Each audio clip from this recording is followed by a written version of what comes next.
Mike's on mute.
listen to you a little bit now. Go ahead and call the Cumberland County Board of Commissioners regular agenda session on May 14th at 1 p.m. to order. I'd like to welcome everyone here. And at this time, we'll go ahead and move to Vice Chairman Jones is on her way. She'll be here shortly. She's coming from another appointment. Last night. She partied too hard with Commissioner Patel and I last night. I did not say that. She's coming from an appointment. We had a good time, Mr. Chairman. So at this time, see, now you've had a good time last night, Commissioner Adams. I'll ask you to bring the invitation. I have to thank the Lord for that.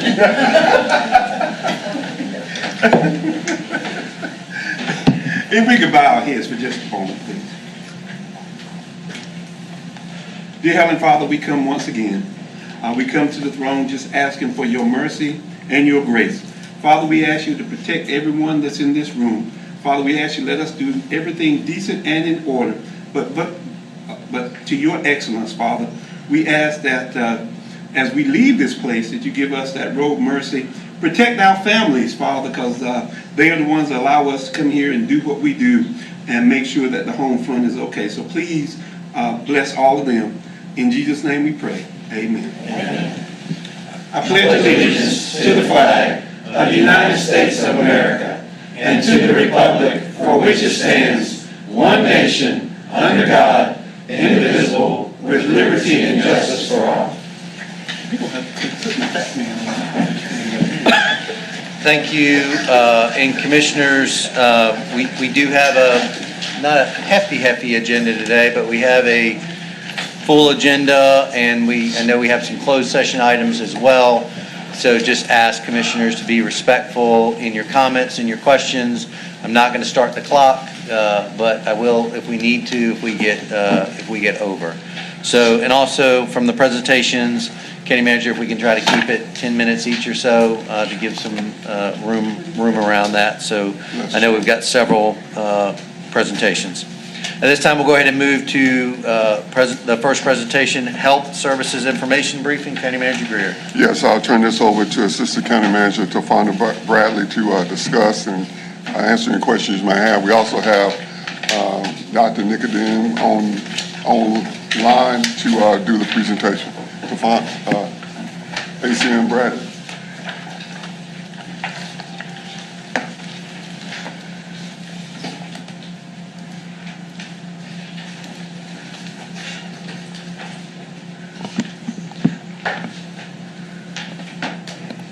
All right, good afternoon, Commissioners. Good afternoon.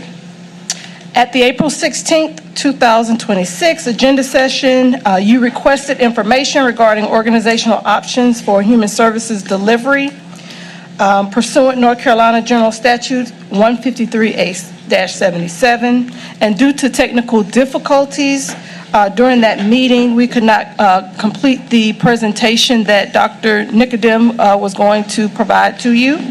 Dr. Christy Nicodem of the UNC School of Government will provide an overview of the statutory organizational options available to its counties related to human services. Dr. Nicodem is a Robert W. Bradshaw Jr. Distinguished Term Assistant Professor of Public Law and Government at the UNC School of Government and is recognized statewide for her expertise in human services law, governance, and consolidated human services agencies.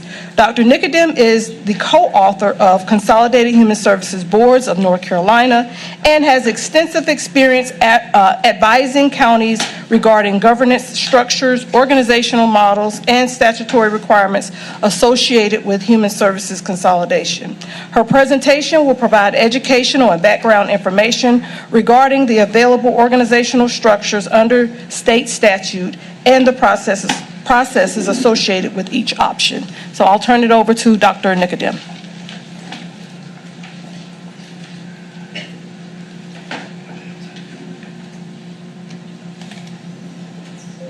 Thank you so much. Can you all hear me? Yes. Thank you. Okay, excellent. And let's check. Are you seeing my slides? We are. Okay, excellent. Well, good afternoon. It's wonderful to be with you all. And I know you want to keep the presentations brief, so I'm going to try to move through this information quickly. So I know you have a lot on your agenda today. So I just wanted to give you an overview of the structures that are allowed by law for social services and public health and other human services in North Carolina counties. So when we consider sort of the traditional landscape of how these services have been organized in county government and how they are organized, I believe, in Cumberland County now, you have two separate departments, right? You have a Department of Social Services and a county health department. And each of those departments traditionally has had an appointed governing board. So typically a 5-member DSS board and an 11-member Board of Health, that Board of Health being appointed entirely by the Board of County Commissioners, whereas the appointed DSS board is appointed 2 members by the Board of Commissioners, 2 members by the State Social Services Commission, and then the 5th member appointed by those other 4 members. So this was the model that basically every county in North Carolina, with the exception of Wake and Mecklenburg, had in place prior to the law changing in 2012. And in 2012, the North Carolina General Assembly changed the law to allow several different options that are now available to all counties in North Carolina. So one is that the Board of County Commissioners can assume direct control of the County Board of Social Services and or the County Board of Health. That's one option, without changing the agency. Another option is that the Board of Commissioners can combine 2 or more human services functions within the county, functions or departments, under a single director to create a single consolidated human services agency. And then finally, the other thing that this law allowed is if the county is to create a consolidated agency, again, the Board of County Commissioners can assume direct control of that governing board. Or they can appoint a appointed consolidated human services board instead. So we'll talk through each of those options in a little bit more detail. The first option is simply changing the governing board, right? In some counties, the Board of County Commissioners has abolished the appointed DSS board or the appointed Board of Health, and then they assume all of the legal responsibilities and authorities of that governing board. Some counties have done it with just one board, and others have done it with both DSS and the health department. Nothing changes about the agency in this model. So simply changing the governing board does not change the agency. It's not consolidation. The employees are still subject to the State Human Resources Act under this model. The really key difference here is who's serving as the board, right? And who is ultimately responsible for the board's duties. And that includes the duty of appointing the director, right? The DSS director and the health director, and having authority to discipline or dismiss that director. That is the most significant responsibility that the board is taking on under this model. But certainly there are many other legal responsibilities as well, especially on the Board of Health side. If the Board of Commissioners decides to become the Board of Health, they're required to also appoint what's called an advisory committee for public health. And we'll talk about that more in a moment. So the other option you have is creating a consolidated human services agency. And this is where there is actually a change to the structure of the organization, right? It's not just changing who serves as the board, it's changing something about the agency itself. So it is combining 2 or more human services functions within the county into a single agency under a human services director that reports to the county manager. And there are 2 different governance options for a consolidated human services agency. One is an appointed consolidated human services board that is appointed entirely by the Board of County Commissioners.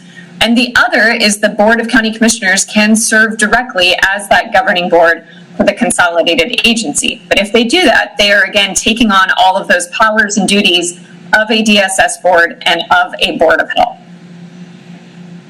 So what makes a consolidated agency unique?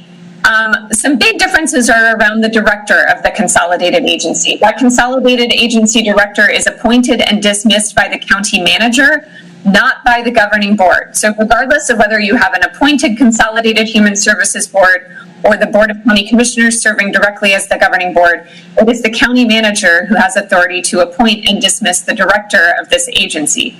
But the statute says that the board has to provide their advice and consent to that decision. So whoever is serving as the governing board for the consolidated agency has to provide advice and consent to the county manager on that decision. So the board still plays a role, but the county manager is really much more heavily involved in the process. And this director reports to the county manager in a way that would not happen in the traditional DSS or public health model.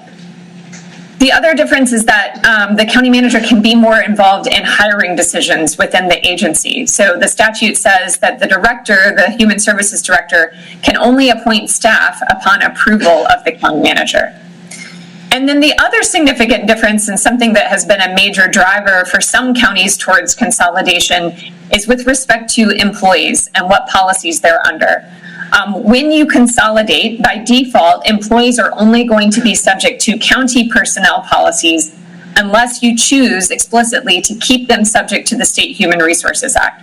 So right now, your Department of Social Services and your Health Department employees are subject to state personnel rules for local government employees around appointment, around discipline, around dismissal, all kinds of different things.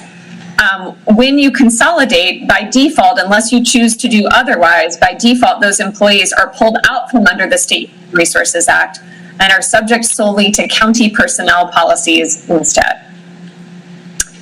So what goes into a consolidated human services agency? The law does not require any particular mix of human services in the agency. Traditionally, many counties have included social services and public health. And I've put an example of that here on the slide. But then we have many examples of other counties that have chosen a different mix of human services, and sometimes a mix that does not necessarily include both DSS and the health department. So you can see, for example, we recently had consolidation in Alamance County, where they have combined public health, veteran services, and their family justice center into their consolidated agency, but left DSS separate under its own separate appointed governing board. It's not part of the consolidated agency. Similarly, in Hyde County, they chose to create a consolidated human services agency that did not include the health department. So they are including social services, veteran services, and senior services, but not including the health department. And so there are a lot of different ways to structure what goes into the agency. So these are some key decisions the county has to face when forming a consolidated agency. First, who's going to govern, right? Is it going to be the Board of County Commissioners or the appointed Consolidated Human Services Board? Which county functions or departments are going to be included within the consolidated agency? Are you going to remove the agency's employees from the State Human Resources Act? The vast majority of counties that have consolidated have chosen to do that. And it's been a motivating factor for many counties that have consolidated.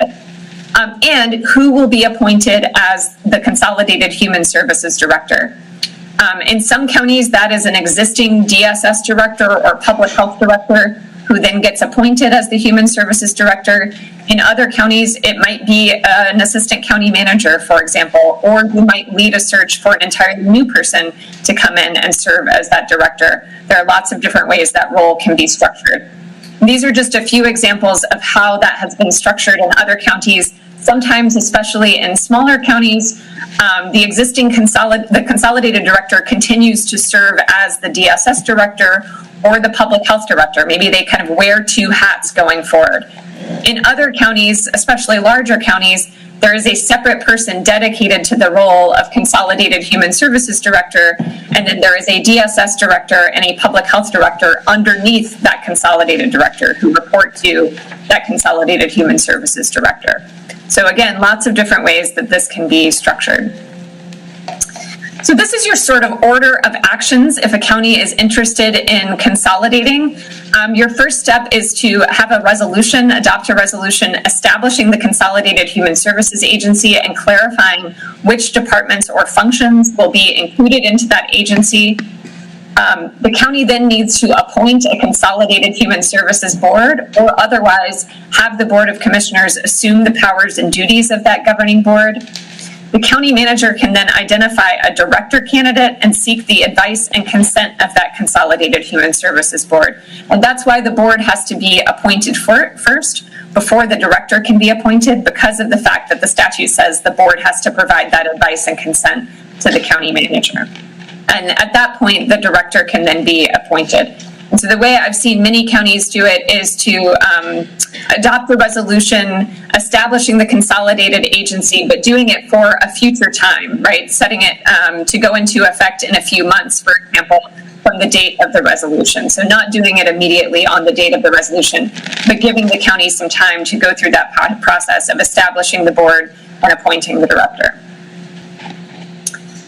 Okay, so again, we have, as a reminder, we have two different governing options. One is the appointment of the Consolidated Human Services Board. The other is the Board of Commissioners serving as the governing board for the consolidated agency.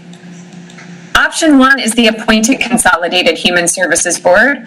The way you go about that is that the Board of County Commissioners creates a nominating committee comprised of members of the current pre-consolidation Board of Health and Social Services Board, as well as the board responsible for managing mental health, developmental disabilities, and substance abuse services in the county, so your LME and CO board. And those individuals come together to recommend members for the new Consolidated Human Services Board. So they come up with a slate of nominees for the new board, and then the Board of County Commissioners makes appointments based on those recommendations. And they can, in some cases, recommend themselves. That nominating committee can recommend the existing members or some of the existing members of the existing Board of Health and the DSS board to try to give that new board some continuity. The Board of County Commissioners then makes appointments based on that slate of recommendations, and you can appoint some people to a staggered term structure. So you could appoint some people to a shorter term than what's allowed by law. So typically a consolidated board member would serve for a 4-year term, but you might have some of those initial board members serving for shorter terms to make sure you have a staggered term structure. And then subsequently, after you've formed that initial board, subsequently you'll fill vacancies based on nominees that are presented by that Consolidated Human Services Board. These are the members that have to be represented on that appointed Consolidated Human Services Board. If that was a governance option, you were considering 4 people who are consumers of human services, so 4 residents of the county who are consuming human services, 8 persons who are professionals, and you can see their qualifications there on the screen. 2 physicians licensed to practice medicine in North Carolina, one of whom has to be a psychiatrist, 1 county commissioner, and then you can appoint additional members if you want to do so, up to a total of 25 members. And they all need to be county residents. Okay, so that's option one, is having that appointed consolidated board. Option two, again, is having the Board of County Commissioners as the governing board for the consolidated agency. And if you are going to do that, you have to put a notice in the newspaper, a newspaper having general circulation in the county, at least 30 days prior to the public hearing where you will adopt the powers and duties of the board. So this is true whether you're going to adopt the powers and duties of the current DSS board and Board of Health without consolidation, right? Just changing the governing structure, or if you are going to become a consolidated board by assuming the powers and duties of the governing board for the consolidated agency. In either case, if the Board of Commissioners is taking on that role, they have to provide this 30 days notice to the public and hold a public hearing on that decision. Again, as I mentioned earlier, if the Board of County Commissioners is going to become the governing board for the agency, they must also appoint an advisory committee for public health. If you are going to become the governing board for either the health department or for a consolidated agency that includes a health department. This is a purely advisory committee, so it is not the same thing as a appointed consolidated human services board. It is just a committee that is intended to provide advice to the Board of Commissioners on public health related decisions and matters, although some counties have expanded that to be providing advice on other human services related matters as well. And that advisory committee has to have the same members as a county Board of Health. Otherwise, we don't have a lot of requirements in the law about those advisory committees. You can learn more about those advisory committees and the distinction between the Human Services Advisory Committees versus an appointed Consolidated Human Services Board in this blog post that I have up on the screen, which is on our Coates Cannons North Carolina Local Government Law blog. Okay, so just to give you, sort of zoom out and give you an overview of how this would look for DSS, for example, the sort of 4 different models that we've talked about.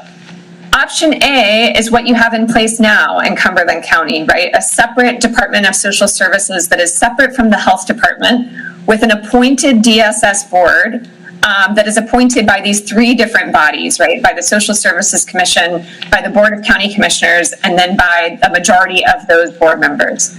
That's option A. Option B, nothing changes about the agency. There's no consolidation. The Department of Social Services stays the same, but the Board of County Commissioners becomes the DSS board. They assume the powers and duties of that appointed DSS board. And they could do the same for public health, right? They can do either or they can do both. And they can do that without consolidation.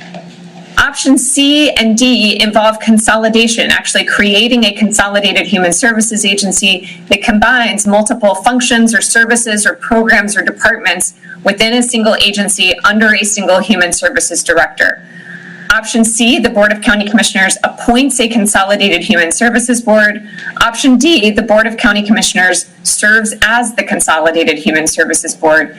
In either case, option C or D, the Consolidated Human Services Director is still appointed by the county manager and reports to the county manager. So again, just to compare these models quickly, up here at the first couple of rows, you have the traditional model, your traditional DSS and health department that you have in Cumberland County right now.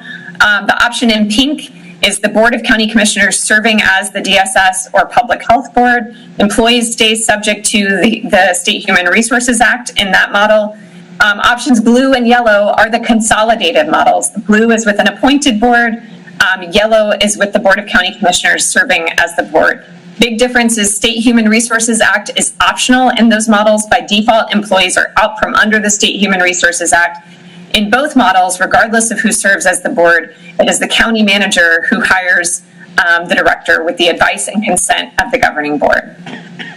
So just to give you a sense of how these models have changed throughout the state over the past decade or so, this was the state of of organization and governance of these agencies across North Carolina at the time when the law changed. So just before the law changed in 2012, we had these options were only available to larger counties. And so only Wake and Mecklenburg had exercised these options in North Carolina. Both created a consolidated agency, though they had different types of boards. And now, fast forward to April 2026, we see much more of a patchwork across North Carolina. The counties in white are under that traditional model of separate agencies with separate appointed governing boards. The counties in pink have the Board of County Commissioners as the governing board, but are not consolidated. Those in blue have a consolidated agency with an appointed consolidated human services board. And those in yellow are consolidated with the Board of County Commissioners serving as the governing board. So you'll see we have a lot more counties that have explored these different options over the past decade. If you are interested in more information, I have more information about consolidated agencies and different models for governance structures on this website, the North Carolina Human Services Hub, including if you go to that tab that says Options for Organization and Governance of Human Services Agencies in North Carolina, you can see interactive maps of the state that will allow you to see which counties have consolidated or not consolidated and which counties have Board of Commissioner governance or appointed board governance for these functions and departments. I'm happy to take questions now and also happy for any of you to reach out to me individually by email if you would prefer to do that as well. Thank you, Ms. I'm going to say your name wrong. Nicodem. Nicodem. Thank you for the information. Anything else to add, Manager Greer? Yes, along with her presentation, thank you, Dr. Nicodem. State just recently passed House Bill 696, in which they're going to be looking at some of the services of DSS, the pros and cons of centralization, and they require to have the study completed by June 30th, 2027. So we'll have some additional information moving forward also. So that was a study bill, and it was only passed the House. It hasn't passed the Senate. We checked this passed the Senate also. It has been enacted. It's actually been enacted into law, signed into law as a session law. Essentially, it is commissioning a study of social services statewide and seeing whether, sort of exploring the pros and cons of centralizing some of those services at the state level. So having the state administer some of those programs as opposed to counties. Again, it's just a study, so we don't know what will come out of the study, but it is supposed to be completed by next summer. Typical General Assembly study bills. All right, anything else to add, County Manager? Commissioners, again, we're just receiving this as information. There's no action coming out of this. Any questions or comments? All right, hearing none, thank you. We appreciate your time, and I'm glad we're able to get the audio to work this time. Me too. Good to be with you all. Thank you. We'll go ahead and move to item B, Child Fatality Prevention Team Annual Report. County Manager Greer. Yes, Chairman, this is, and Commissioners, this is a required report. Assistant County Manager Heather Skeens will present this item and answer any questions you may have. Heather? And again, if I can just remind presenters as they're coming up, if stuff hasn't changed too much, please, we're going to try to move through the presentations, be respectful of the information you're providing, but also of our time to get to the bulk of the agenda. Absolutely. So this is a requirement in statute. GS 7B1410 requires us to provide this presentation, or at least the report out to commissioners. You have been provided all the information in the packet upload. I do want to recognize Brenda Jackson, the Director of Social Services, is here, and she also and her team play a vital role in the Child Fatality Prevention Team. So I can go through this, or if there are questions you want to ask, I'll be happy to take direction based off the agenda. And I can hit the highlights of. Is there anything that you want to highlight from the report? So I think obviously the accomplishments for our local team here. They have worked hard over the last year. And again, I'm not going to read these, but we've tried to make sure that this team is addressing fatalities in the area.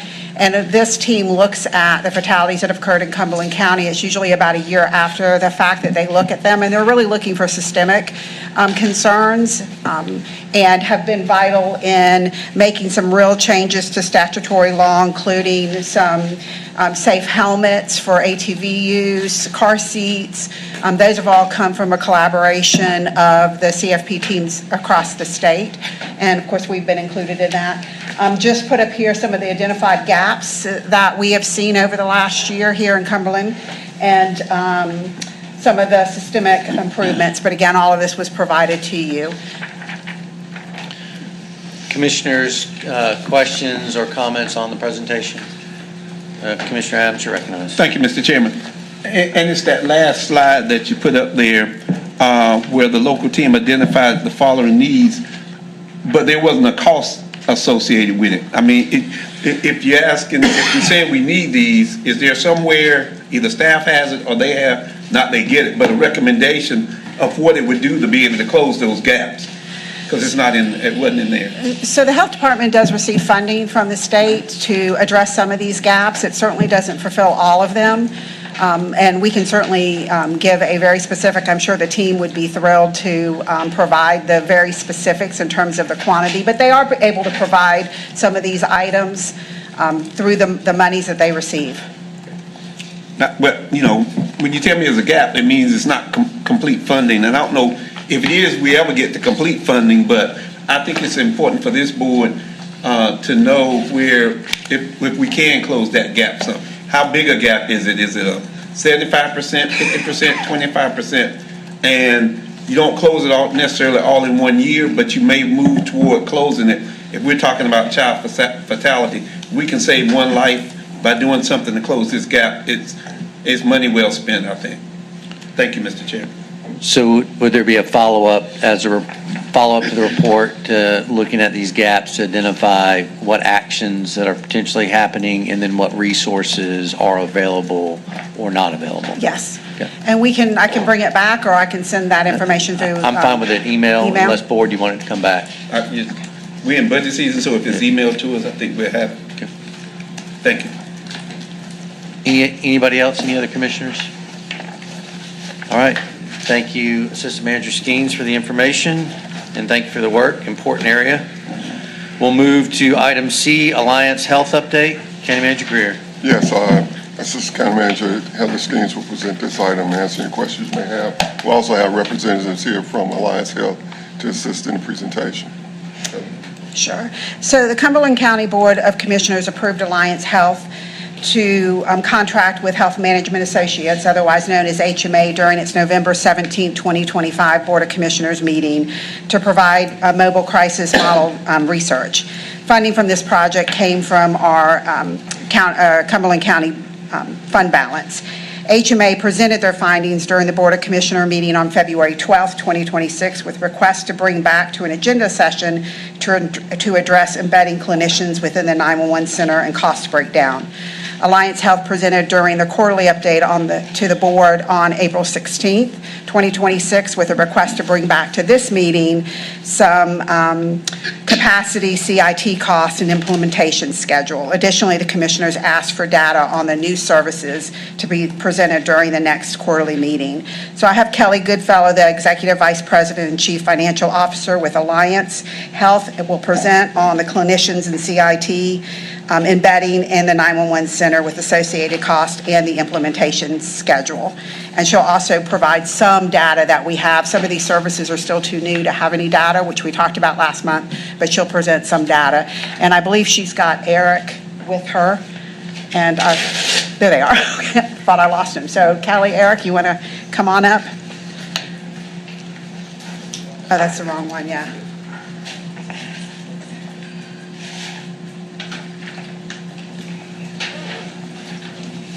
Thank you so much, Heather. Good afternoon. As Heather mentioned, my name is Kelly Goodfellow, Chief Financial Officer for Alliance Health. I'm happy to be here today. Sean Schreiber was with me last month, and both Sean and our CEO, Robert Robinson, send the regrets, but I have Eric Johnson here with us today to continue the presentation. So we have a number of things that we presented on, Heather talked about previously.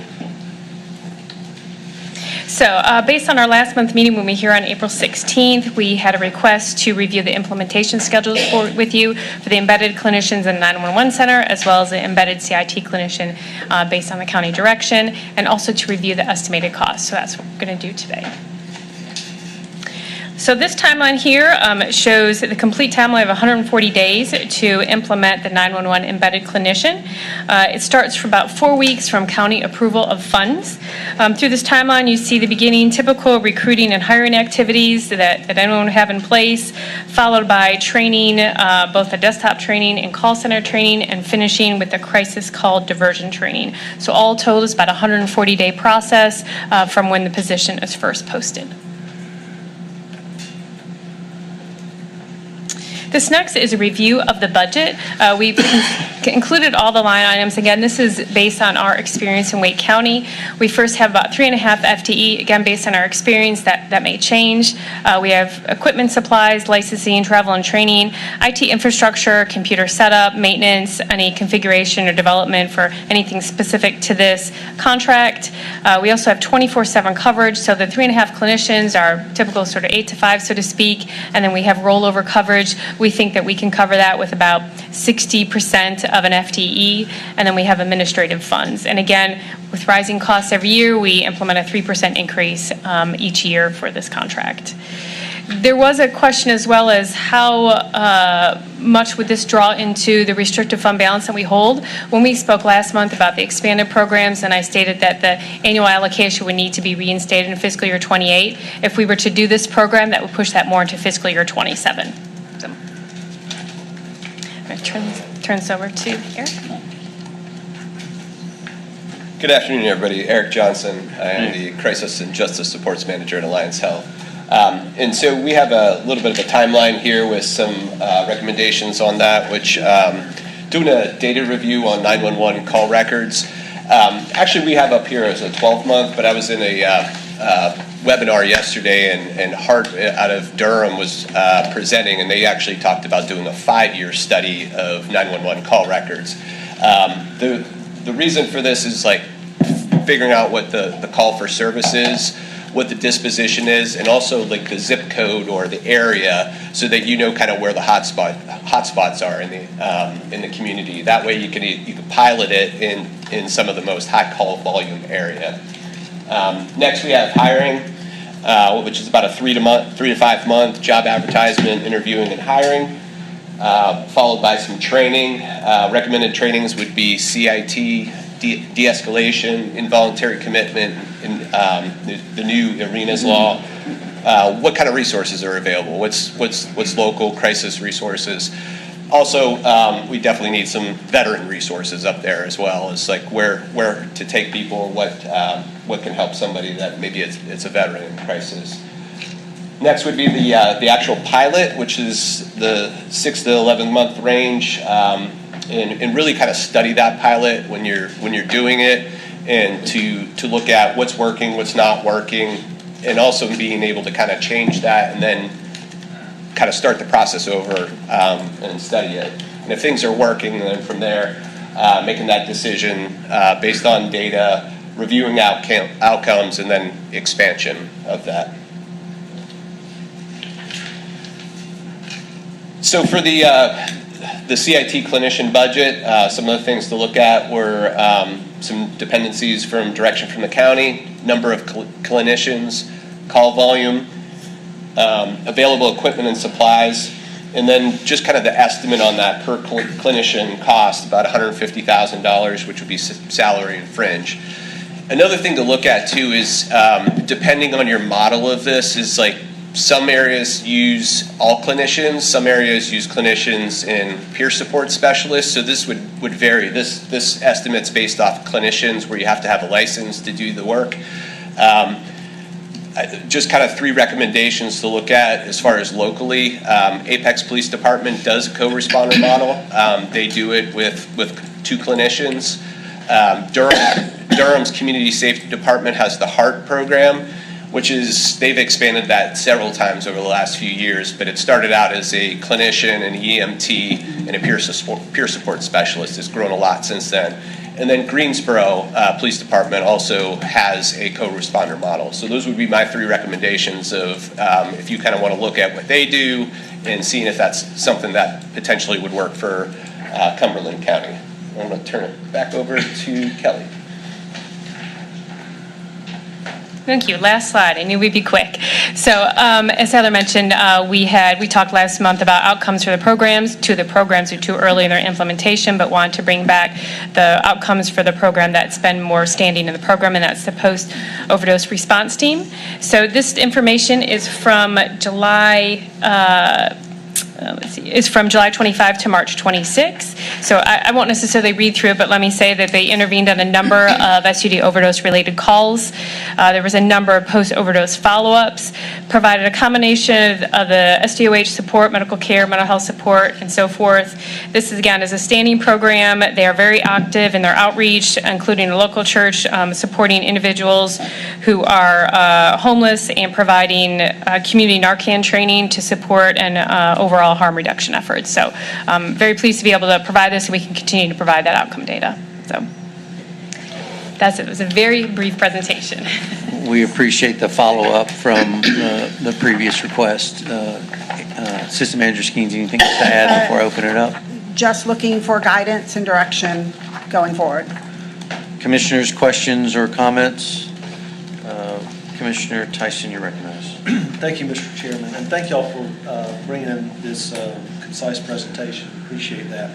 I guess one question, or a couple of questions, Mr. Chair.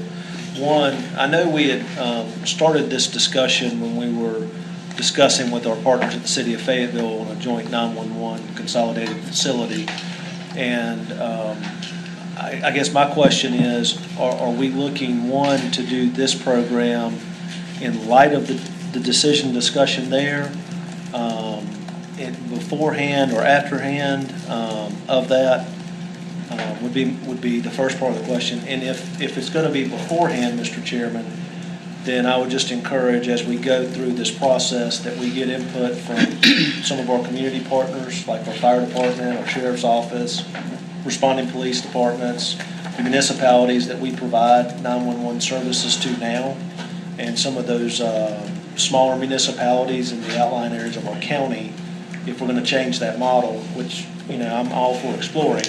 I just think we're going to have that input weighed in as well.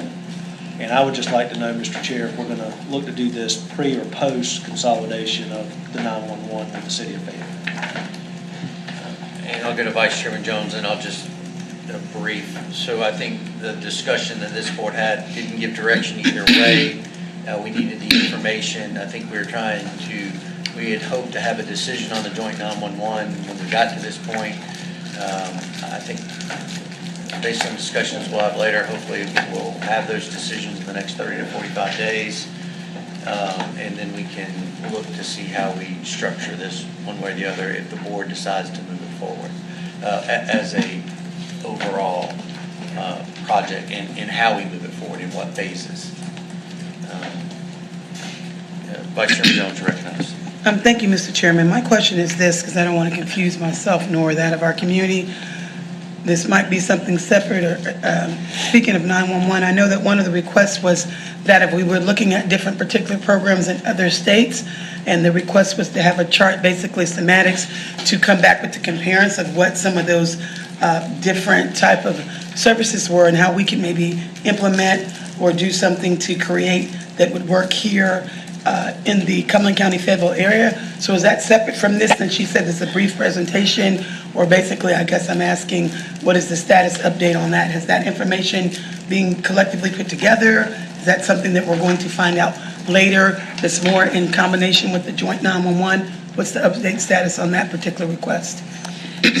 So HMA was here and presented all of that information back in February. So there was a PowerPoint slide deck that had that information and those comparisons that we presented back in February. This is a result of requesting additional information over and above what we presented in February. And I can certainly provide that email, that PowerPoint presentation to you. Okay, I guess I'm confused because I do remember that meeting in February. That is when I requested, because I wanted more detailed. I do recall they came back with information from Ohio, from LA, and from Colorado. And in that presentation, which is what my request ask was, because I didn't want to know just that of the services that they provide, but I wanted it to be broken down significantly so we could see how we could take from those different departments and put that together. So I recall the meeting. So maybe I wasn't clear in my ask request, of which I am asking that now. You all brought back information from LA. I know it specifically because I'd sent some for them to look into that. Ohio, I do believe, was one, in Colorado. So that was great and wonderful, the services they had. We're talking about veterans and different things. But the request asked was, how could we implement and pull some of those significant pieces into a marginalized chart? I didn't see a chart back in February. Now, if there was one, then I'd gladly appreciate you all sending it to me, but that was what the request was. Thank you so much. So if we could get that request information, I would appreciate it. Thank you. That's all I have. Commissioner Adams, you're recognized. Just one question, and I saw and to embed this in 911. But if we've got the Cape Fear Valley, Cumberland County EMS port, is it a possibility of enlarging that program to be able to do that, which is kind of the same thing, because they go out on those 911 calls? I'm sure many things can be explored. This was modeled after the program that we have in Wake County, and so we followed the similar model. But if there's something we need to explore further. So do they have something sort of like the EMS port? Or do they just have the one? In the 911 center. Okay. Yes. So I guess my next question is, if we put it in the 911 center, do we need the port? I guess I'm just kind of, I don't want to duplicate whatever we're doing. So if it's going to be embedded in that, like we do it at Wake County, it's going to be embedded in that. You may not need the port, so you save money from that to put into the 911. If you don't put it in the 911, you put it into the port. I don't know. That's kind of, you don't have to answer today. I mean, that's just some things that it just comes to my mind, so we don't want to need the duplication. Commissioner Adams, so like with the port team is post-overdose response, Right. and so this would be like a more of a behavioral health crisis. So Okay. it may not necessarily be somebody that's having an overdose or a substance use crisis. It could just be a behavioral, a mental health crisis, and so it would be, I guess, a different response. But there are similar things that exist with EMS in our other counties, and then we also have like a separate response team. But I hear what you're saying. It could be a possibility. Well, yeah, because I understand the port is that overdose, but if you've already got that structure already lined up, to add those clinicians to that, because you already got that administrative, because otherwise you create 2 administrative channels, 2 supervisors and everything. If you've already got that and just lay that on top of that, it seems to work one way or the other. Whether you take this and put it over there or take this and put it back over there. That's all, yeah. So that's, I would ask, just to kind of, as we're moving along, whatever we end up deciding to do we need both of them, I guess is my question. So looking at how we could integrate the existing services that we have with the long-term intent of Right. both behavioral as well as substance abuse. So, okay, we'll take a look at that as we continue to move forward. Other questions on the presentation? Commissioner Patel, you recognize. Thank you, Mr. Chairman, and thank you for the presentation. Just a quick question on piggybacking off of Commissioner Adams. If you were to look at the Cape Fear Cumberland County EMS board, I know that we have those programs for all the other counties that Cape Fear has hospitals in, so just for future information that I'd like to receive, how would that function? You got that? Just a little confused how it would function if we combined the Cape Fear Port, even though they serve other communities? Okay. Outside of Cumberland? Okay. Yes, ma'am. Mr. Vice Chair to, as a second, then I'll come back to you, Commissioner Adams. Vice Chair, we'll go round 2. Thank you, Mr. Chairman. Since we're speaking of the port as well as we're speaking of the 911 for services, I would request as well, if I'm not mistaken, but since I don't have my February information, there's a similar that does both, that as just as we're talking about, as Mr. Adams says, if you go back and look at the data for what they have going on, referencing California and one of their centers, I think it's LA on a bigger perspective, they've got a concept when it comes to substance abuse, this is we're stating in EMS, but it's like an incorporated, working on basically the same type of structure for their 911. So I would encourage you all to go back, which is why I had recommended them that to be one of the particular places to look at. So if we could go back and look at that, I think that of what we're hearing now, they've already put something in place. Of course, it would have to be tweaked for that of our own community, but I would encourage you all to go back and look at that data. I'd appreciate it, please. Thank you. Commissioner Adams, round 2. Yeah, just for the board's, the issue with doing it the way with those other counties, Cumberland County is unique is that Cumberland County runs the whole ambulance system. In Harnett, Hope, Bladen, is whoever they call. So that even if you expand it there, they may not come to us, they may be going somewhere else, and because they don't necessarily come to on that port to our ambulance service. They could go, I think Harnett may have 3 different ambulance services. I know Hope has 2, that's why they either go to First Health or come to us, and same thing with Bladen. So as you do that, you might want to look at, that's the issue you have when you deal with those other counties with the port that we have. Commissioners, other questions? So 2 quick questions from the chair. The 706 cost, that includes what piece? Just the 911, not the physical CIT? Correct. The CIT has many dependencies that we'd have to figure out. This is just a 911 and a 911 annual budget. And we could look to phase that in, so we could do it in a different way. You could look at phasing it in over time periods, or, year 1 may be not 24/7, it could be X, and we could phase it in. So we'd have those options as well to reduce that cost. Correct. And then are there other options for those dollars outside of our fund balance and then ongoing contributions? There's no alliance funding. This is not funded by Medicaid or state dollars. I'm so sorry to. No, it's fine. I'm just, so it's either going to come out of the ask, the way we can either look at our current dollars and our request for those current dollars, or we need to add dollars to the request. We can use our fund balance for the time being. And I say fund balance, I mean our alliance fund balance, so I'm clear, which we shouldn't have, but that's a whole nother story. But are there other dollars, opioid settlement funds? Are there other options that we can look at, ACM schemes? So yes, we could look at opioid settlement dollars for portions of the activities. It wouldn't be fully funding because opioid settlement dollars don't support mental health as a standalone. But certainly there is a lot of overlap, and we could look at trying to braid some dollars together. just a blended dollar, so we don't have a central source. Okay. Anything else, commissioners? Thank you so much. Appreciate the update, and we'll give you further direction. You've got some direction today. I think as we come out of 911 with some decisions, I think we'll have some firmer direction as a board. Also, before we move forward to the next item, I'd like to recognize our sheriff is with us. Sheriff Morgan, thank you for being here with us. Good to see you. And thank you for the event yesterday morning to recognize the Peace Officer Memorial Service. Thank you for hosting that. We'll go ahead and move to the next item, no-cost school safety initiative. County Manager Greer, we like the word no cost. Yes, recently received. I'm going to say Ms. Shaw, or Assistant Manager Shaw does.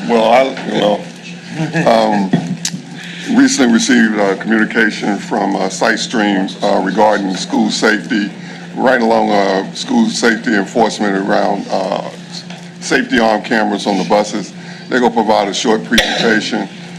We have Andrew Noble, President, with SiteStream to provide this presentation and answer any questions you may have. Good afternoon, Mr. Chairman, members of the Commission. My name is Andrew Noble from SiteStream, based in Boston, Massachusetts. I'm with my colleagues Brad Drescher, based just south of here, and Frank Bowden, based in Charlotte. I'm confident I can whistle through these 11 slides in 6 minutes and give you back a few minutes of the valuable 10 minutes you've asked for. It's a pleasure to be here today and talk about school safety.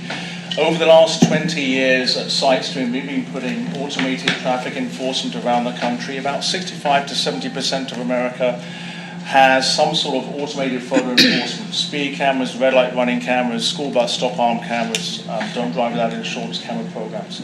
We work with municipalities and counties across the country to navigate those programs in accordance with state legislation.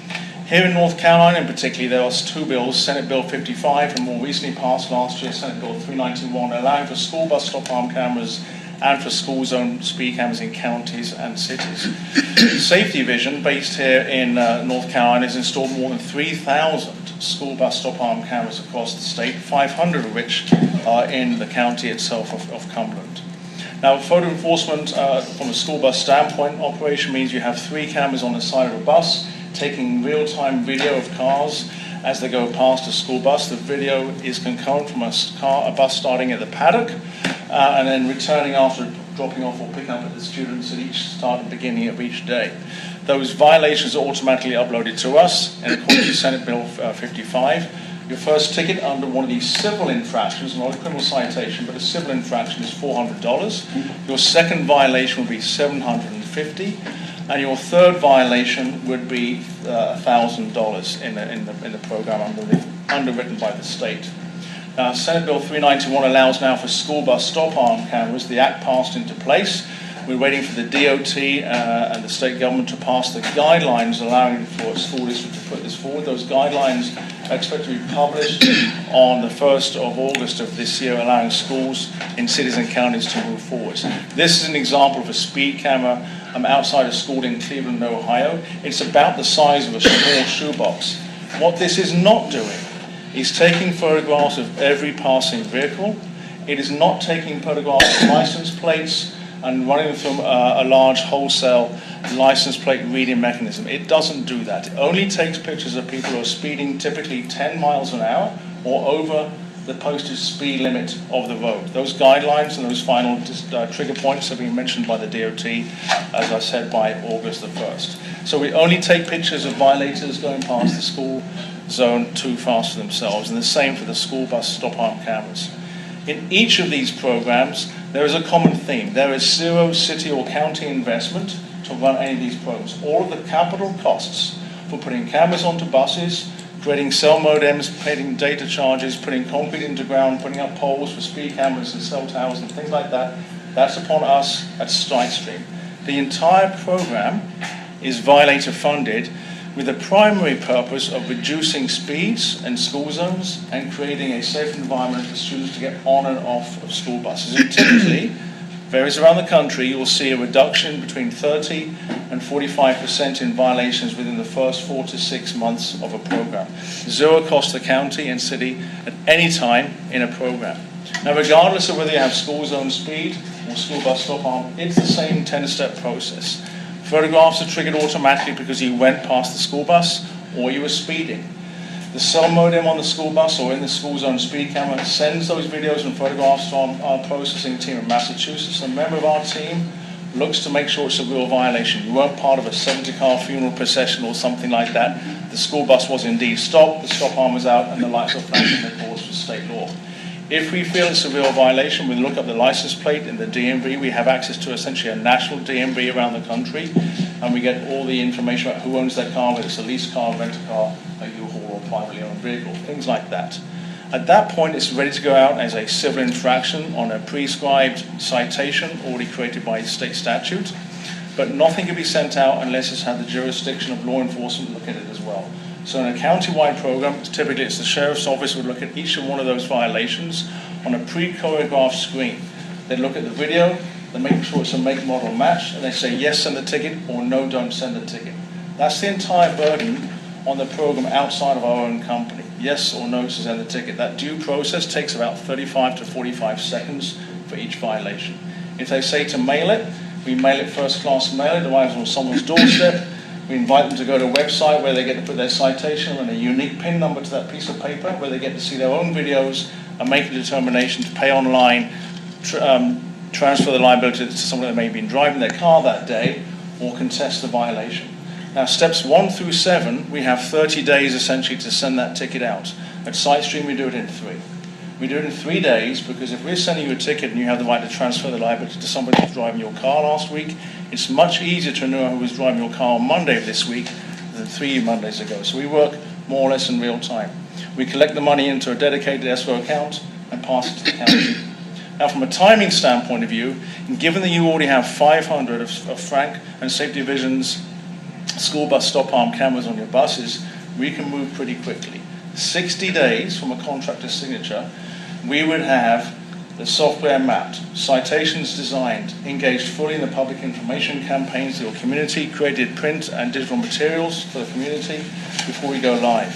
In parallel with that, we would outfit each of your 500 school buses with the latest up-to-date technology to bring you into the current vision from Safety Division's onboard school bus technology. And then at the end of that process, we'd have a 5-day stand-up where we're running the entire program front to back, not issuing tickets, but to make sure that staff are trained. Citations are coming out as they're meant to be done. Public information campaigns are completed. And if you want to get going live by the start of the school year, which is the 24th of August, we can get you online if you have a notice to proceed by the 10th of June, which is fairly quick, as you can appreciate. Now, we estimate from the school bus stop arm cameras alone, you'll have in the first year about 23,500 violations from your existing buses, just over 400 bus routes within your county. And there'll be a prevailing payment rate of about 75% in the first year. In North Carolina, there's a late fee of $100 if you don't pay your ticket, and if you don't pay it after a certain period of time, not only do you have that, but there's a registration hold as well.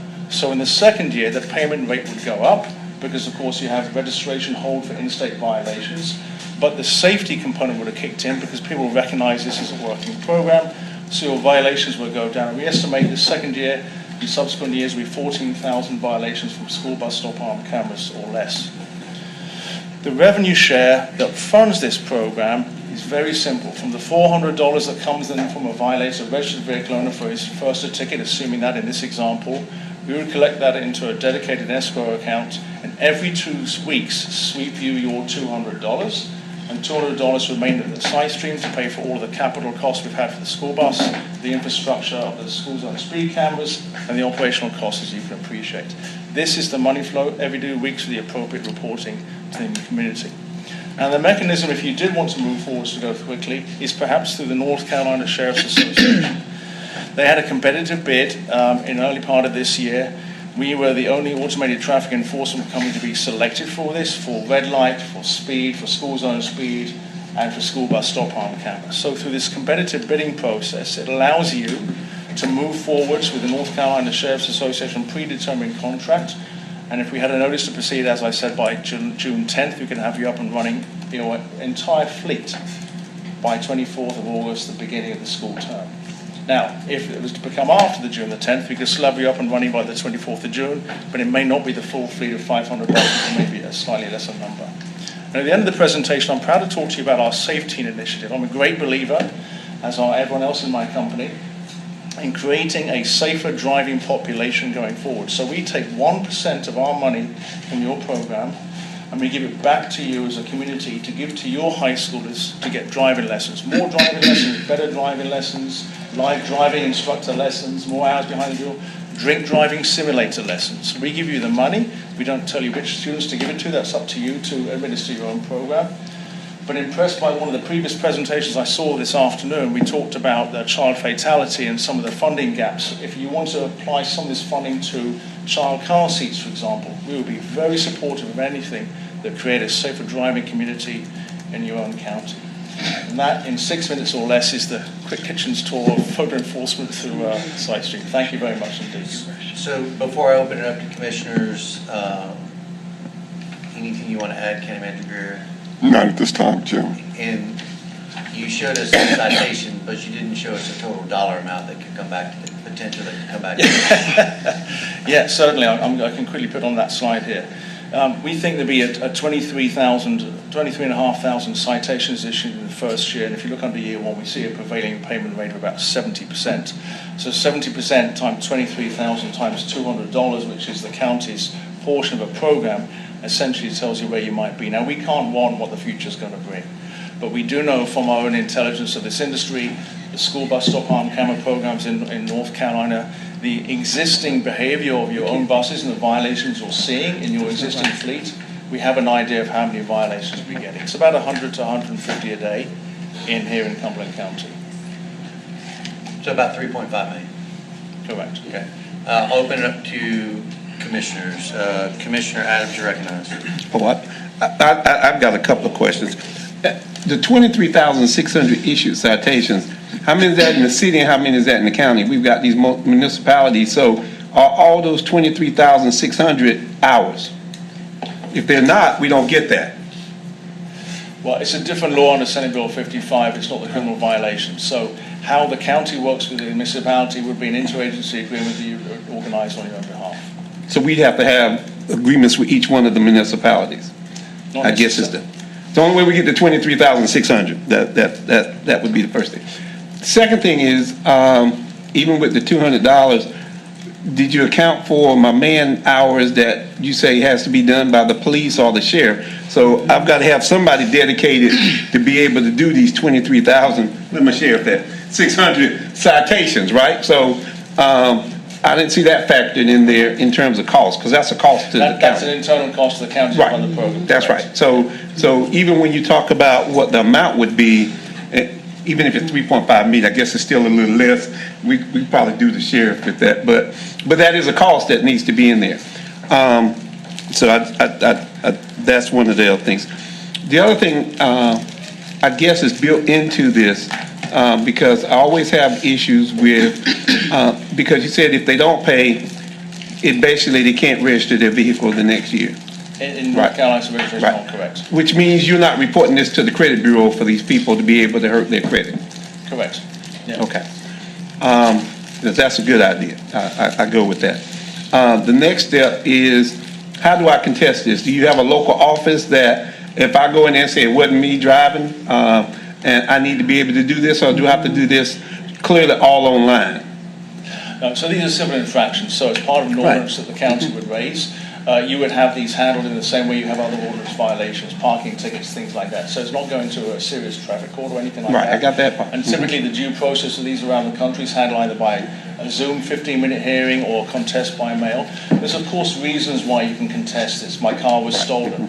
I changed my car, but the license plates won't change over the registry quick enough. There's some usual 4 or 5 reasons why that might be the case. But for the most part, when someone looks at the video of them going past a school zone camera or past a school bus and the stop arm is out correctly, it's hard to necessarily contest that because you don't I don't know. We have to bring you down to the South. My people always contest it. I'm an attorney by trade, that's why I said. But I mean, we got a whole lot of people who necessarily won't get on the internet. So is there a local option, and who's going to be able to make that determination? Do you all make that determination, or is it made by a third It's not party? at the county level. We're not involved in that. But So- we can certainly orchestrate the hearings within our software, and we can orchestrate the Zoom calls themselves, and we can create a local office, to your point about people not having internet connection. So that's another cost to the county.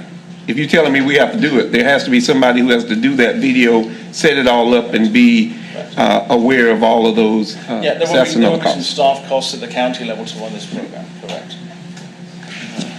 I think that might have been, Anything else, Commissioner Adams? I don't think so. I think Vice Chairman Jones, you're recognized. Thank you, Mr. Chairman, and Commissioner Adams, thank you. You asked some of the same questions I was going to ask. And then another to piggyback off of what Commissioner Adams was stating. So when this, alleged offenses happen and whatnot, is this automatically reported to the DMV? Or how does that whole If issue you work? don't pay the ticket after 60 days, and you're an in-state violation, we get flagged to the DMV, yes, by us, we flag it to the DMV in North Carolina. If you're an out-of-state violator, so you don't live in North Carolina, Right. we can't flag your license plate outside of North Carolina.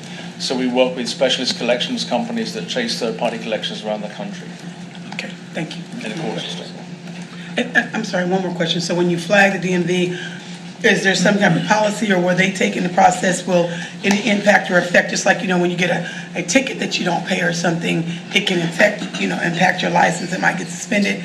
Is it in retrospect, some type of status quo or something put in place? Once it flags them, do they have some type of procedure that they take legal actions, yes or no? That's what I'm trying to ask. What they do beyond flagging the car to stop re-registration, unless the fine is paid, I could not tell you. Okay. But once the fine is paid, the flag is lifted by the DMV, and then you can re-register your car. Okay, so it does hinder you from registering your car though once they're flagged? Correct. So there is Once there is a state of action that is taken by DMV. That's what I was getting at. Yeah. So once it's flagged and it comes up, say if I go in there and try to register my car, until I pay that, I will not be allowed to do so. So there is an implementation of action. Thank you for clarification.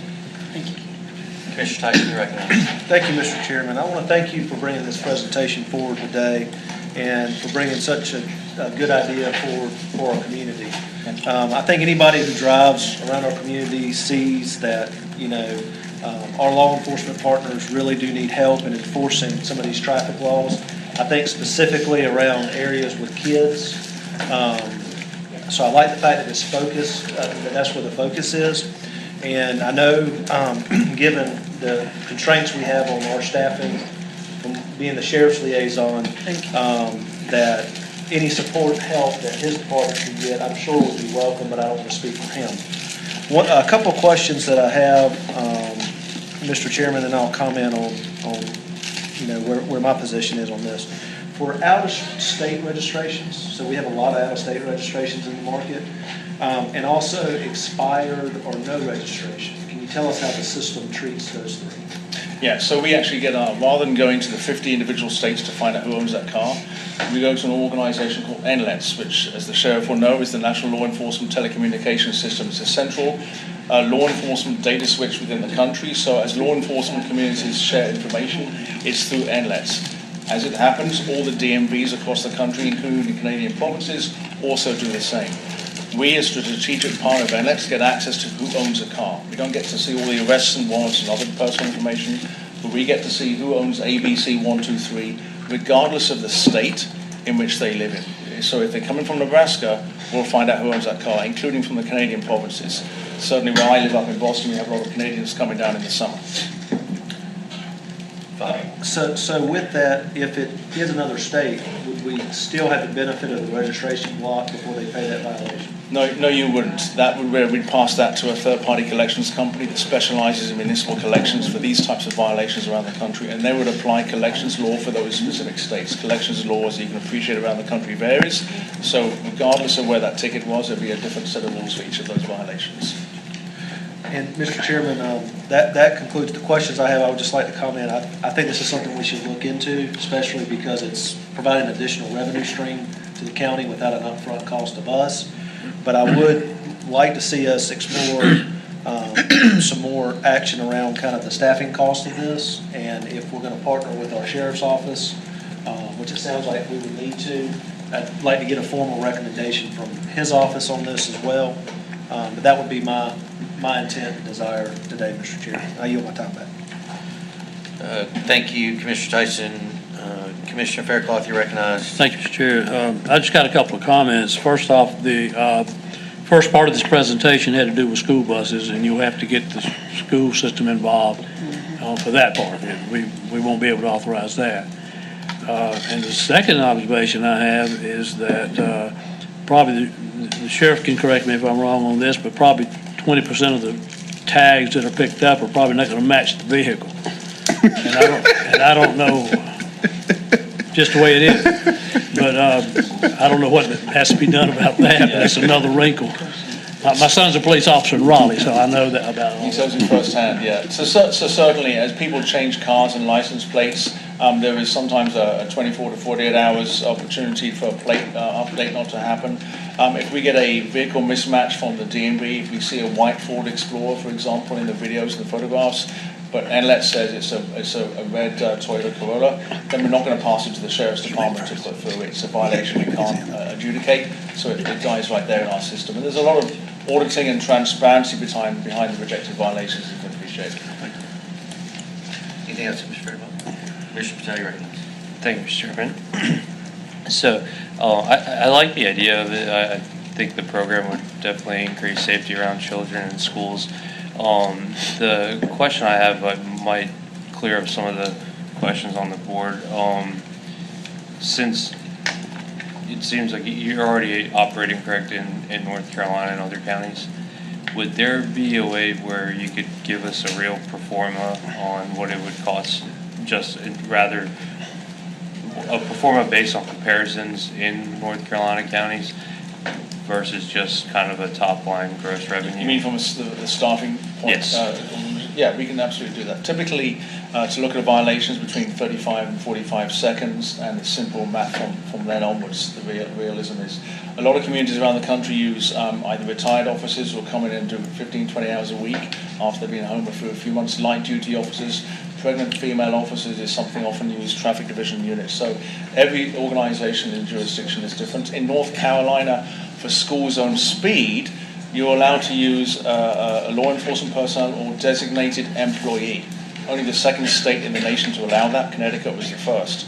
So if there's another department you want to have running that for school zone speed, you can do it. Code enforcement, parking department. Certainly in Connecticut, where the same language exists, we see a 50-50 split between police departments doing the adjudications and other employees within the city. Thank you. I'll go back to Commissioner Adams for round two. Just to make sure I understand, because sometimes my hearings get so. It does. Large military community, a lot of tags from everywhere else. So you telling me those tags won't get flagged and they'll be able to register their vehicle in their home state? Correct. So basically, I get punished. My local people who live here, they don't get punished because they always go, well, they get caught. Because once they get it, they're going to get flagged. Half of the people who may fly through this, so I don't know the deterrent issue. If they don't get flagged, they can register their vehicle and keep on going.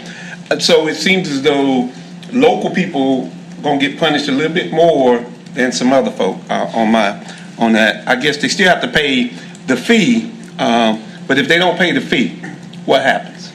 Well, if they don't pay the fee, you're not paying us. We only get paid through paid I understand citation. So we have a vested interest to engage professional third-party companies that specialize in this. To your point about out-of-state violations and the military base, you're absolutely correct. Yeah. But they are handled just like parking tickets. Someone coming into Fayetteville from Fort Bragg getting a parking ticket and doesn't pay it, it's the same operating procedure you would have in the county at that point too. Okay, so I'm kind of confused. So you issue the ticket based on the tag. Correct. Suppose they don't pay. Correct. What happens? We go to the third-party collections company, and they would. Which is the credit bureau, or I mean, who's the third party? Reporting on someone's credit for these tickets Yeah. is, as you can appreciate, a tightrope depending on state legislation around the country. We choose not to get involved with that, but we orchestrate it on your behalf. So we would send the data to specialist collections companies that work in this arena around the country. And so if the collections laws in Ohio are different to the collections laws in Nebraska or in Texas, whatever those local collections laws are in that state where the registered vehicle was registered, they would apply to the behavior of the program once it gets passed to the third-party collections. But if you are an in-state violation, if you live here in North Carolina from a different county, somewhere else other than Cumberland County, it would get flagged at the state DMV if you didn't pay your ticket within a period of time. And that would remain true in any state. All the other states that have that, I live in Florida, they do a DMV for the residents that live in the state. Maryland is the But same. outside of the state, then they have to go through third-party companies. I will add, the current law that resides right now is $500 fine with 5 points on your license. So this drops the severity of Or they the hire penalty. me, but go ahead. But the legislation is written so if you get hit with a $400 penalty, you're going to be remembering that you're going to get hit with a steep penalty, so you don't want to pass a stop school bus. It's to change that behavior. Thank you. Commissioner Adams, anything else? No, sir. Vice Chairman Jones, round two. Thank you, Mr. Chairman. I think we're thinking alike today. He beat me to my question, Mr. Adams, but I guess that's my concern too. We do have I'm from a military family myself, and that was one of the questions I was going to say. I mean, I just recently got North Carolina tax a couple of years ago myself, so that was my concern. If you live here, but you're military and you're a veteran, or that, just as he was stating, you can live here, but you're taxed because you get that opportunity, you get that option as a military person. I know myself, I'm in a military family, and just as he stated with Florida, I guess that's my concern. If I live here and I unfortunately do violate that, is the system set up to where not only does it flag here, but do you all automatically notify those other states? Because that is a big deal. We're the number one military installation in the United States. So that's a great question. Like you said, Florida. A lot of people keep their Florida tags. You don't have to pay taxes on your car. So if I'm a military person and I still have Florida tags, will the system notify, because like you said, I live here, but I'm registered there, will you all notify that particular state, or does it work like Not that? for flagging the license, but we're not allowed to under state law in North Carolina currently. Okay, thank you. Commissioner Tyson, you're recognized. Thank you, Mr. Chairman. I'd like to thank my colleagues, Commissioner Adams and Vice Chairwoman Jones, for giving me a great idea. Because as you know, Mr. Chair, you served in the military. The military has additional discretion over and above what civilians do. So I think it'd be a good idea to engage our garrison on this, to see if this would be a good program for our installation. And also, I would like to know if it would be possible, again, with discussion with our military partners, if we could cross-reference some of these out-of-state vehicles in their military database, because there could be additional penalties imposed by the military if these infractions aren't paid, Mr. Chairman. So I think that would be another avenue that we could explore. And I thank my colleagues for bringing that idea up. You're welcome, because I think that's a great idea. I wouldn't want civilians, I'm a military family, I wouldn't want civilians to have to, have not the same standard as our military. So I definitely agree with Commissioner Tyson. If we can do something, because I'm all about equality and making things fair, and definitely about military and being a military family. So I'm glad that I'm sure that Mr. Adams is for that too. I just don't want I just don't want it to be, hey, civilians get this, we're a military town, and the militaries don't. We want everybody to be equal across the board. So whatever we got to do to make that happen. So we've gone way over time. A lot of great conversations. I think there's some due outs from it. County Manager Greer, I think we've heard, getting an idea of the total soft cost. We can look for the county side of this, looking at peer related, so working with the company where they're at in other counties in North Carolina. We would look at the municipal, what the relationship is with the municipality side, and if that revenue is spread across the municipalities depending on where the infraction happens. And then working with the sheriff's office to get a recommendation from them. I think that captures it. And then potentially having a discussion, I don't think it holds us up, but having a discussion with the garrison side, the DPDS, to determine if there's any interest there as well. I think that captured everybody's due ounce. Commissioner Adams. And I think it does, but I would kind of make a suggestion to them, they need to present to the city, because that's the biggest part of this, as opposed to the manager trying to explain this to the city police chief and all of that, whether he's on board. But we can't tell them to do that, but that's on them. Well, first of all, I think the question is just what is the split in the municipality? That can probably be looked at on how y'all do it in other counties. So I think that's the question. Wherever they want to breathe, they want to breathe. So. Well, but I don't think, I don't know. I don't know how the sheriff does it, whether the city police would have to identify somebody to do what they were saying do, as we had one in the sheriff's department. I don't know. I think, so we're not war gaming it here. We're asking them to come back with that information. How does that work? It was a legitimate question, I think, that's been asked before, so I'm sure we can get an answer to that. So those are the three things: soft cost, total county, looking at our peers that are doing it, how we work with the municipalities, what that looks like, what's the interlocal agreements there, or what's the interlocal relationship, and then the sheriff recommendation. All right, anything else, board? County manager, we're good? Thank you for bringing this forward. Gentlemen, thank you for being here. We'll go ahead and move forward to item E, Fayetteville Cumberland Parks and Recreation District proposed FY27 operating budget and capital improvement plan. County Manager Greer. Yes, I'll turn this presentation over to City of Fayetteville Interim Assistant City Manager Michael Gibson, and with some additional feedback from Assistant County Manager Faith Phillips. Good evening, afternoon.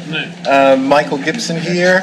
I also brought along Jessica Leggett, Assistant Director for Business. This is mainly the brains of the bunch for this. One of the things that Faith is passing out is just a little cheat sheet that gives you an understanding of what's involved in these numbers and how those numbers become how do we get there and what's involved in those. I just thought that would be some good information so you could understand.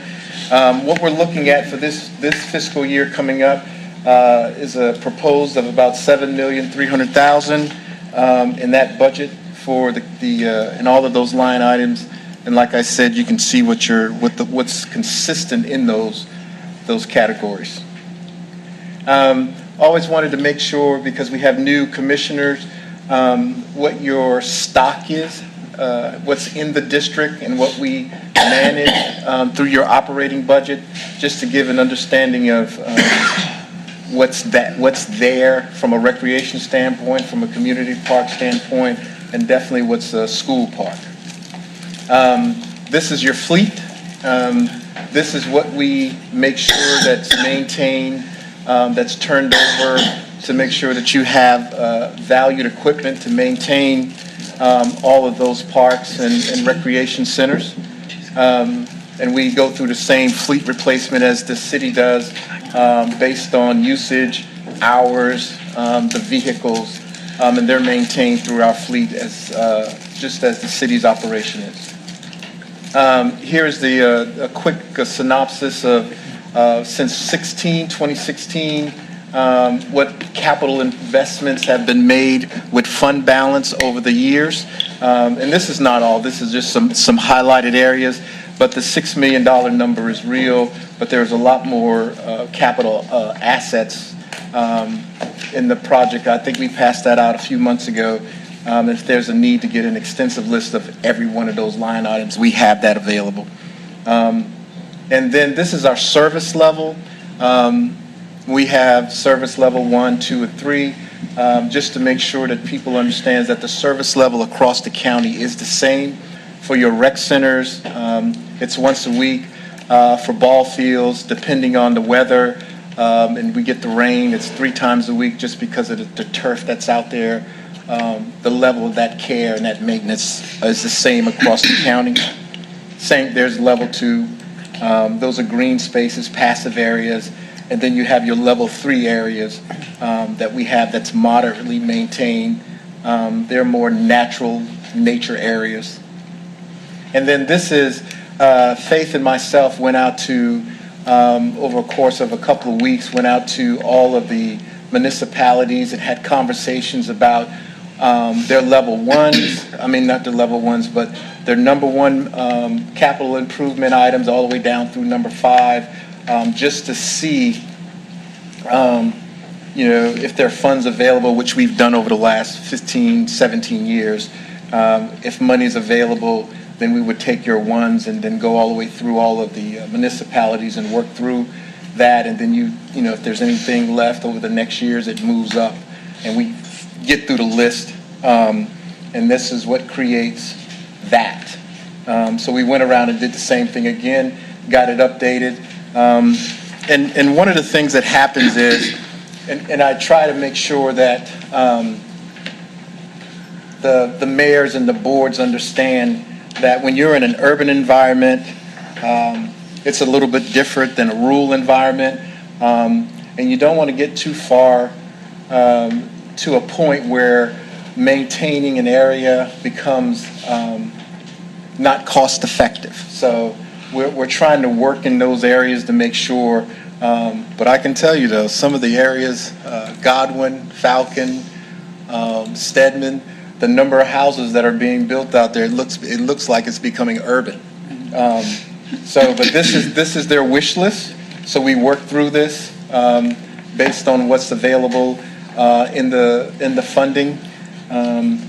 And here's the down and dirty. This is what Jessica and her staff goes through just to make sure that from a budgetary standpoint, everything makes sense. And you get to those numbers based on best practices, based on historical data. And this is how your money is then spent. Some more of those numbers that I call checking accounts. That's it. Any questions? Assistant Manager Phillips, anything to add before I open it up to committee or commissioners? Just a few quick updates. Just want to provide some context. This presentation is provided to the board as we go through the budget process. With the CIP wish list that Director Gibson, or excuse me, Assistant City Manager / Director Gibson brought in, this is a wish list. When we sat down with stakeholders from those municipalities, one thing that the Parks and Recreation team did provide that is in your packet and was emailed earlier today was a cost breakdown for the top number 1 items, and so that was emailed and is in your packet for today. One other update, there was an update to this presentation from what was originally sent out. We inadvertently left Wade's CIP items off of this, and that was unintentional, and that has been added. Just a few of those updates. Thank you. I'll turn it back to Director Gibson, or AC Gibson. Vice Chairman Jones, you recognize. Thank you, Mr. Chairman. Thank you, Mr. Gibson, and also thank you to you as well, Ms. Phillips. I just have a few questions. Number one, and I'm glad we're on the district capital improvement. She stated type, you said the number 1 items. Which specifically ones are those number 1 items, if you can? They would just be right here for all of them. Like, you go to Godwin, and resurfacing the parking lot is their number 1 item. In Falcon. Okay. Thank you. And then my second question is, since we're looking at that of the other areas, it says new development, Cedar Creek, new park development, as well as the J.D. Pone splash pad installation. What is the progression is that? Are those projects that, of course, have been identified as they need as a new development, but have they already started, and do we have an tentative date of when they will be complete, or can you just give information update status on those 2 new particular developments is what I would like to know in our community, please. Absolutely. So we have, as far as the Cedar Creek Park, we have had some conversations earlier this year with some stakeholders in the community just about locations of where a park may go. I do believe that we have an item that we will be bringing in closed session for real estate property acquisition to look at a location of a park. And then with the J.D. Pone splash pad, I will turn that back over to ACM Gibson. Summer coming up, I'm sure they'd like to hear an update from our community. Well, the funding, once that's set, we're very proficient in building splash pads in this community. So once that funding is available, then we've had conversations with the school, even with the water situation out in that area. One of the things that we've made an adjustment for that area, depending on how the water system works. Splash pads are self-contained. Okay. So, in what they're called are keep fills. So it's basically based on the evaporation rate of, depending on how hot it is. So if that water system is not available at the time, then we would then put in a sort of like a tank that would then siphon that water into, but not come from the groundwater that's in that area. And thank you, Mr. Chairman. Just one quick follow-up. That's why I wanted to ask about that. We are, of course, infrastructure and working in that area. So that's good news to know that these conversations are being held. It looks like implements of actions have taken place. With that being said, once all the logistics things are done, do we have a projective? I know you don't have a correct, accurate date. It sounds like money, am I not correct, for our community? Money has been set aside for that particular, and I'm sure that individuals in that area, Grace Coop, would appreciate that. We have recognized and identified fundings for that. Is that correct, number one? Not for the splash pad yet, but it's been not appropriated, but we know that's on the list. Okay, well, thank you. And then in the event, once the procedure, back preliminary goes through, what usually takes place, attentively for the community, ask us just simple questions. How long, once all that is taken care of in the backdrop with fundings, would it take that they, that community out there in Grays Creek, would it take 5 months, 3 months, once the preliminaries is done? Well, normally, the biggest thing that I always tell people is, we have the basic design because we have so many of them. Okay. The key is once we get it from the manufacturer, it's always about the tank that goes in the ground. Okay. So if I told you it would take 5 months, and then we call the manufacturer and says, "Oh, Mike, we backed up on the tanks," then it could take an extra 3 or 4 months to get that tank. The fixtures are just like playground equipment, but if I know that we can get the tank to put in the ground, then it's normally about 5 months, and then we're up and running. Well, thank you so much, and thank you both for your presentation and your team for that work. And I just wanted some of those other details to be put out there, because we are definitely, of course, aware of the water infrastructure situation out there. So I'm just glad that we can give encouragement to the community in Grays Creek that there's ways to be able to still assist and allow them to have those splash pads. That's all from me, Mr. Chairman. I appreciate it. Commissioner Tyson, you're recognized. Thank you, Mr. Chairman, and thank you, ACM Gibson, for that concise presentation. One question I have for you, on the salary category, about 2.6 million when you factor in overtime and all that. Number of FTEs that covers, and are those positions dedicated to the district, or are they shared positions? Oh, no. There's only, how many? 41, and how many shared are there? There are 2. 2. So 41 dedicated? Yes, sir. 41 dedicated, and that does not include myself and Mr. Gibson. And then on the asset list that you present, I appreciate you giving that too. Are those shared assets? Oh, no. or dedicated to the- No, they're dedicated to it's under your cost center, so they're dedicated to maintaining your assets. Okay. Thank you, Mr. That's why there's so much of it. Thank you, Mr. Chairman. Commissioner Adams, you're recognized. I'm glad you brought the money, lady. But I never leave home without it. Never leave home without it. So you handed out this proposed FY 27 district. And you got on there your cost redistribution. On my operating budget, you lumped it all in of $1,215,000. How does that break down? And you don't have to do it today. You may be able to come back between the senior citizen center, the Gilmore, the pools, FCYC, because I don't see that broken out as to how that's allocated. You got the cost distribution broke down? We can give that number to Faith, and she can get that out to you. We have shared that previously. The pools are much lower than you would expect. They are one of the lowest numbers in there, so we'll get that over to her today or tomorrow. Thank you. Anything else, Commissioner Adams? No, that was it. Commissioner Patel, you're recognized. Thank you. I did have a question. I appreciate the time spent with all the communities for and it's on the other slide, but for the other areas, for example, for that specific where they don't have, Which one? The unincorporated areas, basically, where you have it marked other areas. Who are the stakeholders in those conversations? Well, I mean, they're the unincorporated neighborhoods, the Tabor Church Road environment. There's another one that's in the master plan that's talked about, like Highway 13. When you're going toward Goldsboro, where the county line is, there are neighborhoods out there, so we work with them. I'll give you a prime example. The Bethany neighborhood, that was one that we work with. That's those other areas. They're not incorporated. They're close to incorporated areas, but the master plan talks about having recreational facilities for them. So, if I may, go ahead. Sure. So, were these kind of like town halls within those neighborhood areas that, or were So from the Falcon, Linden, Stedman, from the municipalities, I can speak to that. So with those, we coordinated meetings with the clerks of the towns. We went, we met, and then they brought who they wanted to. Some places it was the mayor, the town administrator, some places it was just staff. And so it was, or not just staff, but sometimes it was staff and there weren't any elected officials. And so they really kind of depended, but it was not like a town hall. It was 2 or 3 people sitting around, and we let them know in advance, hey, we're coming to talk about hopefully getting together information about a 5-year capital improvement plan.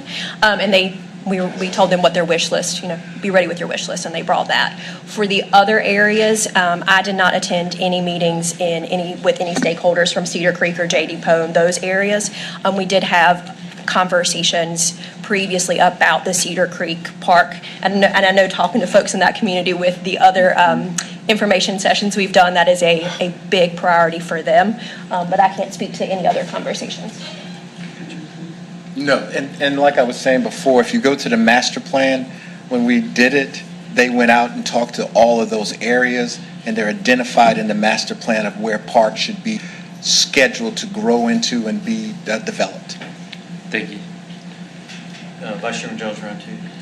Thank you, Mr. Chairman. I don't see it on here, and I don't know if this is going to other areas, but I do know in some of our last conversations, Mr. Gibson, when you gave a presentation, and I had expressed that of our community, individuals that live in West Fayetteville, where I live, the concern about Lake Rim Park, and that of, they've been wanting to know for years when it's going to get paved. A lot of seniors, veterans live out in that area, and that of putting some other handicap entities out there. I know that we did discuss prior, you all saying that that is on your radar, but can I get an update status, or where would that fall in underneath here as we're talking about capital improvement?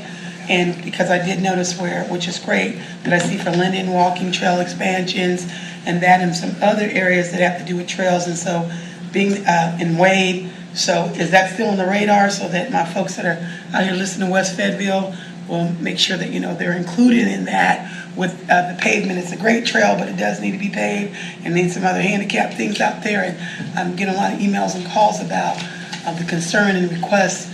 When will that be taken care of, or if they're on the list out there in the great Lake Rim Park out there, West Fayetteville?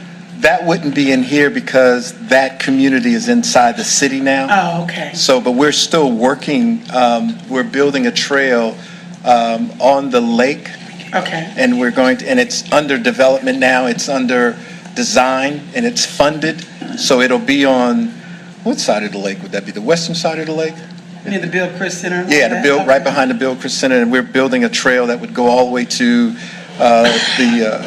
where the lake ends and then comes back out to Old Rayford Road. The part that you're talking about that's in Lake Rim Park, that trail, yes, that hasn't been funded to pave. We understand that it needs to be, but the Bill Chris one came up first. So once we get that one done, then it'll just be on the list, just like all the other trails we're working on in the city. Okay, so one quick follow-up, so that way I can be educated, give them the right educated answer. So that part that's actually in the in Lake Rim, is that, since it is Fayetteville and Cumberland County Park and Recreation, that falls more suited, is what you're saying, budget through the city side of things? Yes, ma'am.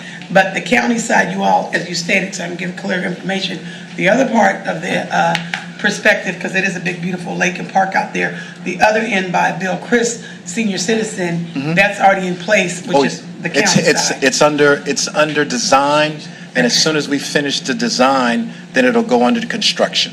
So that'll get done. Which is Bill Chris, though, because that part Yes, is... ma'am. That's the city. That's on us. Okay. Yes, ma'am. So they started that first, but they haven't forgot about the logistics. No. There's a lot of stuff getting ready to happen. And that's good to know, so that Yes, I can ma'am. make sure to inform everyone of that. Thank you so much. Commissioner Adams, round 2. Yes, sir. What happened to my people in Vanda? They don't get anything in the No, other area? no, Just no, trying to figure it no. out. So just in case they look at. Well, if they're looking, there is a letter that needs some attention, and if they comply with that letter, then we come back to the commissioners and say, here's a park that we would like to bring into the district, and if the commissioners say, yes, we want to do that, then we'll do the same thing that we would do for everybody else here. So, Mr. Chairman, I just say, just put Vander on the other areas so they can see Yes, sir. that there's something going on. Yes, sir. In their community. And you Yes, ain't got to sir. say what it is, just put. We'll put it on there. So they know. Thank you, Mr. Chairman. Anything else, board? Assistant Manager Phillips, anything else to add? So the board won't take any action. We're not approving anything. I want to be clear that we're not approving anything today. We have just received the information. All right. But Vice Chairman Jones, you're recognized. Thank you, Mr. Chairman. Just one quick question, because I'm getting a lot of questions about the great cutting and all that, but these tennis courts, in regards, I guess it's, off of near Murchison Road, and you go up that one area of Blue Street. Can we get an update about that? Many people are wondering, is that a finished or incomplete project? When is it going to be utilized for individuals to be able to use? Been getting a lot of calls about that. It's still all those wonderful tennis courts, but it looks like it's not all the way done, and people are like, when can they utilize that space? Currently, right now, the courts are being painted. Okay.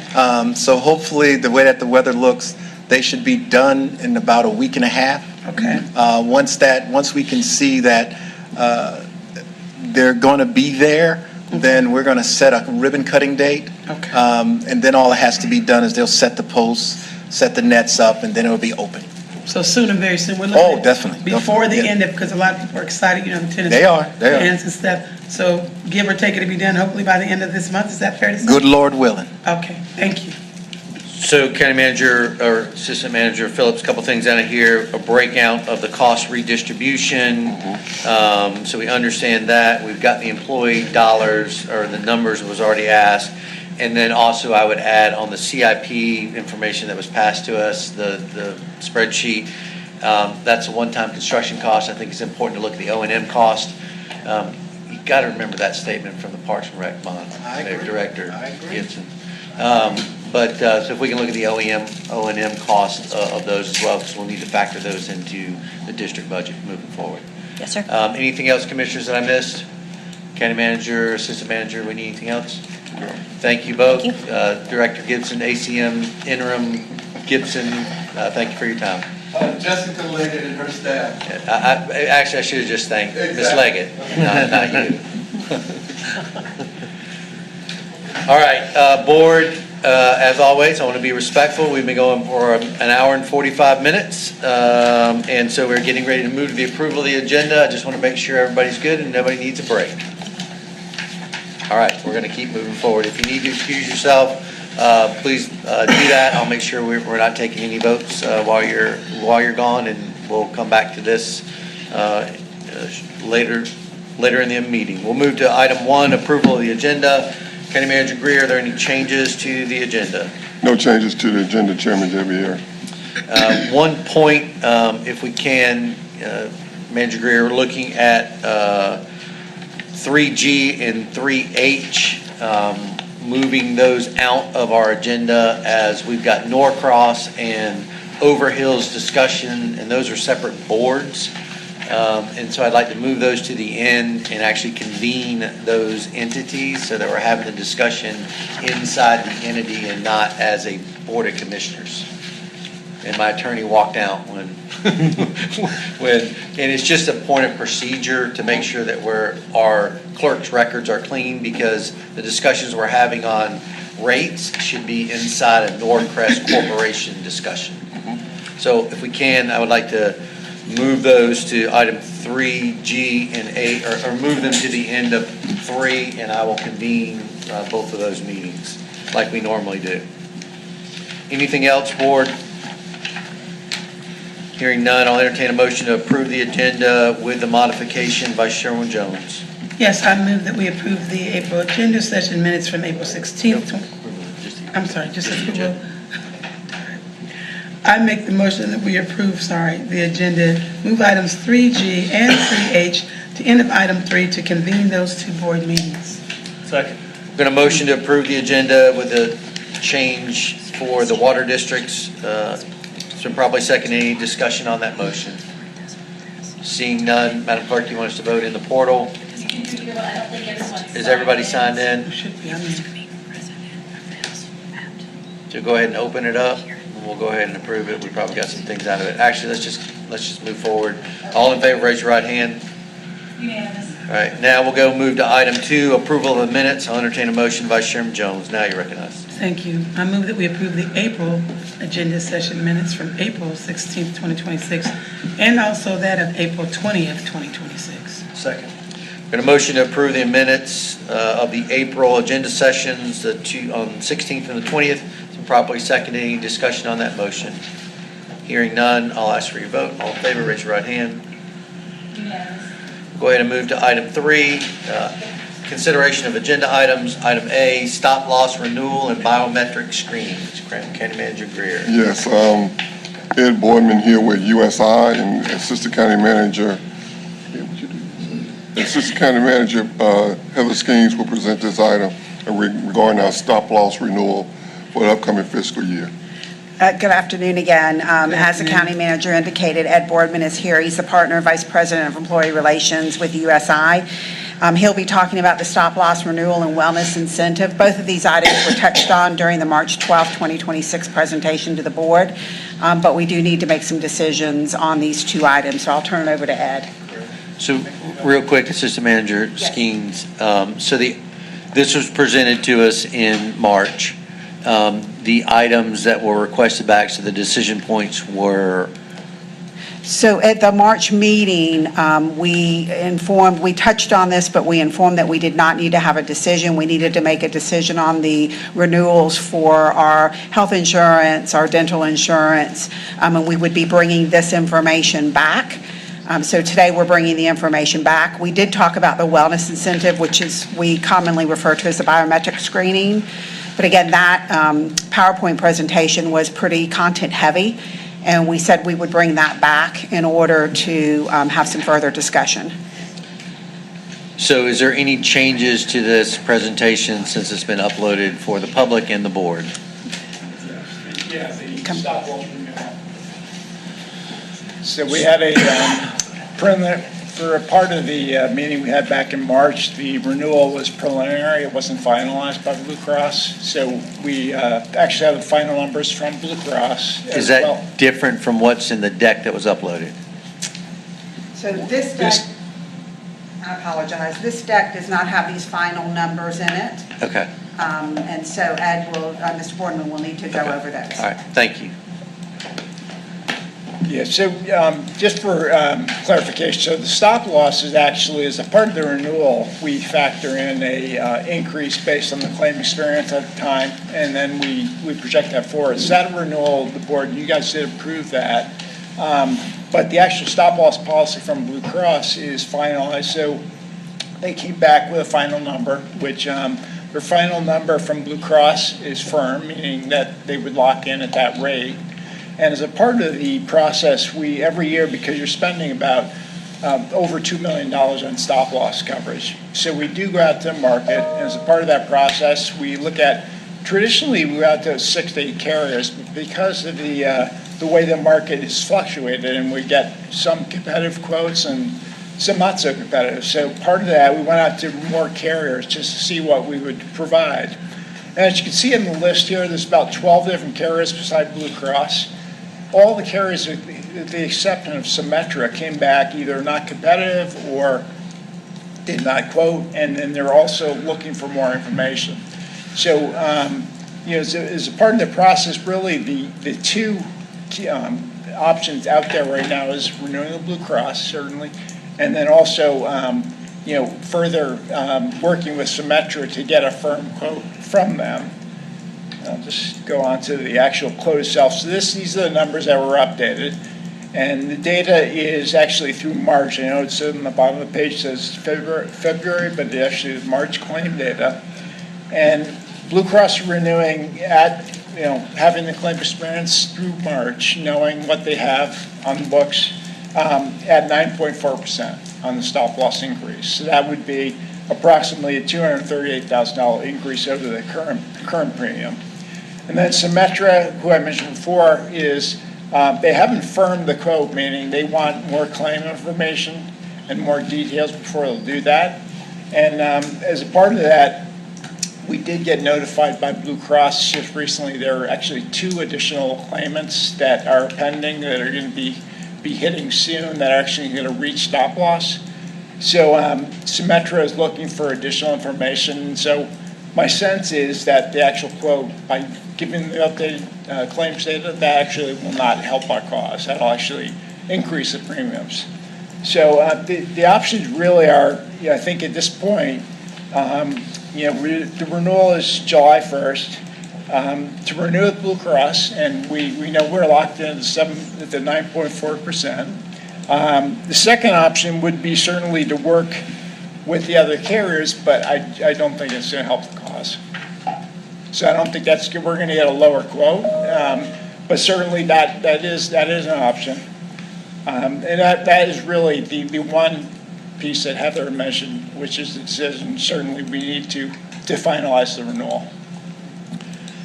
Commissioners, anything else to add, Assistant Manager Skeens, before I open it up to commissioners? So we do need to go over the wellness incentive very quickly.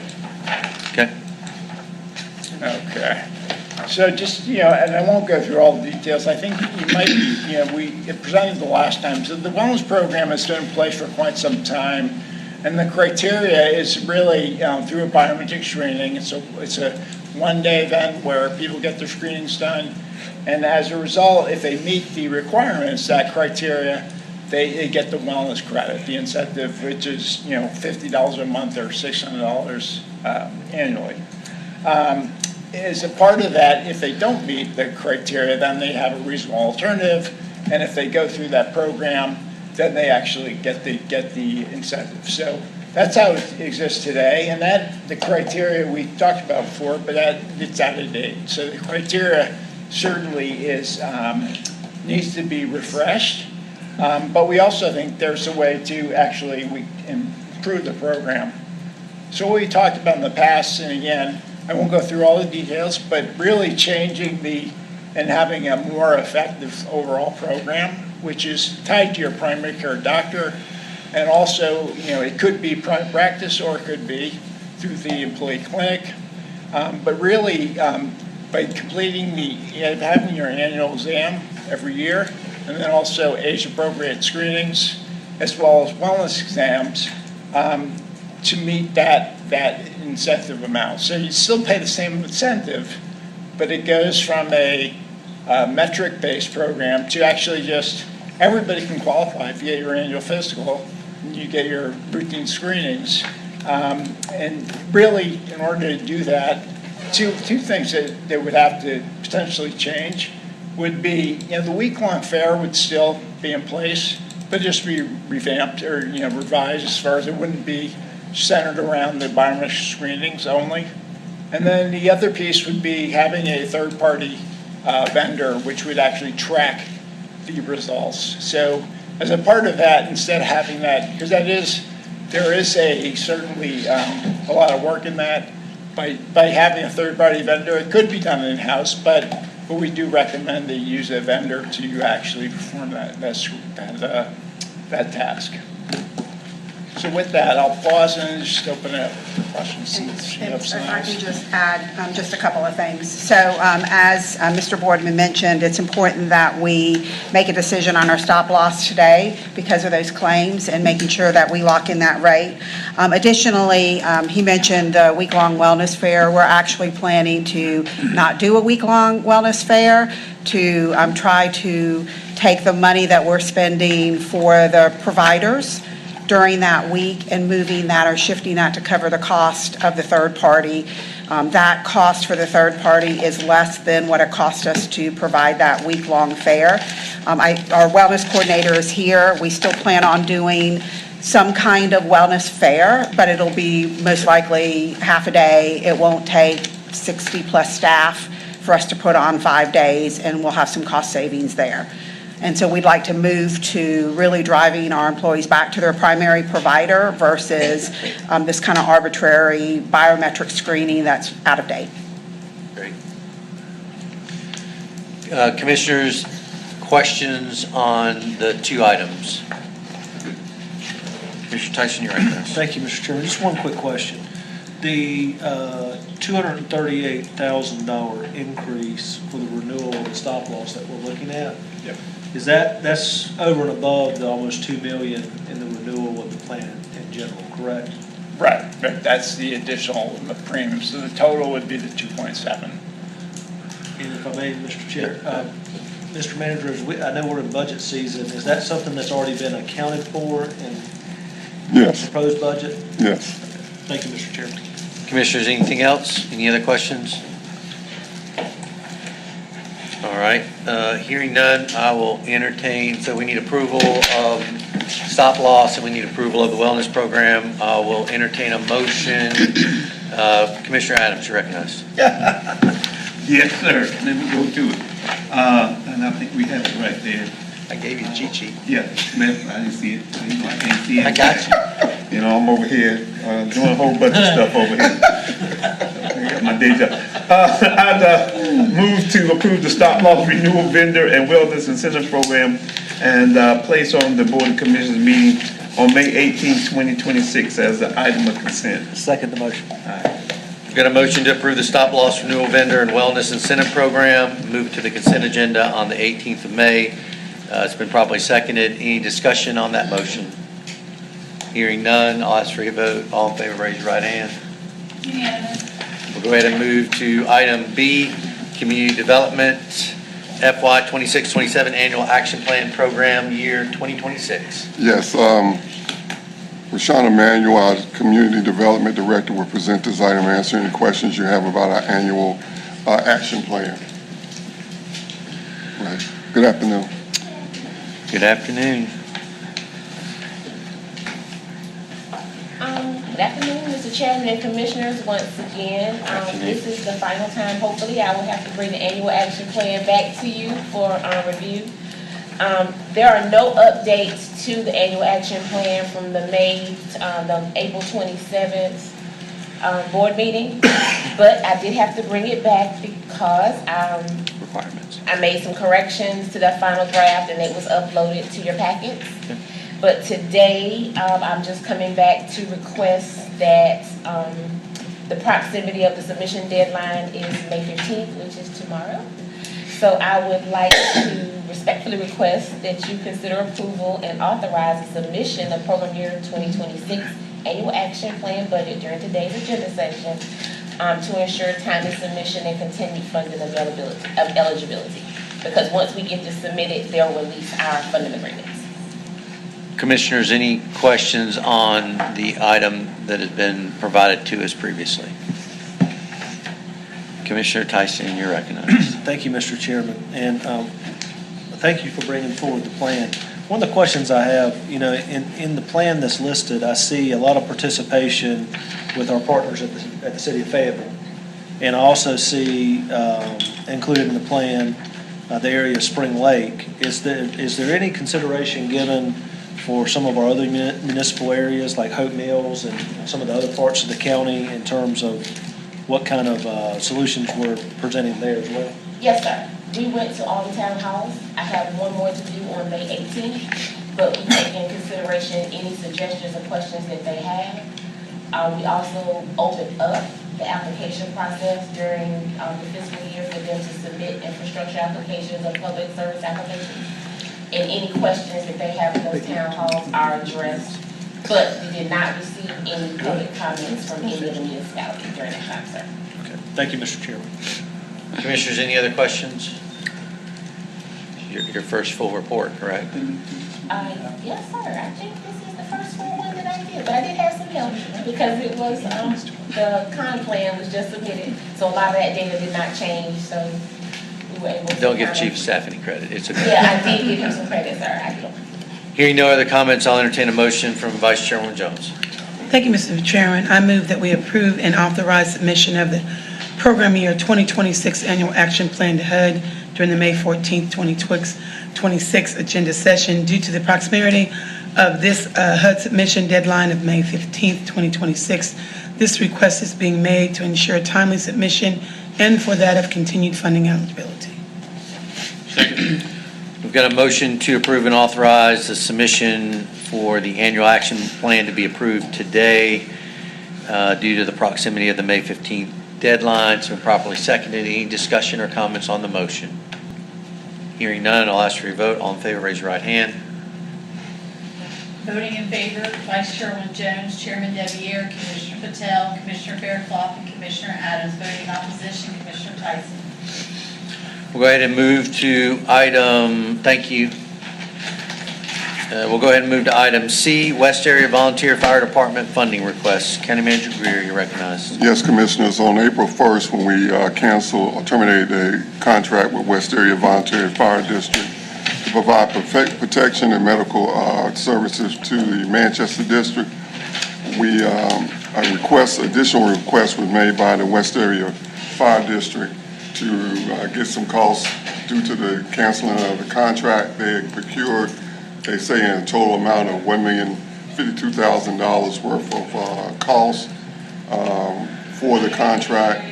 After speaking with the Fire Chief Association, we came to a recommendation of $150,000 for the next 3 years to be paid out of the fire district tax for West Area.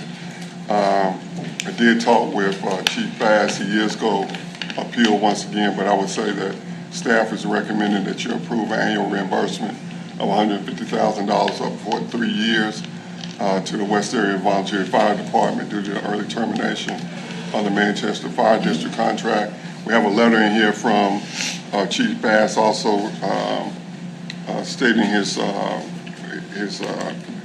information for his request. But again, as I was speaking with the Fire Chief Association, generally we landed on a number of $150,000. I did speak with Chief Bass earlier today. He still is going to ask for a little bit more. Commissioners, questions or comments on this item? County Manager Greer, with this dollar amount for termination, we'll put an agreement in place around it, correct? Correct. Okay. Any other questions or comments?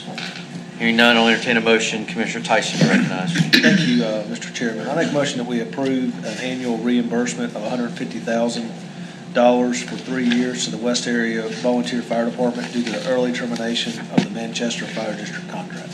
Second.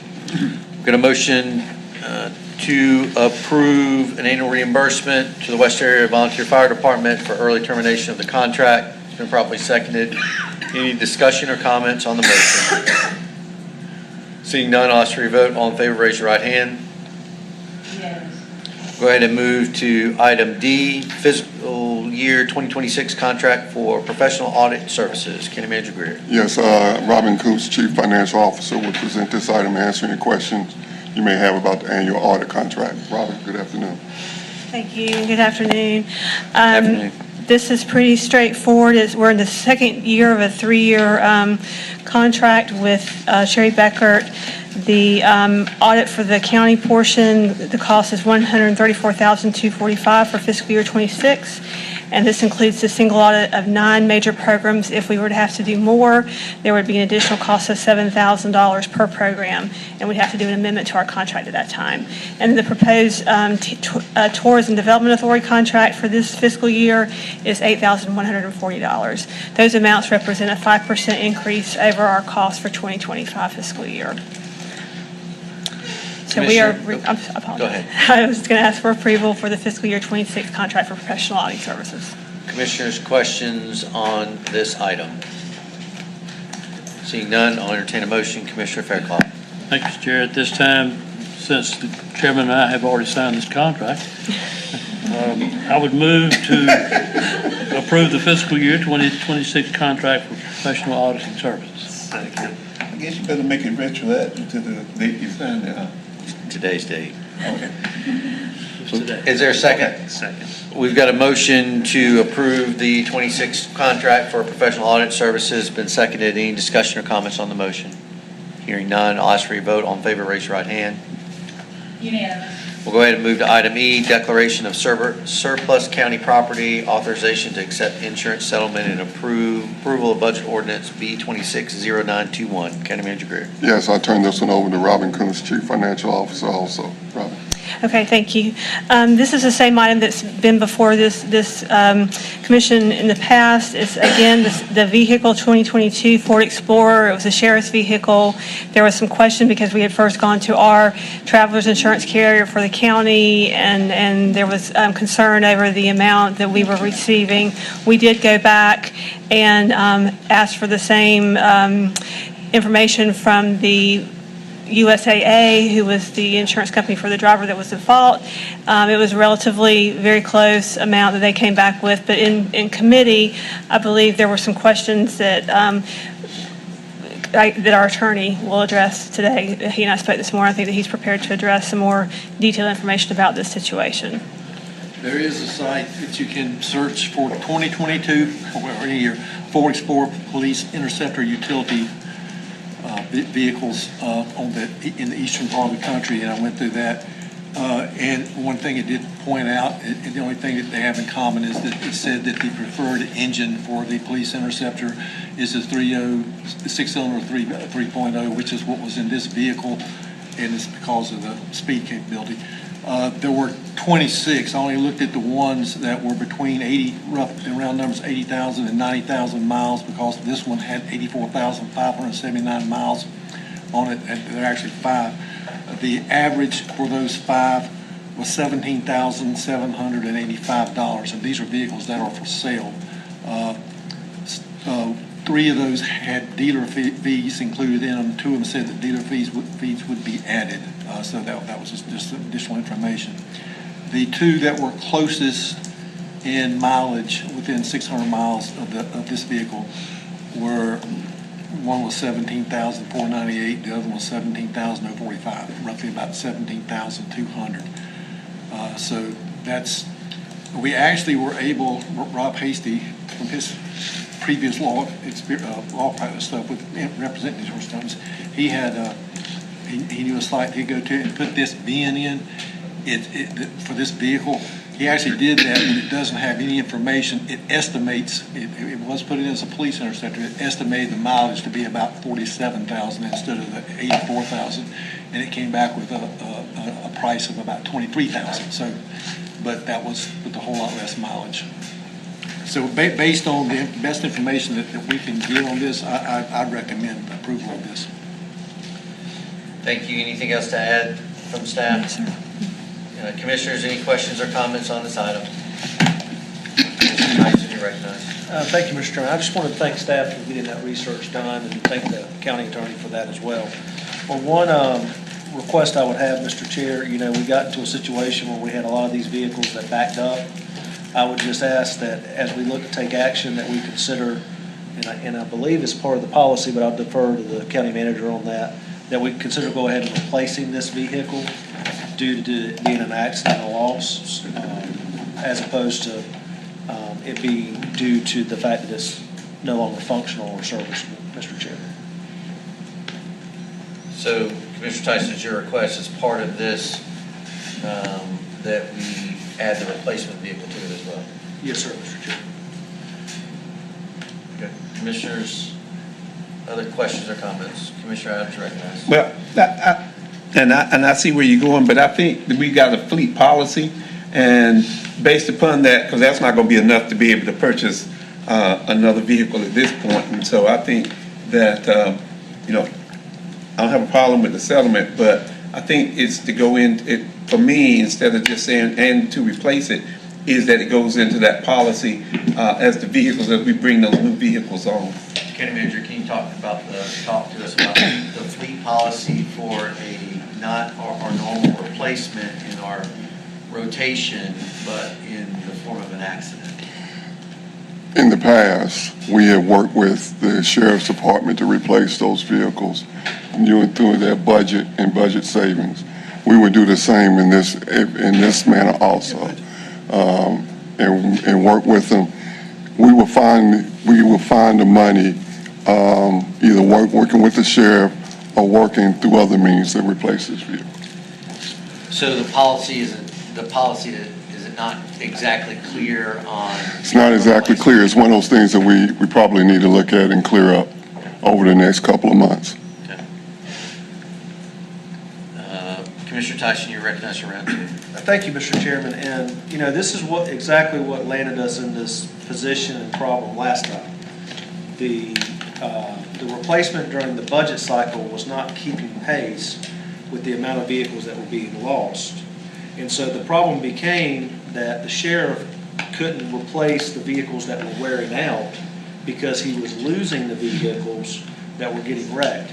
In addition to that, and again, I worked with Sheriff Wright on this pretty heavily, and this is why this board took action last year to replace 26 vehicles that were lost due to accidents that the sheriff lost from no fault of his own, and it caused him a structural vehicle deficit. But part of also that policy is that if he gets a new vehicle during budget season, that he has to give up another vehicle.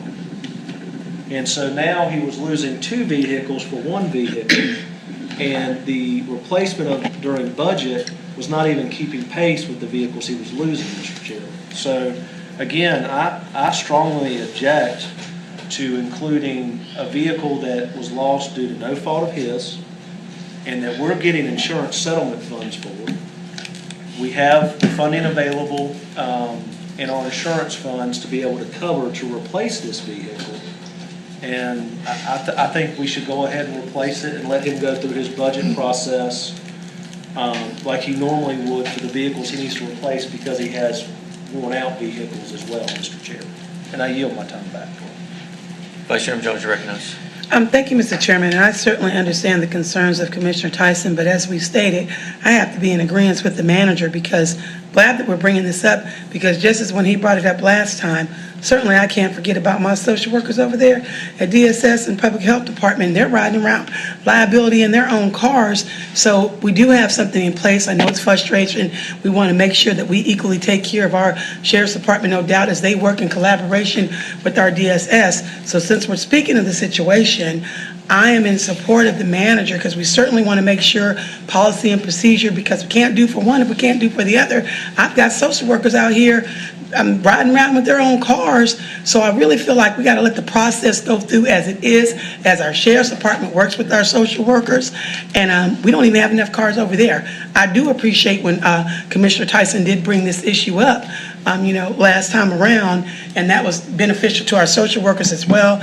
But I think just for equal, fair quality across the board, as the social workers as well as the Sheriff's Department work hand in hand, everybody wants to be safe, it's probably best that we just move it forward, as the manager had stated, and making sure we look at the overall picture for both departments to be safe, because we're definitely understaffed over there with cars, and I have a great concern of my social workers riding around here in their own vehicles. So perhaps we might want to take the recommendation of the manager at this time and look at all departments while we're looking at safety to ensure that of the safety of social workers, case managers, that of law enforcement, and just the entire community safety of those that are providing services for the county. Thank you, Mr. Chairman. I recognize the Sheriff if you have anything to add on this item, and again, we appreciate you being here. The one thing I can say about our vehicles is different from everywhere else is our vehicles on the road 24/7. They're not 8 to 5 Monday through Friday. They're always riding around. We drive at different conditions than everybody else does. We're at high speeds. Our vehicles are responsible for responding to emergency situations where other vehicles are not. So that's one thing I can say, the difference between us and all the other departments in the county. Thank you. Thank you, Sheriff, for your input. Commissioner Fairclough, you recognize. Thank you. I'd like to ask the county manager, have we looked into, or is it even feasible to look into, instead of the actual cost value type of policy that we use replacement costs, have we looked at that? Yes. What's the verdict? Too expensive? What did you find out when you looked into it? We still have a deficit if we use the actual replacement cost. Maybe I wasn't clear what I was saying. I wasn't saying we will use the sheriff's budget, but what we normally do is we try to work with the sheriff to replace those items. And we have some funding in our internal services maybe contingency, other funds that we use to try to replace those. So it'd be, when I said that, I mean, I'm trying to replace it now. If it was a social services vehicle, I would do the same thing. I would try to go ahead and replace it now. I think the issue that happened in the past is that maybe we didn't communicate as well when we had a total vehicle, and so it probably lapsed over years, or the timing. Based on the discussions that we had last year this time, when things like this happen, it's on my radar that we go ahead and replace the vehicle. And so we don't have, I don't want to call it vehicle creep, but that's kind of what it means. And so if it was a social service vehicle, I'm going to do the same thing. So I want to stay ahead of the game instead of getting behind the game. I think we got caught up last year. We've worked with social services and worked with the sheriff's department. And so when we have these incidents, I think we have enough, and don't slap my hand, we have some flexibility within the budget to address these needs. Now, if it was, let's say we had in 1 month 4 or 5 that were total by each, depending on what department was, then we may have to look at a different funding mechanism or issue. But in this case, it's one vehicle. I think we hadn't had any this year, so I think we can find the money to replace it. And like I said, we would do the same thing if it was social services. Thank you, Chairman. Vice Chairman Jones, you recognize round 2. Thank you, Mr. Chairman, and I thank you for clearing that up, but I want to make it really clear, when I'm stating about social service, one is no more important than the other, and I do still want to make a request. I don't know if I have to do it today or whenever. Again, as I stated, I know we got backed up. I have social workers out of that. When I say I, we all, that are riding in their private vehicles. They got to be on call 24/7 as well. So my concern is looking at that overall issue, because if you have social workers using their private vehicles, everybody has a different vehicle, and by the way, they're providing services to children, and you have children riding these vehicles. Some people's vehicles are more in better shape than others. So my concern with that is not the social service vehicles that we do get to have that of, since we're bringing up vehicles, that we do get to make sure inspected. But if you got social workers, of which we do, riding in their own individual vehicles, somebody might be a 2000, someone a 19, there's no structured area to say how safe their vehicle is. So that puts the county in a liability. It puts those social workers that are out there 24 hours call, just like enforcement, with children on top of it, and vehicles. So as we're looking at this process, I'm all for a vehicle being replaced. I do believe that, so I don't care if it's the social workers, the sheriff's department, when we have that availability to make sure that vehicles are safe. We don't get that option when you have social workers having their own vehicles, because people keep up their vehicles differently. So my statement was that to be made is because, and I'm sure you all agree, I'm always for that, of the safety of the youth and children and those that are looking out for them, as we do have crucial social workers out here for major cases, just like the Sheriff's Department. They're both of equally, but I just want us to look into that. Certainly, we don't want social workers using their own vehicles. Everybody keeps their vehicles up different. We don't want to wait for liability, as Mr. Moorfield always tells us, till we get sued because negligent and a child, God forbid, get hurt, or a social worker. So that's just something I want us to be mindful on the radar, since we're speaking of safety. Thank you, Mr. Chairman. Thank you. Commissioner Fairclough, you're recognized.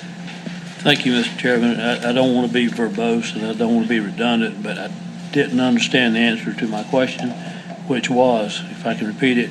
Yes, sir. Have we considered, instead of the actual cost, not the actual cash value, instead of the actual cash value of the vehicle, which has been depreciated down to quite a small figure here, can we consider, or have we considered, replacement cost value insurance that would eliminate the issue if it's not too expensive? Yes, we're evaluating that, Commissioner Fairclough. I think when we mentioned, I think in the Finance Committee meeting, that was one of the things that staff said we would go start to explore, because, again, we don't want to get behind the 8 ball on this, and we probably do need to look at a different insurance mechanism or funding mechanism for this. So Board, in the discussion, before we move to a motion, I'm hearing a couple of things. One, we need to update our policy so we can bring that back in June for the vehicle replacement across our entire fleet, regardless of the department. And then the replacement cost value insurance as well, and that come back to this body as well. So those two actions based on this discussion before we move to a motion. Commissioner Adams, you have something else? No, I just had one question, because we talked about it, and I think Vice Chair is correct.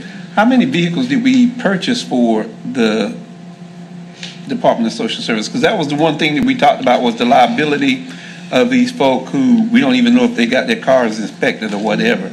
Right offhand, I'll have to bring that back, Commissioner. If you could, So that's fine. Yeah. Thank you. So we'll add that to come back. Maybe that can be in the form of email, just so we have it. And if we need to have a discussion around the fleet, we can have a discussion around the fleet. Now, and don't hold me to this, but I think it was up to 10. That's fine. I mean- But I'll make sure I bring it back. Thank you, Mr. Chairman. Thank you, Commissioner Adams. Commissioner Tyson, round 3. Thank you, Mr. Chairman. And also, Mr. Chairman, I agree with my colleagues. I appreciate they bringing them up. You know, no department's greater than another. So I'm sure during that investigation, Mr. Manager, that the Sheriff's Department may have some additional Crown Vics that they would be happy to send over to the Social Services Department, because if the Crown Vic is good enough for the Sheriff's Office, it should be good enough for Social Services. Okay, thank you for the context. We're going to move forward at this time. And I let a lot of latitude there, because a lot of that was not germane to the issue. And germane to the issue was the vehicle that we're talking about. So I gave latitude. I'd appreciate commissioners staying on topic, moving forward. At this time, I'll go ahead and entertain a motion. Commissioner Tyson, you're recognized. Thank you, Mr. Chairman. I make a motion that we declare the vehicle described above as surplus, that we authorize the finance director to accept $18,355.63 as a settlement, that we allow USAA to take possession of the wrecked surplus vehicle, that we approve budget ordinance amendment number B260921 to recognize insurance settlements, and that we direct the county manager to replace the vehicle that we are declaring surplus and place this item on the May 18th, 2026 Board of Commissioners regular meeting agenda as a consent agenda item. Second. We've got a motion, and I'm not going to restate it all. We've got a motion on the floor to declare the vehicle described as surplus in a series of items. It's been properly seconded. Is there any discussion or clarification on the motion? Commissioner Adams, you're recognized. It's just on the motion, because I thought we were talking about bringing back the policy to be able to look at. So when you put in this motion to go ahead and replace that vehicle, the settlement part I have no problem with, but that part, I'm gonna have to vote no on that motion. It's coming back to the policy as just an action, what we talked about, to look at just changing the policy. Well, actually clarifying the policy that we're kind of doing now in procedure, but actually clarifying it to make sure that we would replace vehicles no matter where they are in the fleet if there's accident. But in the motion that was stated, it was also that move forward with a replacement vehicle for this one. Any other questions or comments on the motion? I have a question. Yes, ma'am. Thank you, Mr. Chairman. So I guess I need clarification on that, of what, because I'm getting confused here now. So we're gonna have two separate motions, one on to replace this now at this time, and then a second additional to revisit the policy so that we make sure that we look at putting things in place for all vehicles in all departments. Is this gonna be two separate motions or one? I just wanna get clear on what we're doing. No, ma'am. So there was direction to the staff to update the policy to reflect the procedure that vehicle replacement across the entire fleet, so that replacements are done. If there's an accident, we have the policy in place to address how that's done. There's been a procedure, but we need to put that into policy. The motion that's on the table is to declare the vehicle described as surplus, authorize to accept the settlement, authorize USA to take possession, authorize the budget amendment to recognize the insurance settlement, place this on the regular meeting as a consent agenda on the 18th, and to go ahead and replace the vehicle back to the sheriff. And I have one more question, please, Yes, Mr. ma'am. Chairman. So I don't confuse myself. Ordinarily, usually, we just make exception to policy. Things like this have to go to policy committee first. So is it going to be different for this situation? I'm just stating by usually something's brought like this, we say it's got to go through policy for discussion. I just want to make sure I'm clear, or is that just was different for other situations? I don't want to confuse myself. Is that what you're stating, Commissioner Adams? Usually we send it through policy if it has to be something that's adjusted to policy. I mean, it's fine if we're not doing that this time now, but I like consistency. Are we doing it this way like we have done on other things, or are we not? And that's not to be argumentative. I need to know what the difference is here. No, ma'am, to clarify, the policy question was around getting the policy to reflect the habit or the procedure that the staff has done to do replacements. That's what's going to the policy committee. The action, the motion that was made includes the replacement vehicle. That's not a deviation from any policy. What we're trying to, with the direction on the policy committee, is to get, or the direction for the staff to bring that action to the policy committee is to firm up that policy so it's not just a normal procedure, but it's a direction. So this motion contains a replacement vehicle, request for replacement vehicle. Is there a question, is there staff, do you have input? Yes, ma'am, go ahead. Yes, thank you. Assistant County Manager Shaw just brought to my attention, if we are going to make part of this motion to replace the vehicle, I will need to do a budget amendment for that. I can bring it on Monday, at your meeting on Monday, and we can clear it up then, but we'll just have to use money out of our fund balance to cover that amendment. Commissioner Adams, you recognize. And that's the issue I had with the motion is that the manager said he's got the money, he can do it. Doesn't need to be in this motion to do a budget amendment or anything. Just allow the manager to move forth and purchase the vehicle. I think the purpose of a motion is that then it's documented as a course of record and direction from the board. So if there needs to be a budget amendment and we need to modify the motion, and we got two courses of action, Commissioner Tyson can modify the motion to request the budget amendment come forward as well as part of the consent agenda, or you can separate it from your motion.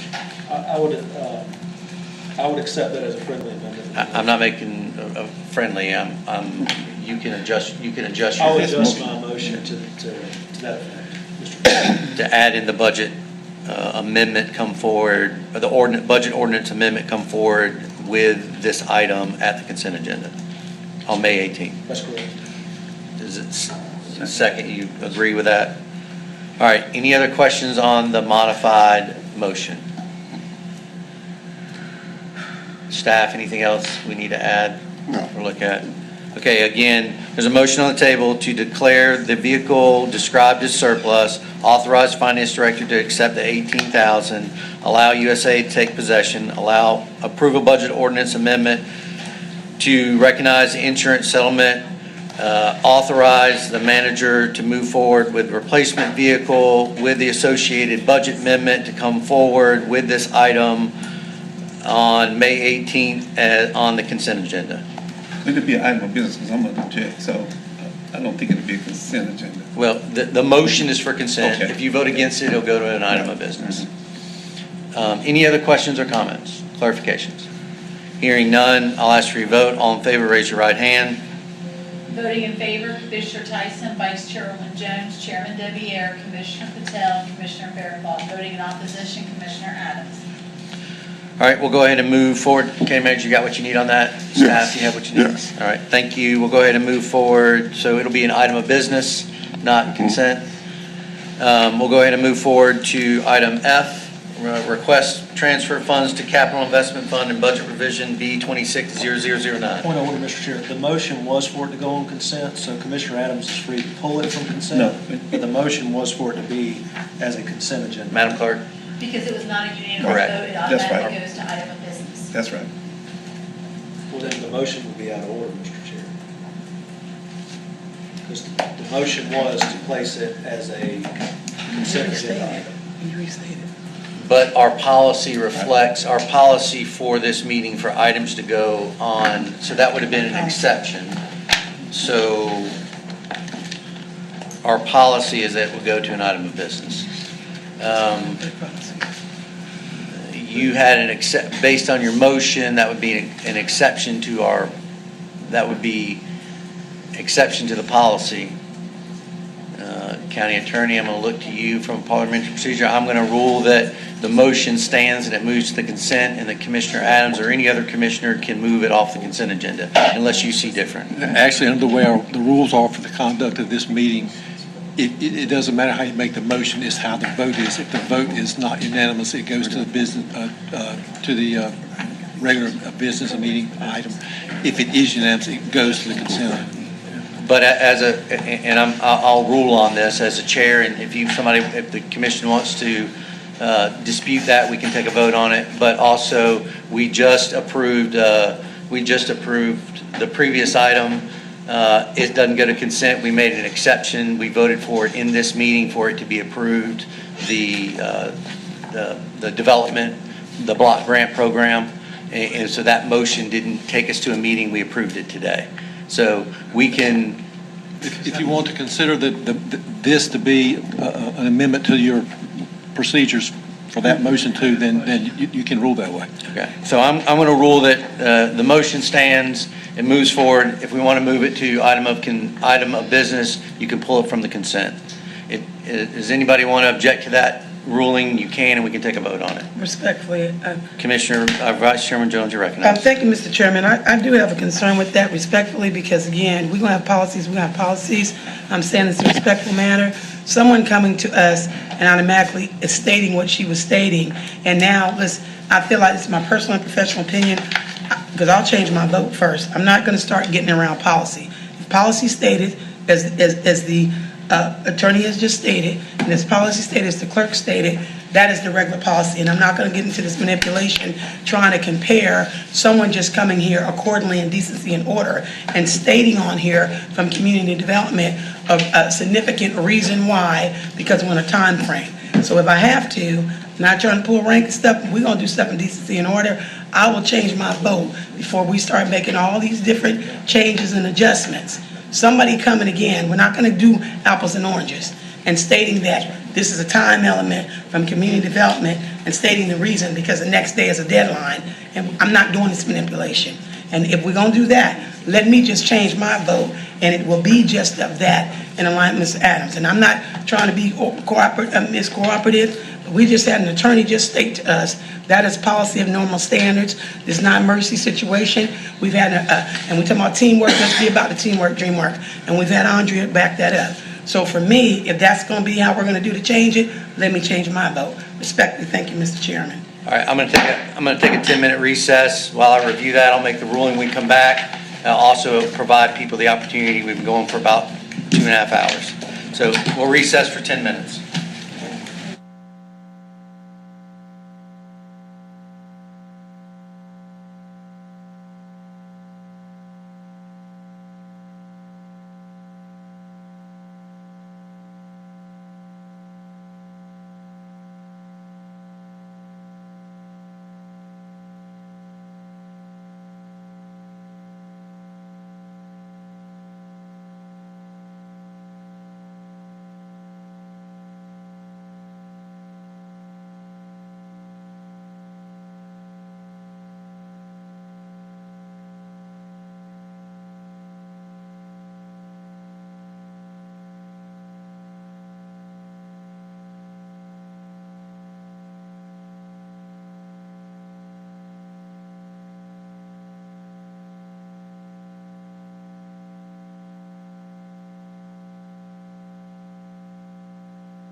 The lights dim?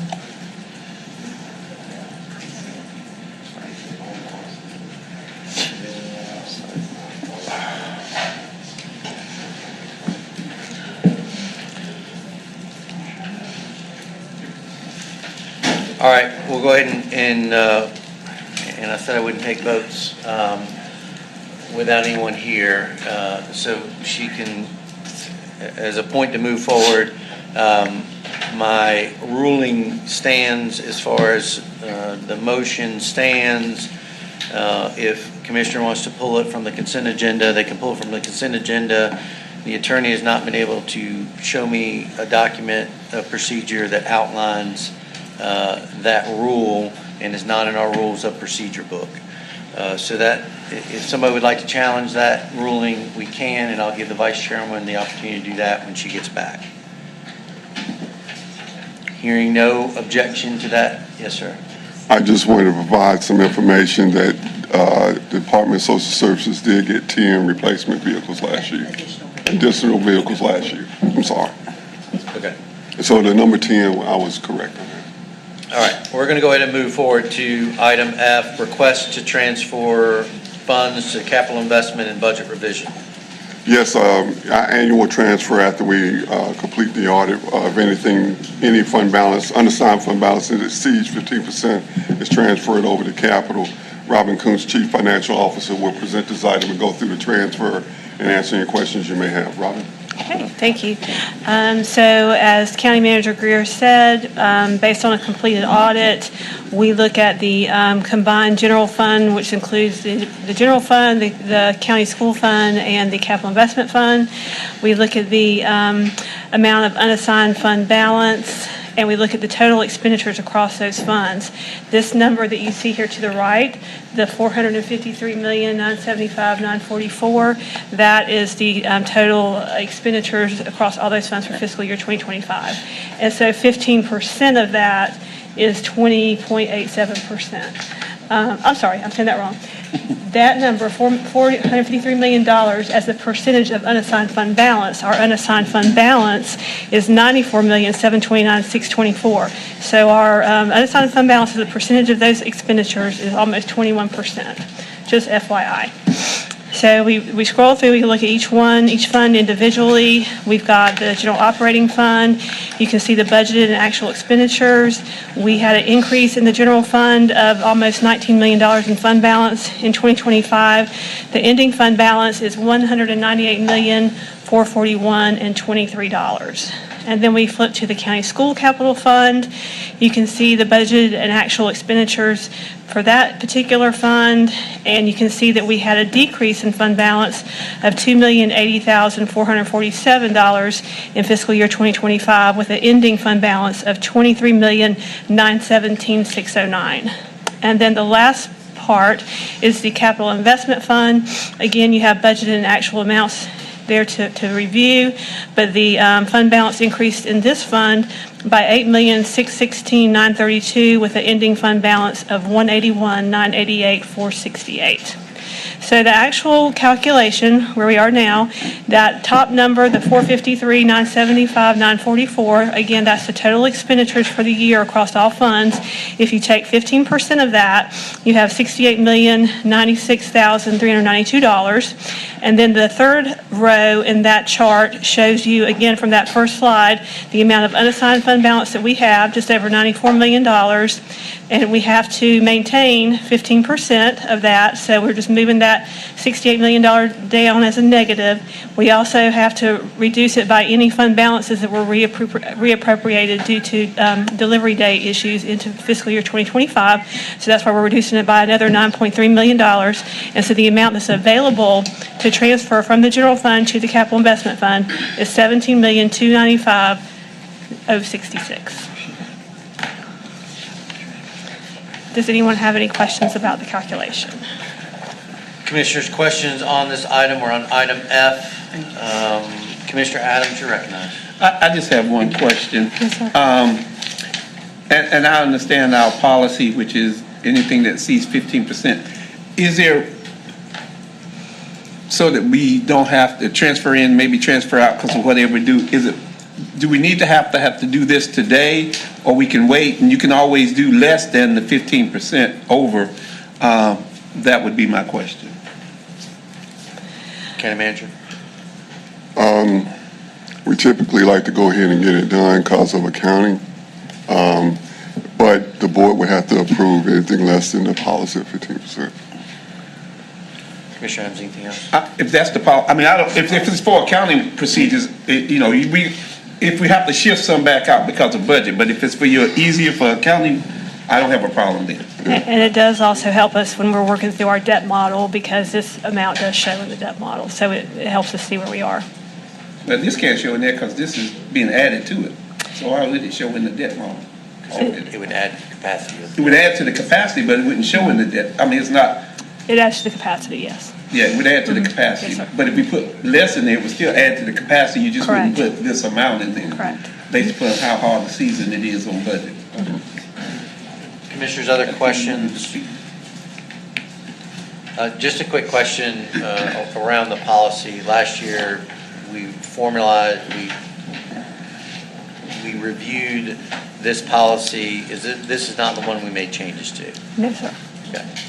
The formula that we made changes to that set a percentage, do we have that formal policy in place? And that was to set aside for?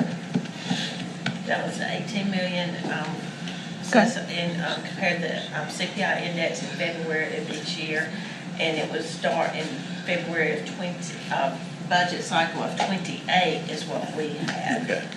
And that was for what? That's the initial transfer, the $18,396 million, don't hold me. Right, to but that. that's the initial transfer. That's the initial transfer. This is over. Above that. This is that Correct. 18 million's already been budgeted, this is in addition. Okay. And we formalized that other policy.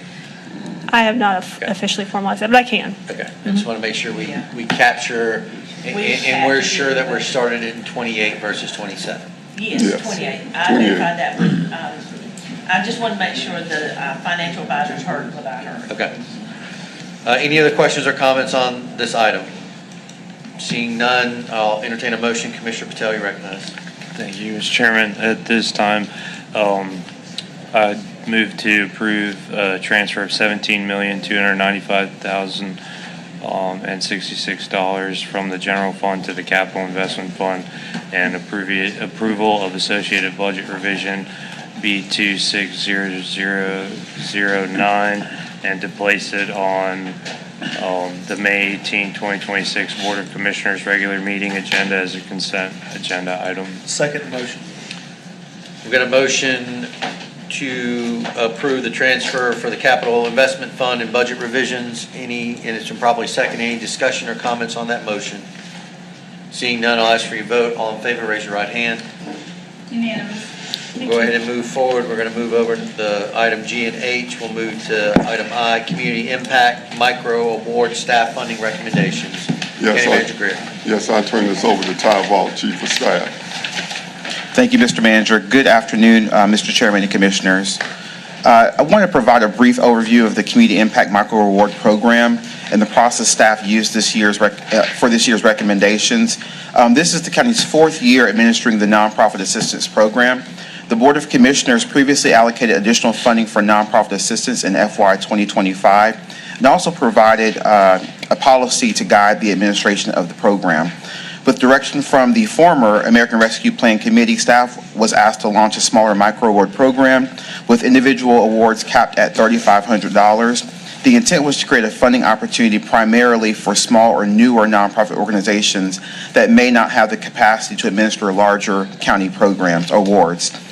Because the policy was already in place and sufficient budget capacity had been approved, staff did not bring a separate request to release the request for application.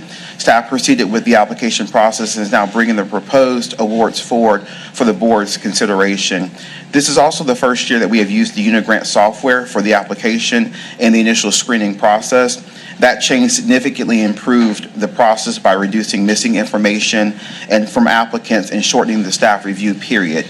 Staff received a total of 28 applications with a total request approximately $93,335. After reviewing eligibility, public purpose, fiscal responsibility, scoring, and risk assessments, staff recommended 26 organizations for funding. The total recommended award amount is a not to exceed $91,000. Staff is recommending that the eligible awards be fully funded up to the not to exceed amount because these are not direct upfront payments. The awards will be administered on a reimbursable basis, meaning organizations will have to complete eligible work and provide proper documentation before funds are released. These recommendations are also conditional. If approved by the Board of Commissioners, staff will work directly with each nonprofit to develop a public purpose centered scope of work and execute a contract before any funds are dispersed. The applications and recommendations are organized under the 5 categories included in the program guidelines: health and human services, religious and faith-based services, public safety and emergency response, educational and youth development, and arts, culture, and community development. Staff is requesting the board's consideration of the Community Impact Micro Award recommendations as presented, and that the item be forwarded to the Board of Commissioners May 18th, 2026 regular meeting as a consent agenda item. And I'll just add that this item did come before the Finance Committee, and they forwarded the item to the full board for consideration. And I'll take any questions that you may have. Commissioners, questions on this item? Seeing none, I'll entertain a motion. Vice Chairman Jones, you recognize. Yes, I move that we approve the Community Impact Micro Award. Recommendation is presented in the amount of $91,000, and this item be forwarded to the Board of Commissioners May 18th, 2026 regular meeting as a consent agenda item. Second. Is there a second? We've got a motion to approve the Community Impact Micro Award recommendations by staff. It's been properly seconded. Any discussion or comments on the motion? Seeing none, I'll ask for your vote. All in favor, raise your right hand. Unanimous.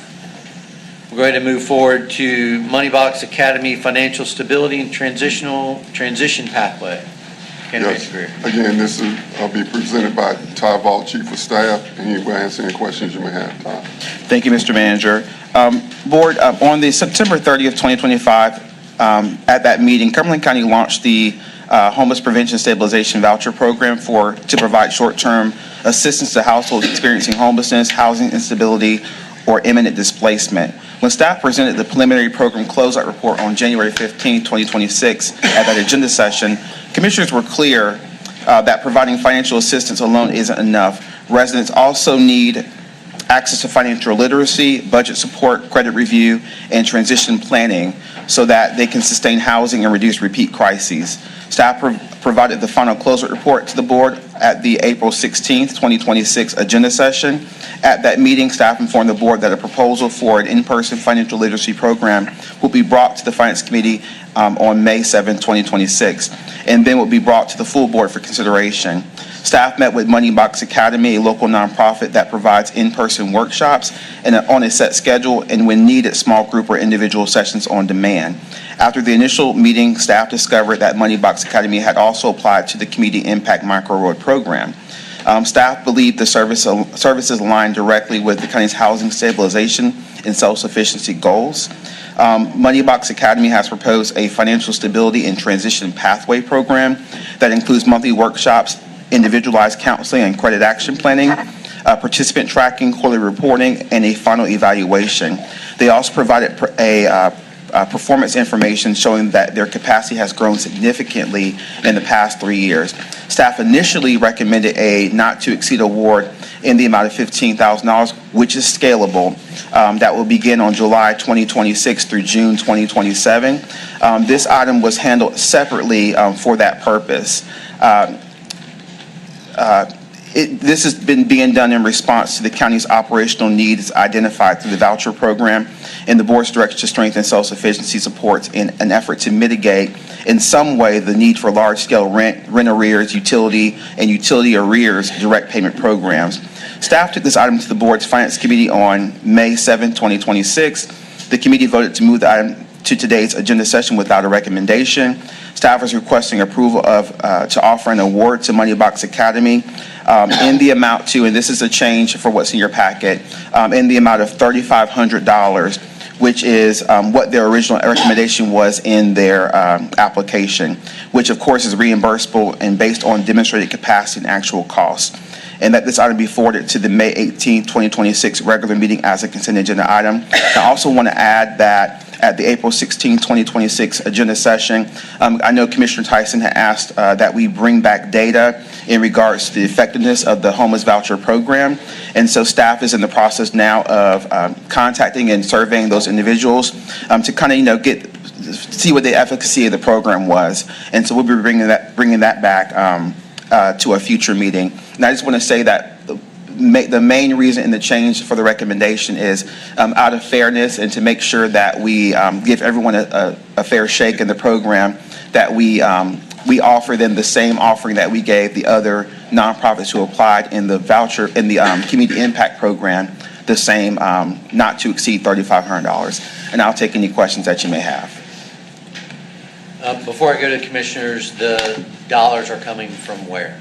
So these dollars are located in the nonprofit assistance program. And so, I didn't say it, but in your pack, So you're taking it from the same pool of money that the micro grants came? That's correct. Yes, sir. Just to clarify. So I'll say this, Chairman, sorry as well. So based on what you're saying, we're asking that this be, I couldn't add it because it was a separate item, but so I asked in the previous item to approve a not to exceed of $91,000. Adding that in would change it to a not to exceed of $94,500.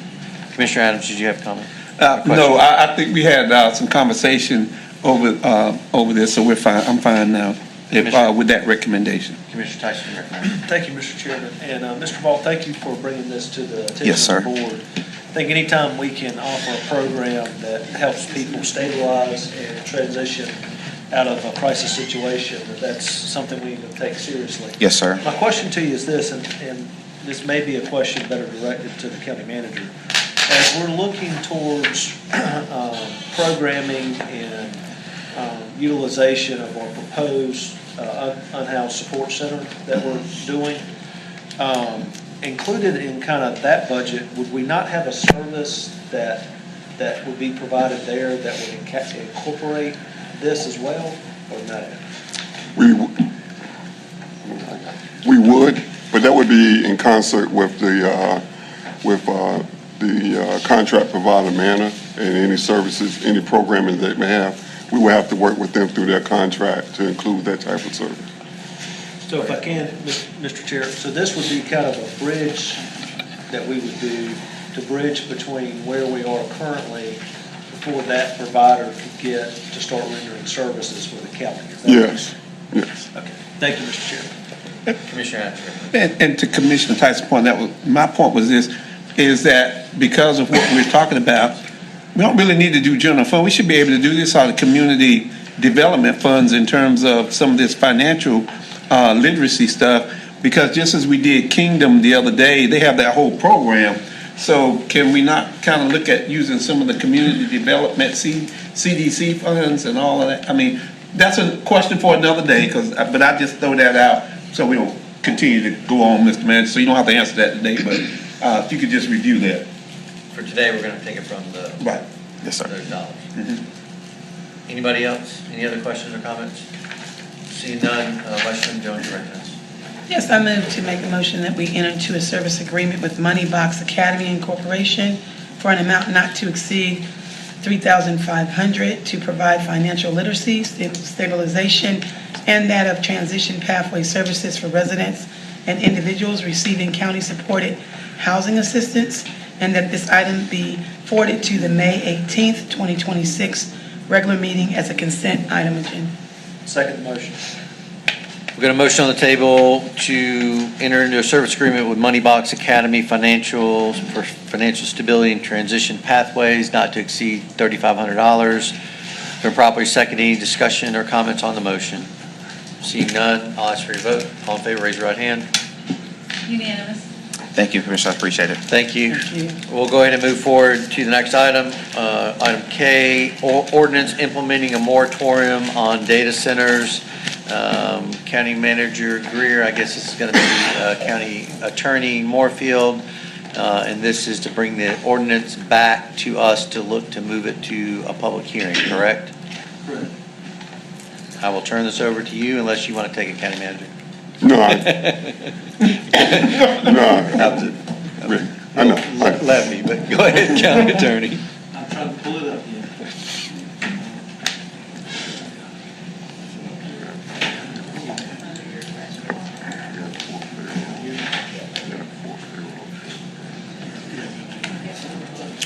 Mr. Chairman. Go ahead. Point of privilege. Go Yeah, ahead. as he's pulling this up, we've already got a May 22nd date for, or whatever date that is. May or- 18th. May 18th. So this is just to be able to put it to the public, for them to be able to see. Yes, sir. Yeah, so. Yes, sir. Which is what I think I just said. Well, I'm just, I ain't want to go on. Are you ready for me to proceed? Ready? Yes, sir, go ahead. I rewrote the draft that was provided at the last agenda session, and I rewrote the draft that was provided at the last agenda session to address some of the concerns raised by individual commissioners, particularly Commissioner Adams. As you'll see, the title is now Data Centers, Data Processing Facilities, Cryptocurrency Mining Operations, and Similar Operations. So I've expanded it to cover all that. Data centers typically would be interpreted to include all those anyway, but it's okay to add them. One of the concerns expressed by Commissioner Tyson was that it was not too broad in terms of addressing someone that was not in the data processing business, but was actually using this stuff. And I think that the language in the last paragraph in section 1, application and definition, covers that. It just says that this definition and ordinance shall not apply to businesses with data processing equipment and infrastructure which use is clearly incidental and subordinate to a permitted principal use under section 403 of the Cumberland County zoning ordinance and is intended solely to support the on-site operations of such principal use. I listed some principal uses there that would include, but that's not all of them, but that was just what I could see. Some other places, things such as hospitals, medical facilities, financial institutions, offices, educational institutions, that list, and that's pretty common language. The things that are addressed by this were the things that were addressed at the public forum in terms of the residents' concerned about electric power and water usage, the environmental impacts, particularly with the noise that they generate.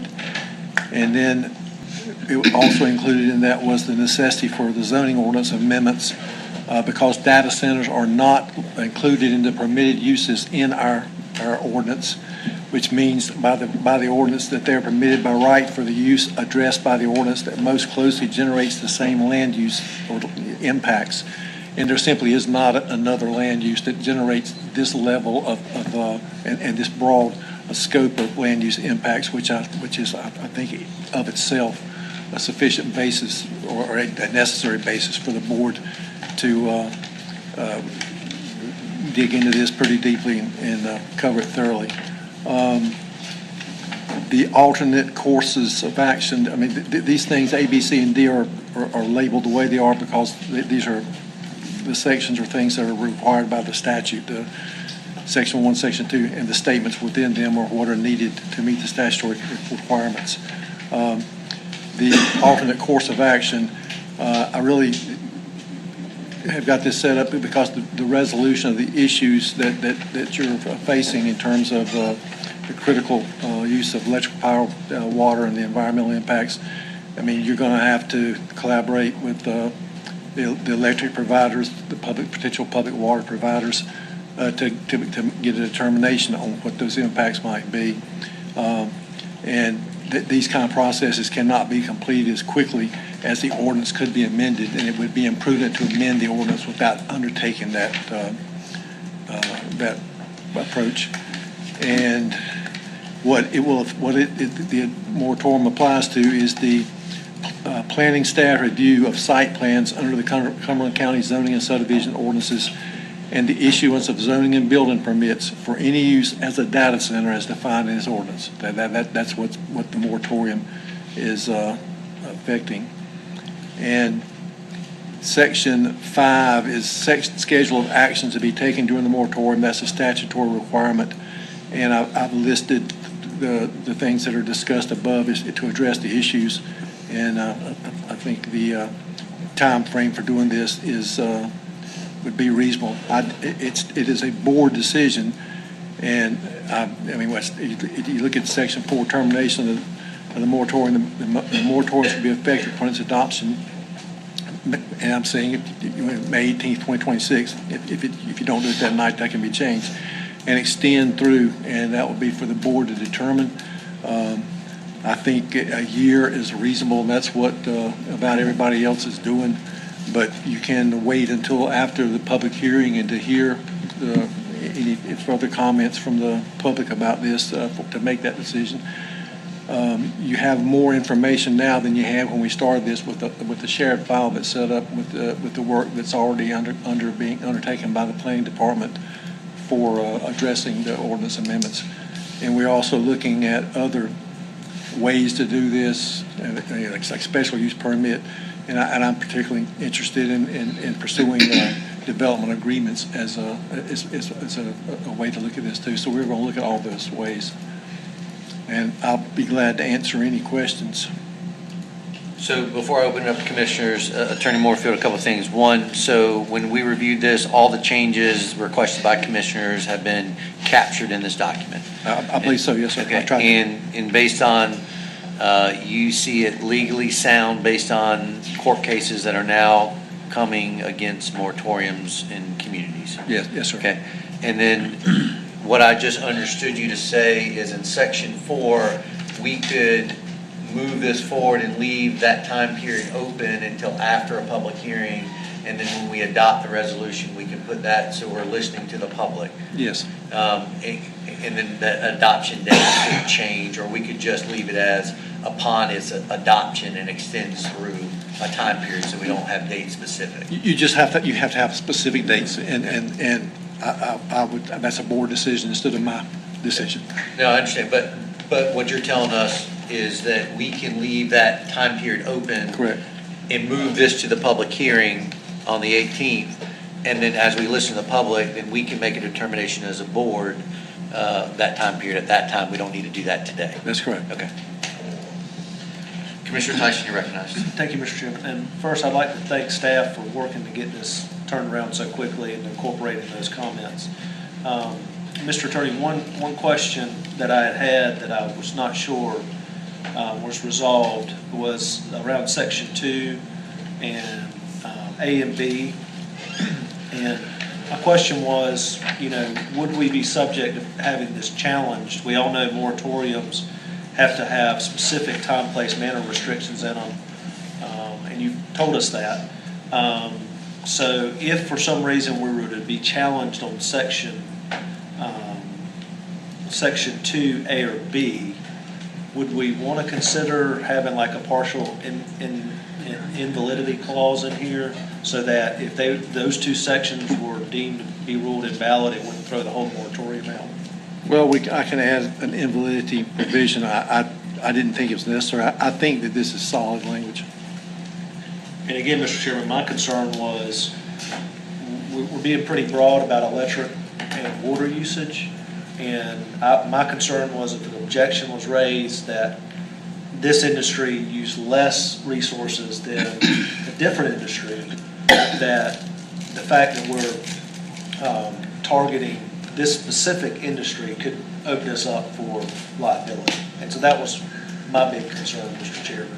I don't know that I've quite gotten that addressed. What we're talking about is our ordinance, and Section 403 of our ordinance has permitted uses, and there's nothing in that list of permitted uses that has this type of, as far as an individual use that has this kind of impact. It's just not there.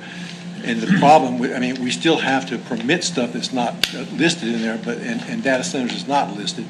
So there's also a provision in the ordinance, which is a requirement, that if it's not a listed permitted use, then it is to be regarded as the use that's most like, has the land use impacts most like it.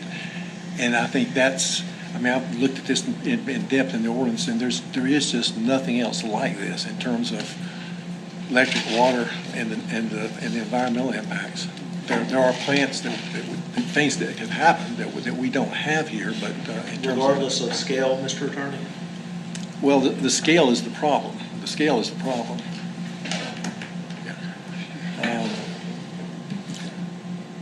I had two. Only comment, Mr. Chairman. Thank you. Attorney Morford, do you have anything else to add? I'm comfortable with this language in terms of being defensible.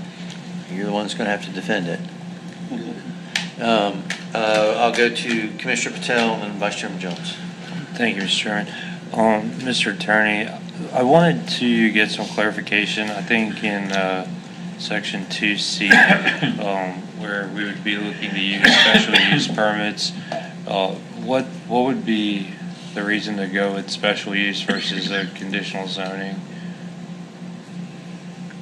Well, the way that you have to adopt them is different, and we have kind of gotten away from conditional zoning because of the type of hearing that you end up having to do with that. I mean, we can go back to that, but planning staff is working on this. I mean, you guys we're in the file, you see everything that's being, so we're undertaking this work now. And I have not been involved in the level that they have at this point, but I will get. I'm not suggesting that we do this anyway right now. I'm just suggesting we thoroughly evaluate all the options. Okay.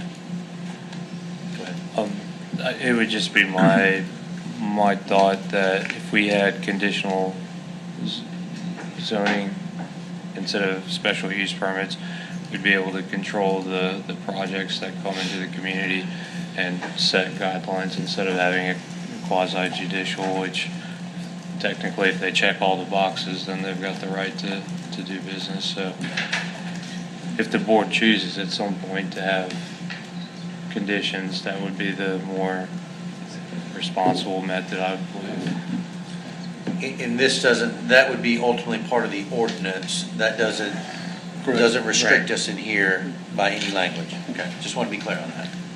All this is for is to give you reasonable time to be prudent in what you come up with. To go through the discussions. And I think we will go through all the potential ways to address this.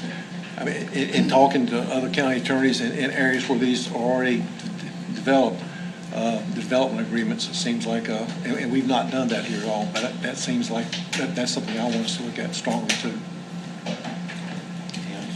Thank you, Mr. Chairman. This question is for our attorney. When we're talking about the environmental impacts on B, is there any way possible that we can make a requirement that an ESA, an environmental survey assessment be done before someone were to, can that be a part of this is what I'm trying to say? Can we? That would be part of the process that we're undertaking. Okay. That this will enable us to have time to do. Yeah. Okay, so that would be covered anyway, because they'd have to do that assessment anyway, correct? Is that what you're saying? I don't know how we're going to end up with it, what we're going to end up with, but we're going to look at all this stuff, okay? That would be part of the ordinance. Okay. It's just going to give us time to. All right, I just wanted to make sure that was in there. This is just to prohibit the issuance of permits for something that fits the definition of a data center under this ordinance. This is an ordinance too, for whatever time the board determines in order to amend our ordinance, or ordinances to appropriately address the impacts caused by data centers. And then at the later state, the ESA would be required, or is that not? That's because I know sometimes it's not required for people to have to do an ESA, environmental study assessment, before they get property. It'd be part of the ordinance conversation. Okay. As the Joint Planning Commission is working through the ordinance, that'll be part of that conversation. This just allows us time All right. to have those conversations. But That will be part of included as later. That's all I wanted to make part sure. of the conversation. Yeah. Well, at least will be considered. Okay. Part of the ordinance Thank you. conversation with the Joint Planning Commission. Any other questions or comments for the attorney on this item? And again, this is just providing the framework to take it to a public hearing on May 18th. This provides us the framework for a moratorium that we can have a public hearing on and get additional input from the community. Hearing no other comments, I'll entertain a motion. Commissioner Tyson, you recognize. Thank you, Mr. Chairman. I make a motion that we move to hold a public hearing at a regular Board of Commissioners meeting on May 18th, 2026 for ordinance on moratorium on data centers with a time period to be determined after public input at that meeting. Second. And that, I think you spoke to it, that will be on the public hearing agenda portion. We've got a motion on the floor. It's been properly seconded to place a ordinance implementing a moratorium on data centers for public hearing on May 18th on the public hearing section of the agenda. Is there any, it's been properly seconded, any discussion or comments or clarifications on the order or on the motion? Seeing none, I'll ask for your vote. All in favor, raise your right hand. Unanimous. Thank you, Board. And at this time, we'll go ahead and recess the Board of Commissioners meeting. I'm going to go ahead and convene the Norcrest Water and Sewer District meeting. Our first item, Norcrest rate increase. I'll call on County Manager Greer. Yes, Amanda Lee, General Manager for Natural Resources and Solid Waste Director, will present the Norcrest rate increase item and answer any question you may have. Amanda? Faith Phillips, Assistant County Manager, will present this item and answer any questions you may have. Thank you, County Manager Greer. Chairman, Commissioners, good afternoon again. I'm here to provide an update on the Norcrest sewer system and present the proposed rate adjustment for the upcoming fiscal year. After reviewing our operational costs, it's clear that our current sewer rates are no longer sufficient to cover the day-to-day expenses of running the system. Over the last year, we've seen increased costs from our service providers, chemical suppliers, electrical utilities, essentially every major area of operations. Because of that, the existing rate structure is not generating enough revenue to sustain our operations or to establish a capital reserve for equipment replacement and system repairs. The last rate adjustment was approved in 2022 and included additional 5% increases through July 1 of 2025. Given the rising costs we've been seeing across the board, we now need a revised rate structure to maintain system reliability and fiscal stability. Today, we are proposing an approximate 20% rate increase. This increase is necessary to balance the fiscal year 2027 budget, especially considering that our average collection rate is about 80% of revenues for the sewer fees. To make that budget work, we have to set rates at a level that still supports the system, even after accounting for uncollected revenue. I also want to remind the board that this adjustment is a part of the corrective action plan for the fiscal year ending in June 2027, which was submitted to the Local Government Commission in April of 2026. In that plan, the board identified a 10% rate increase. From an operational standpoint, we can temporarily make a 10% increase work if we are successful in improving our collection rates. The goal of the corrective action plan, including the rate increase, was to identify measures that can be taken to ensure the viability of Norcrest and to work to keep Norcrest from being a performance indicator for a third year in a row on our audit. It should be noted that transfers of funds into the Norcrest fund are not a part of this action plan. Norcrest must be viable independently of any fund transfers. To help achieve that viability, we are already moving forward with the following actions: installing SCADA to improve flow reconciliation and provide accurate real-time data, completing a full asset inventory assessment study, which will include flow analysis, which will recommend rates and have internal dashboards to monitor key system indicators. We will be fully implementing SCADA and pump station maintenance improvements. We are beginning system rehabilitation. A Myers Engineering contract has been reviewed by the Infrastructure Committee and is on the May 18th agenda as an item of consent. We are applying for a merger regionalization feasibility study with the Division of Water Infrastructure to explore operational efficiencies, including an AMI for billing accuracy and real-time data.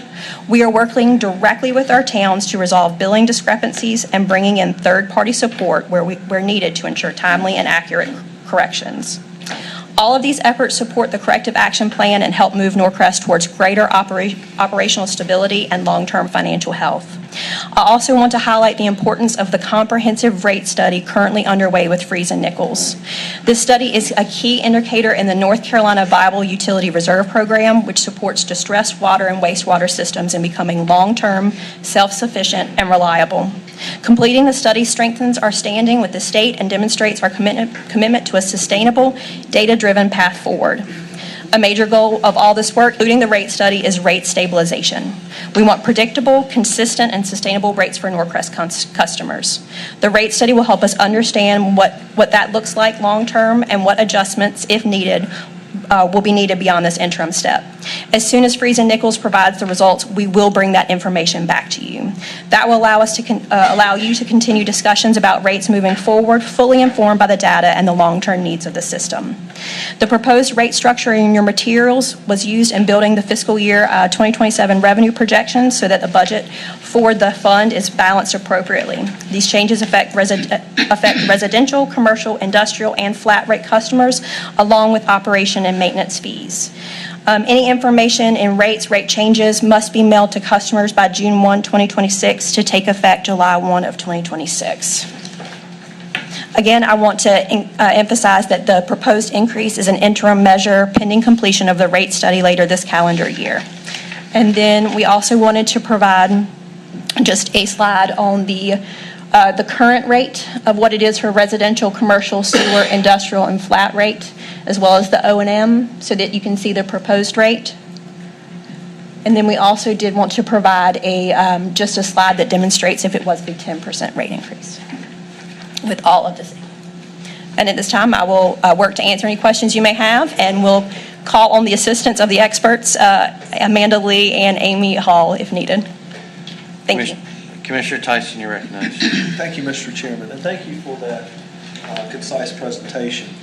A couple of questions, Mr. Chair. The first one, I know we've talked about this in other meetings, and it was my understanding that when we talked about the shortfall and the reason we had to inform the LGC on this issue was due to billing errors that we had with our partner. So if we correct the billing error, I'm trying to understand why we would still have a shortfall.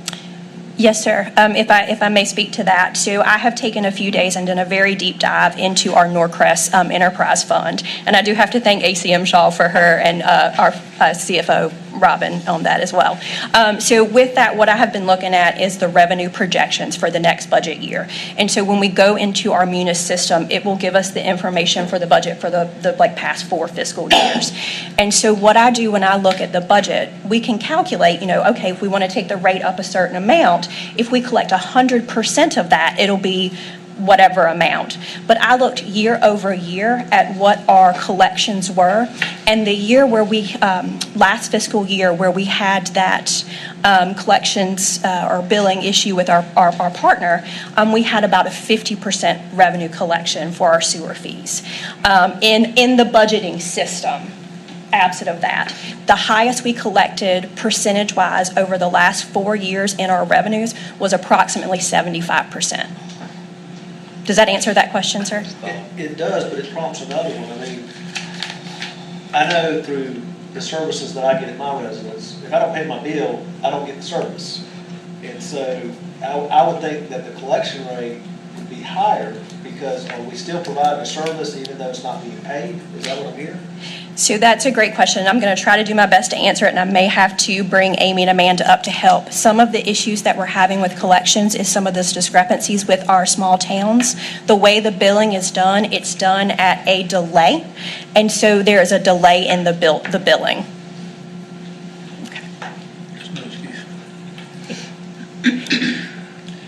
And then one last, Mr. Chairman, I appreciate your patience with me. I know we've been discussing a lot about regionalization. I know we've had some requests from some other systems for us to study and look at involvement with them. Have we taken into account if absorbing those other systems through interlocal agreement, if there's additional revenue streams there, that could be an approach as opposed to just having to go to a rate increase?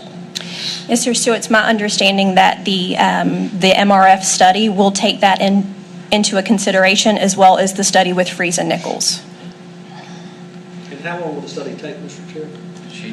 Freezing Nichols is the end of the year. End of the year, yes, sir. And then the MRF study for Norcrest, we submitted that application. It was due to DWI on April 30th, and we submitted that then for the grant. So have to be approved for that. Yes, sir.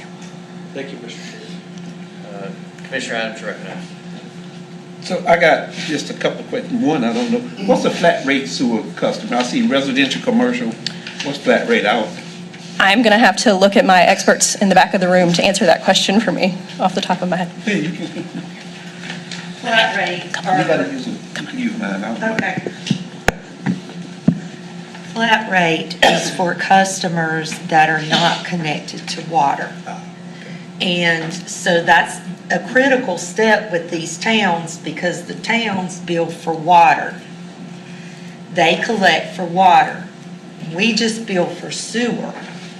And so for us to look at improved collection rates, we need to look at us being able to disconnect for water and sewer in a timely fashion. Thank you. I won't the only one that know that. But anyway, thank you. That makes it a whole lot better. This is the enterprise fund, right? So enterprise fund has to basically take care of itself so that our citizens will know that. My last question is, you said the proposed rate schedule will be mailed to all customers need to be by June 1st. Yes, sir. What's going with that? We're not just gonna send them a bill and say we finna increase it. Is there any kind of communication to soften that blow so they know what's coming? I mean, if I just get a rate schedule in the mail, it's just like them taxes, they gonna start just. So is there with the PIO, are we putting something else in there? Even if we send something before that, whatever. County Manager Greer. We'll be working with PIO Communications team to make sure that we make everybody aware in that district prior to sending out, making them aware. Just as you said, Commissioner Adams, the last thing we want is sticker shock on sewer rates. And then you all getting a lot of calls about the fact that we've not communicated in the appropriate manner. So we'll make sure that we do everything we can, if approved, to communicate with the residents in that area and make sure they understand the reason why and what the impact on their bill would be. And to add to County Manager Greer's statement, our Utilities Manager Hall has a very engaged group of customers, and so they have been calling her and asking about rates for July. And I guess my other question is a description of the Norcross system so that people in this community don't believe we're finna raise everybody's sewer taxes. So how big is it and where is it so that all the citizens will know and that they won't be necessarily getting a rate bill if you live in some other part of the county? Absolutely, yes, sir. So our Norcrest system is, I'm looking at the map of the county and I'm picturing it here, but it is in the northeast section of the county. It is in the unincorporated areas around the towns of Godwin, Falcon, it is the incorporated of Godwin, Falcon, and Wade outside of that. Okay. Thank you, Mr. Chairman. Commissioner Patel, you recognize. Thank you, Mr. Chair. A.C.M. Phillips, I just have a couple of questions. Quickly, how many customers are on the Norcrest system for sewer? So I have approximately 668 customers for sewer. And then for the median, what would be the median residential monthly bill? That's an excellent question. I can find that information for you. So one thing when we were looking at this, trying to find what an average would be, and since it varies with the number of gallons in usage, and so it could vary, so we could try to find that median and bring it back. Thank you. Vice Chair Jones, you recognize. Yes, thank you, Mr. Chairman. And Amanda, this might be a question for you. When we're discussing the flat rates when it comes to residential rates, as well as that are flat rates for sewer, I know that sometimes there's individuals that are on a fixed rate based on their income. Is this going to impact them? Will this be, those customers, are they included with this increase, or is that going to be something separate to where they're going to be exempt? Or do we have that information, or do we know that? So I am going to try to answer this, and I can ask General Manager Lee to come and join me at the podium.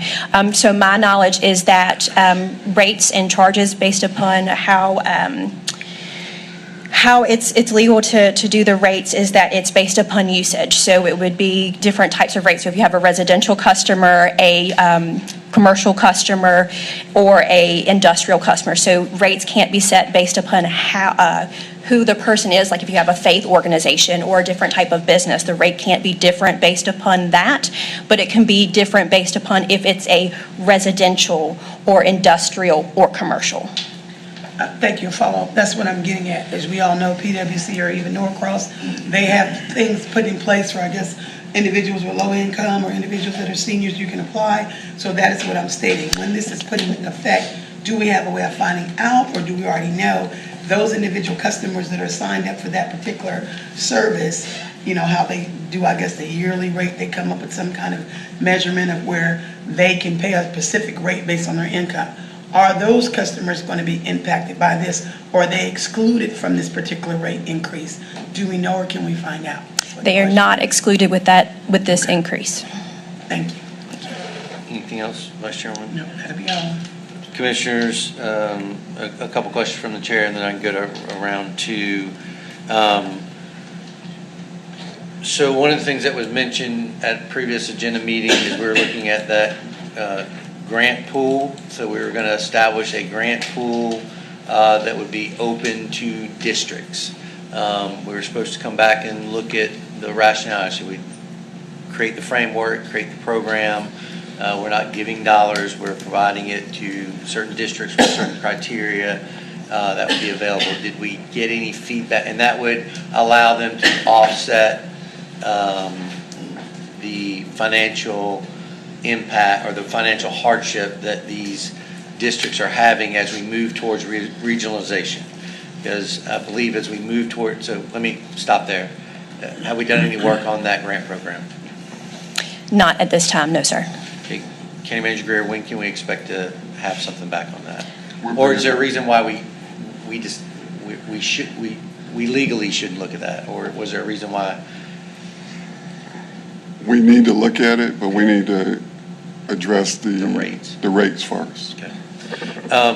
In my understanding, if the system stays insolvent, that creates a performance indicator. The impact of that performance indicator, how does that impact us? We've had one for the last 2 years. How does that impact us? We have to just come up with, the LGC will request that we come up with a plan to address the issue. I think one of the other items that we will address is probably the actual costs that we're incurring for the lines with some of our partners. I think we have to look at that also and bring that back. We may have to adjust some agreements with certain partners. Conversations are being held actually tomorrow regarding that very thing. But I think as we move forward, this has happened in the past, happened again. We need some form of rate adjustment, regardless of what it is, to make sure that revenue is self-sustained. I guess where I'm going is the impact of a performance indicator. It doesn't really impact us. It doesn't impact any kind of financial rating. It creates us to have to do something back to the LGC, which we've done for the last 2 years. We've created a plan. In this plan, we could say we're not doing a rate adjustments because we're in the process of, even though we said it, we're in the process of doing a regionalization, which is going to bring more consumers or end users into the system, by which then we could stabilize it. And so we're going to, I mean, I'm not comfortable, I should have led with this, I'm not comfortable doing a rate adjustment based on a lot of reasons. One, where the system is, some of the issues we have with the system, our regionalization process that we're going through, the negotiations that you've talked about. I think there's a lot of steps that we can do before we put this burden on the residents or the users of the system in the economy that we're in right now. And given the fact that if we need to make it financially solvent, that we find a grant program that we can set up that can help buoy the systems and fund the systems to ensure that we can keep moving forward towards a regionalization approach. Yes, sir, go ahead. In light of that, what I will have to do is I make sure we communicate with the LGC and make sure they understand what we're trying to do. I think we signed a plan. I just want to make sure that with the LGC, and we can bring this back by next agenda meeting, that they understand that we are working through it. We may not have a rate increase this year. We may have an issue again this year, but it will not be material like it was last year. And for lack of a better term, ask for some grace and some time in order to rectify this. Since we're moving in we're moving in the correct manner, that we're just not moving in a manner that will solve the issue maybe this fiscal year. And is that an acceptable path that we feel the LGC will be responsive to? I'll have to find out and let you know, but I don't think, as long as we're trying to make progress, I think they'll be okay. Okay, commissioners, are there other questions around this? I will ask commissioners, is there, I would like to see us move in that direction. We don't have to take a form of a motion. It can come back to us in the June meeting. If we do have to do a rate increase, I think we need to look at a process by which we have public hearings and we lay some things in place. So maybe at the next, and I know this bumps into June, which is when you're looking to do it, but potentially having those both course of actions laid out. But I will just say that it's hard for me to swallow a rate increase in any system right now. If we have the capacity, it's just going to be a performance indicator. Vice Chairman Jones. Thank you, Mr. Chairman. I'm definitely in agreement with what I'd like to also see. I know that everybody uses a different amount of water and all that and sewer and all that, but I guess my concern is too, since it does say on here commercial and residential, $15 or $20, especially since you stated it's going to be across the board. Some people are on fixed income and have different types of issues, and so I know there's not a guarantee, but if we could find out or get some approximation of how much this increase would impact or a percentage to the residential individuals that have to, even the commercial for that matter, but definitely the residents, with this, a maybe percentage estimate of, is this going to be a $20 increase for people's bill or 15, or I'm sure that we could work with them for them to give us some kind of estimate, because I know $15 or $20 might not seem a lot to some people, but that is a lot for others, which is why they have programs in place for set rates. So I'm not in favor at this time until I find a little bit more information. Definitely always want to consider the residents, and again, $10 or $15 might not seem a lot for some, but it is for others. So I know you can't give a guarantee, but trying to find out and work with them what type of increase or approximation of how that will impact the residents. Thank you, Mr. Chairman. Commissioner Adams, you're recognized. And I guess this is, my question would be to staff or to, do we have to set it at budget when it comes out of budget, or can you set it during any time of the year if you have to do the raise? I'll have to look into that.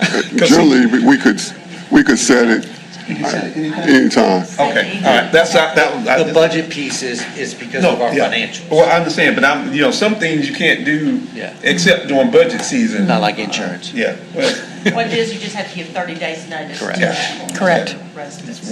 Good point. Anything else? I do think the point about the public notification, whether we do it in a form of a public hearing and some other mechanisms. So, board, does anyone want to recommend an action at this time, or can we give direction to the staff along those two lines? So two course of action, look at how we move forward with the LGC to soften that, knowing we're going to see a performance indicator, and then also looking at if there is a rate increase, what's the procedure, what's the process that will do that, as well as the low-income programs feedback. And bring that back to us next month. And I would ask if you check with bond counsel to make sure it doesn't have anything to do with our bond rating. We will, but I don't think it will bother because it's an enterprise fund. Right. If we had to issue debt for the enterprise fund, we have a revenue covenant that would probably force us to will force us to raise the rate in order to issue the debt. And then the other piece of it is just that, it doesn't have to be a grant program, just if we can do it. And then we can look at that structure of it. Will do. Okay. Anything else on this item? If not, without objection, I'll go ahead and adjourn the Norcrest Water and Sewer District meeting. I'll convene the Overhills Park Water and Sewer District Board meeting. And our first item is sewer adjustment for Overhills Park Water and Sewer District. County Manager, I would just say, are we going to have the same conversation around this one? The same conversation. So can we have the same direction, board, or do we have a question on the material that was presented to us? Well, I do have one You're question, recognized, because Commissioner sometimes Adams. my mind moves. Because we talked about, we couldn't take money to put into this fund, which is out of our general fund, but because of ARP, which was the American Rescue Plan, can you use some of those funds to soften that blow? County Manager, I think that's part of what we're talking about, this Yeah, grant but I mean- program. And you, where those funds come from. Yeah, but what I'm saying is to cover that, so we don't have to go to the LGC, cover it for now and while the study comes back. That was, It's a little complicated, the explanation, but there's yes to both of them, yes, but we have to make an adjustment. I have to sit down with staff to make the adjustment. When we made the adjustment for freed up capacity, we did over allocate freed up capacity to the general fund. And there's no mistake or anything like that, the amount is correct. But for the programs related to water and sewer, that should have stayed in the enterprise fund. So it should have moved out of the special revenue fund and go to the enterprise fund. We got to make that adjustment and see the impact of that. And so I have to go back through that and hopefully bring that back in June. Well, this is May, June. We'll have it in June. But I was thinking about it when we made the initial adjustment for freed up capacity and I said, well, we have programs that are enterprise related. Also, you can also, and let me go ahead and say this because it can clarify this. Anytime that you establish enterprise fund, you can transfer money from the general fund to establish the fund. It's called a capital contribution because what you're doing is you're setting the liquidity and then you also have to buy the infrastructure. So that initial amount is called a capital contribution and you can make that transfer. The only thing you can't do with enterprise funds is transfer money out of the enterprise fund to the general fund unless it's related to indirect costs or the cost recovery for admin and things of that nature. But I didn't want to get that detail, but that's what it is. That's good information. Commissioner Adams. well, and so to me, we'll wait for that report that comes back, then you don't have to talk to the LGC if you go ahead and can be able to use those funds in the short term while it comes back on the study. But we gave staff, And I'll just say, sometimes, and I'm just speaking for myself, I overthink the numbers. So again, this is one of the times I overthought the numbers. Anything else, Commissioner Adams? no, that's Commissioner just, Tyson, you're up. that's why. Thank you, Mr. Chairman, and I'm a little confused now. So I understood ARP, if we got past whatever you want to call it. I didn't hear what you said. I said I'm a little confused now because I understood ARP or freedom, whatever you want to call it, based on the way that's structured at this point, it's all general fund dollars. I know we designate a portion of that we call that, but it's really just dollars out of our general fund, isn't it? Yes. Okay. I thought it was. I just want to make sure I understood that. That's why I didn't want to say it. I'll bring it back in June and I can explain it and put it up on, and then we'll explain. It's a little bit too detailed to talk about right now. Okay. Yeah. Thank you, Mr. Chairman. Anybody else? Any other questions? Okay, so we're going to move forward with the same action that we previously talked about for Norcrest. So let's just duplicate those actions for the Overhill Parks Water and Sewer Districts. Anything else on staff? Anything else on that one? No, sir. All right, hearing no objection, or without objection, I'll go ahead and adjourn the Overhills Park Water and Sewer District Board meeting. And I'll go ahead and re-adjourn the Board of Commissioners agenda meeting, and I'll move to item 4, project updates. Yes, the first project update is at the I'm last. sorry, Commissioner Fairclough. Point of privilege, if that's what it is. We've got 12 items here that are essentially updates for information only. Can we dispense with those and just treat the information that we've received as sufficient? And because, we're approaching 4 hours. Is that something that we can do? And then move to item 6 and get that done, then we got closed session for who knows how long. So, Board, I would entertain that we receive project updates and we receive any updates that we have, new information that may not be in our packet, because there's not a lot of detail in our packet. So this is our opportunity to receive updates on projects, or we can go back to project meetings, because there's certain things that the board needs directions on these projects that we're working right now, and that's the intent of bringing them into this agenda session, so that we can, if we have to take action, if there's a board, put it that way, if there's a board action that's needed, then it needs to come forward during this project updates. That's the intent of the project updates, as well as if there's anything different than what's been provided to us in the packet. Can they pick and choose things that they need to emphasize? We can move through each one of those and do that. And that's normally how I try to do it. But if there's an action that's needed by staff for the board for one of these projects, that's the purpose of putting it inside the agenda meeting. Or we can have a separate meeting for projects, or we can go back to project committees. But the staff needs direction on projects. So we can either do it here or we can do it somewhere else. I would just ask the staff would be abbreviated in their comments. If they need action from us, let us know what that action is, and any new updates or additional updates that aren't provided in our packet.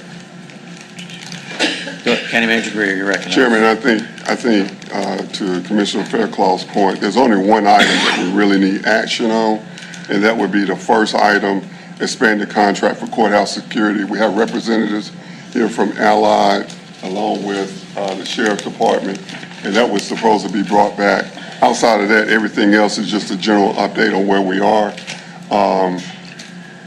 There's no other action on any other things. It's just project update. But that one, since the representatives are here, I say we present that, get the information, and get guidance from the commission, guidance from you all to move forward. Let's go ahead and move forward with item A, expanding contract for courthouse security. You're recognized, County Manager Greer. Yes, I'll turn this over to Jeremy Franco, Internal Services Director, and introduce representatives from Allied. We also have a representative from the Sheriff Department here to provide some context also. Thank you, County Manager. Good afternoon, Commissioners. I'll be very brief on this too as well. I think last time we briefed this, I think there was additional questions, so I'm bringing this back. Hopefully this briefing will outline that. If not, of course, Sheriff's Office is here as well as Allied. So this outlines the staffing model for the contracted security services via Allied Universal.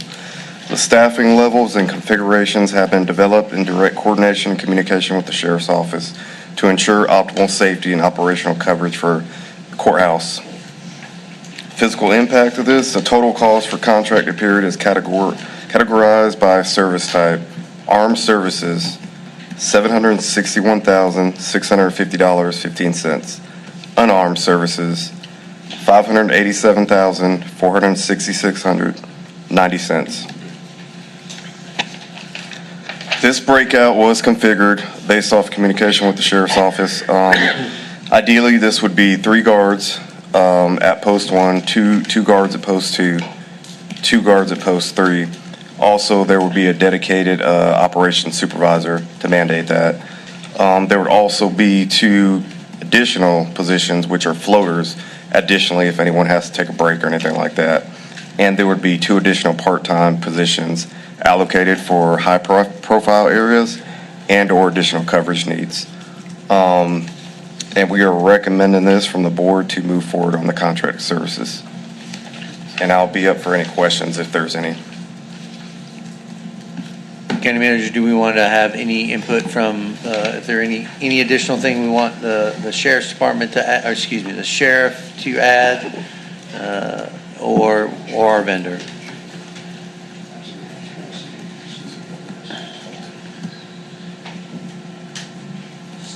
Go ahead, Chair.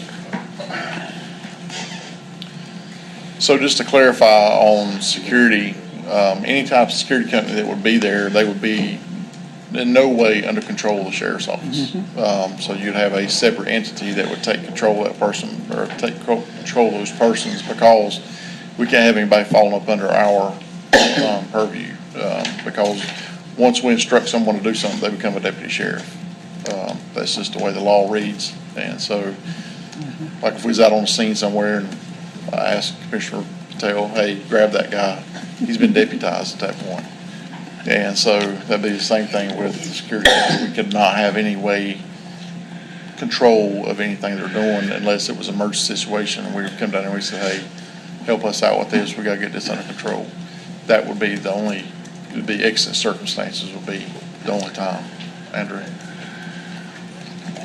That would also include any camera systems as well, so anything that would now be considered a law enforcement recording and fall under 132 would now be open to the Freedom of Information Act and any public records request. If you can state your name so people know who you are, please, sir. R. Andrew Porter, attorney, legal counsel for the Sheriff's Office. Thank you. Sheriff, anything else to add? I'm good. Anything specific from the vendor that we need to add before I move to questions? They can just be there to answer questions. Yeah, if there's any additional questions, Allied's here as well for services, about their services. County Manager Greer, anything else to add? Nothing else to add. Commissioners, questions on this item? Yeah. Vice Chairman Jones, you're recognized. Thank you. Just one quick question. Thank you, Mr. Chairman. These services will be provided, as we had prior discussed, just for our community know. Are we just talking about Monday through Friday, or weekends, holidays? What specific type of schedule or that of, what days or what time periods are we looking for them to provide these services? Weekends? This would be Monday through Friday. Okay. The same hours normally we work here. We're not talking holidays, or I thought we had discussed something about holidays or after hours. We're not doing that anymore? Or was that off the table? No, I don't. Mr. Greer, I remember we had discussed it. Especially the library. We would have to adjust that. That was supposed to be part of the request. And thank you. I just wanted to make sure, can we revisit that? Because I know that was some concern with our governing partners, the city, the issue we have with the library and the, that of the unhoused and that whole situation, because it wasn't being covered by the city or the sheriff's department during the holidays or after hours. And I guess that was a violation of the policy, something to state that when the homeless were sleeping on the, remember that? We said we were going to discuss that, so we could revisit that. That's my only reminder for everyone. Thank you. So, County Manager Greer, this contract is only for the courthouse. It doesn't tie into the other facilities like library, DSS, et cetera. Yeah, this is only for the courthouse, but we need to add in the other items. But then can we consider that, because I know there had been a few, not as many, complaints about the same issue in the courthouse, throughout the library, but that includes also, there was issues, concerns, county buildings about individuals, sleeping where they shouldn't and loitering and all this other stuff, because of course the court is also closed during the holidays and after hours. So if we could look at that, as well as, I know on another sideline, other things, but that's been addressed as well, the county bill, the courthouse building as well. Yeah, we'll bring that back also. Thank you, Mr. Chairman. Commissioner Tyson, you're recognized. Thank you, Mr. Chair. So a couple questions kind of about the deployment of the staff. I didn't see. That's okay. What their role and responsibility would be, because I see you got it broken down by post. Yes, sir. Would we be having any private security inside the courtrooms? No, there would be none in the courtrooms. Okay, so we're just. They have to be sworn in deputies in the courtrooms. So just so we're clear, this would be covering the entrances to the facility and the corridors? Yes, sir, correct. Okay, and then in terms of whether you have somebody that's armed or unarmed, the sheriff just told us he cannot direct people because they would not be, at that point they become a sworn officer under his purview, and that's a liability. So what kind of training and then what kind of liability would the county have if we had armed people either not sworn by the sheriff, and there was some sort of incident. We would, I can answer that. I'm gonna got a follow-up too, but answer. My name is Jerry Cassidy. I'm the general manager for Allied Universal out of the Raleigh branch, and Fayetteville is part of the area of my responsibility. There is obviously a difference between unarmed and armed, and I think we have two proposals, one for unarmed, one for armed. Both fall under the state licensing for the protective services, right, PPSB licensing. So there are state mandated requirements that our officers have to go through, training, armed qualification, et cetera, in order to be an armed officer. This does not give us any powers of detention or arrest.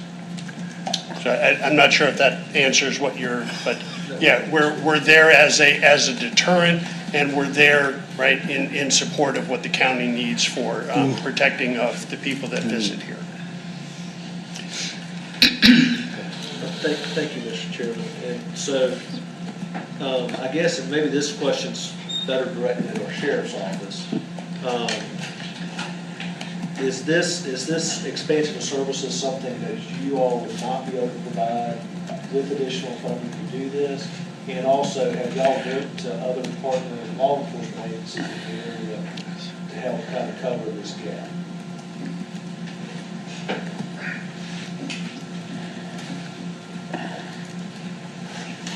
So the other agencies are in the same situation we are. As far as personnel, I mean, nobody is fully staffed anymore, and so that'd be, just getting blood from a turnip. You wouldn't be able to do it. So I don't think that would be an answer to a solution. As far as throwing more money at it, that's like anywhere else, it's getting people in here to do the job, and it's not just, a money issue. It's about finding qualified personnel that we can, actually hire. And that's what we're dealing with right now. So money, yes, is an issue, but the thing is that it's not a fix-all for what we're trying to do here. And getting qualified personnel to be able to pass our background information and our testing and all of that stuff, when we hire 10, we lose 12. And it comes through just, losing people through retirement, and then they're going to other agencies as well. So, and then people just getting out of the job altogether. So I don't think that's going to be I don't see it being a fix right now. And, if you're trying to look for a fix for right now, it's taking us a year to get somebody certified. And so it just takes a long time for us to get somebody out there and doing the job. So. One more. So, Mr. Chairman, and I don't want to put words in the sheriff's mouth, are you making a recommendation to the board on which way you would recommend us to proceed on this item? No, that's between you and the judges and the magistrates and everything. We're not recommending anything. All we're doing is we're leaving it up to the county to make that decision. If you're asking us to continue on, we'll continue on and doing what we're doing and trying to get people in here to do the job. But as far as what y'all want to do as far as security, that's y'all's decision. This is y'all's building. All we do is provide the personnel. That's it. Thank you, Mr. Chairman. Commissioner Adams, And the sheriff probably, I got a couple of questions, but as you move back up there, but I guess when I heard that there's no detention, you're not going to stop anybody. And so I know that, Sheriff, you just don't have enough people sometimes just to be able, if we try to turn somebody in, if attorneys try to take them over to the detention center. So that's a major issue if somebody gets through and you can't detain them. Your deputy's in the courtroom, right? At that point. Yes, sir. We'd be in the courtroom only, and that's where we'd be mainly focused at. Now, if there was something that emergent happened and we needed, to assist in some way, we would. We're just not going to let, people, flounder, but we're going to help them out where we can. But our main focus at that time will be in the courtroom. Yes, sir. And let me ask you a question, because I'm getting old now. Did we not at one time have civilian bailiffs in the courtroom? Is that Yes, sir. law changed? We did have civilian bailiffs at one time. We don't, and I guess you don't want to do that, I guess I don't know if that's a option, and then keep the sworn deputies on the door. I don't know, I'm just We'd be in the asking. same situation we are now, we wouldn't have somebody that would have the power of arrest inside the courthouse. Right, And so that would put us in a situation there as well. So it's kind of like, you know, you'd be doing the same thing over again, so. And Commissioner Adams, legal counsel for the Sheriff's Office, with discussions with the judicial, with JDAM, removing I understand. removing the bailiffs was a non-starter for the senior Superior Court judge. I understand. And just as a quick point of reference, our company also does have a police program. So we have police officers, and we have the ability, much the same as we do in Wake County, we can provide sworn police officers. Their jurisdiction would be limited to the lease lines of the county buildings in which they are. But that is an additional proposal that we could provide, to have sworn police officers with the authority of arrest. Right, and that, you have those because they got around, which would increase this cost that we're looking at, right? So you'd have those sworn officers who could arrest and do all of that. Correct. All right. So, and I guess my next question would be to the facilities man. Is this per year? The 587 is 761? Per year, yes, sir. Lord have mercy. For I would recommend that we have armed with the arrest ability.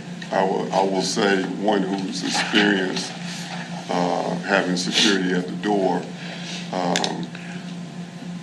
We really need to have some mechanism when we have arrest authority and or we have a separate security department that can address this issue. Don't want to go into the details of this week, but was in a shooting, and the person tried to come into the building, and it was not the sheriff's department. It was actually a security officer who shot and killed a person trying to come into the courthouse and shoot someone before. And so I think as we talk about this, I think we have to have some mechanism, if there's a need for security, that we have security officers that can also detain and provide armed security.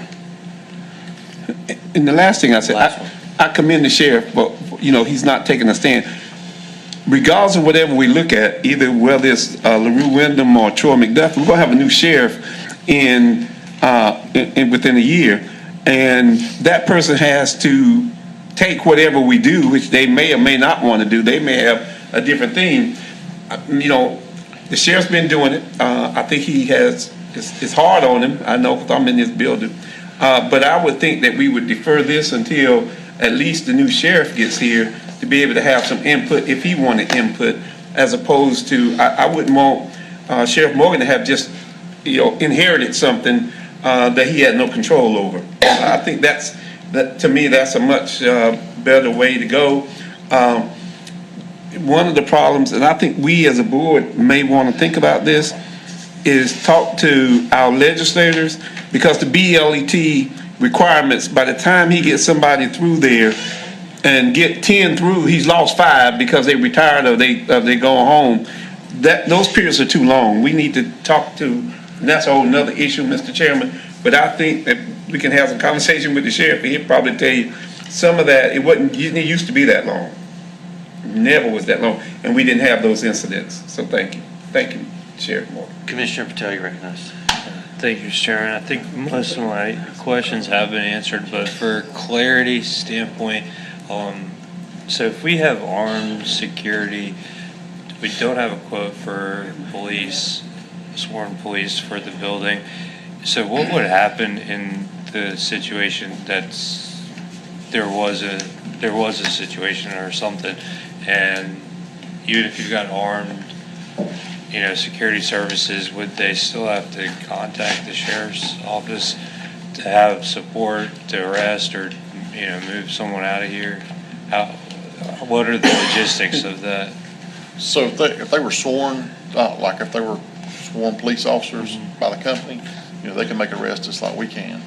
But if they're armed security and a law's broken, or, you know, bring something illegal in, they would come back to us, they would ask for our assistance, and we'd have to come in and do it, and then they'd become a witness to whatever occurred. So it'd be called to court just like anybody else would. So so in essence, they'd still have to call like 911 basically? Yes, sir. It's just like any other security company that works inside of let's say they work at the mall and something illegal happens there, they have to call Fayetteville PD to come out there and take care of it. So it'd be the same thing unless they have the sworn police officers that could enforce state law here in North Carolina. Mr. Chairman, I would be interested with that information to see what the cost would be for sworn police officers. I'll second that. Anything else? No, sir. Vice Chair Jones, you're recognized. Thank you. My question is for you. I'm not sure if you all still have it. I do believe, aren't you the same company that does the security for Cape Fear Hospital? You may or may not, but I know. Okay, that's what I thought. So my other question would be just this. I know that those are sworn officers as they're able to detain. So I would be interested. They're not. They're not sworn No, officers? we do not have sworn officers at Cape Fear. We have armed officers and Armed, all of the metal detectors, right? We're there to, number one, as a deterrent for bringing it in. If they bring a weapon in, right, we do give them the ability, they can take it back to their car. But if there is an issue, we're in the same position as he had stated, that we call the police. And they will have to come and effect an arrest.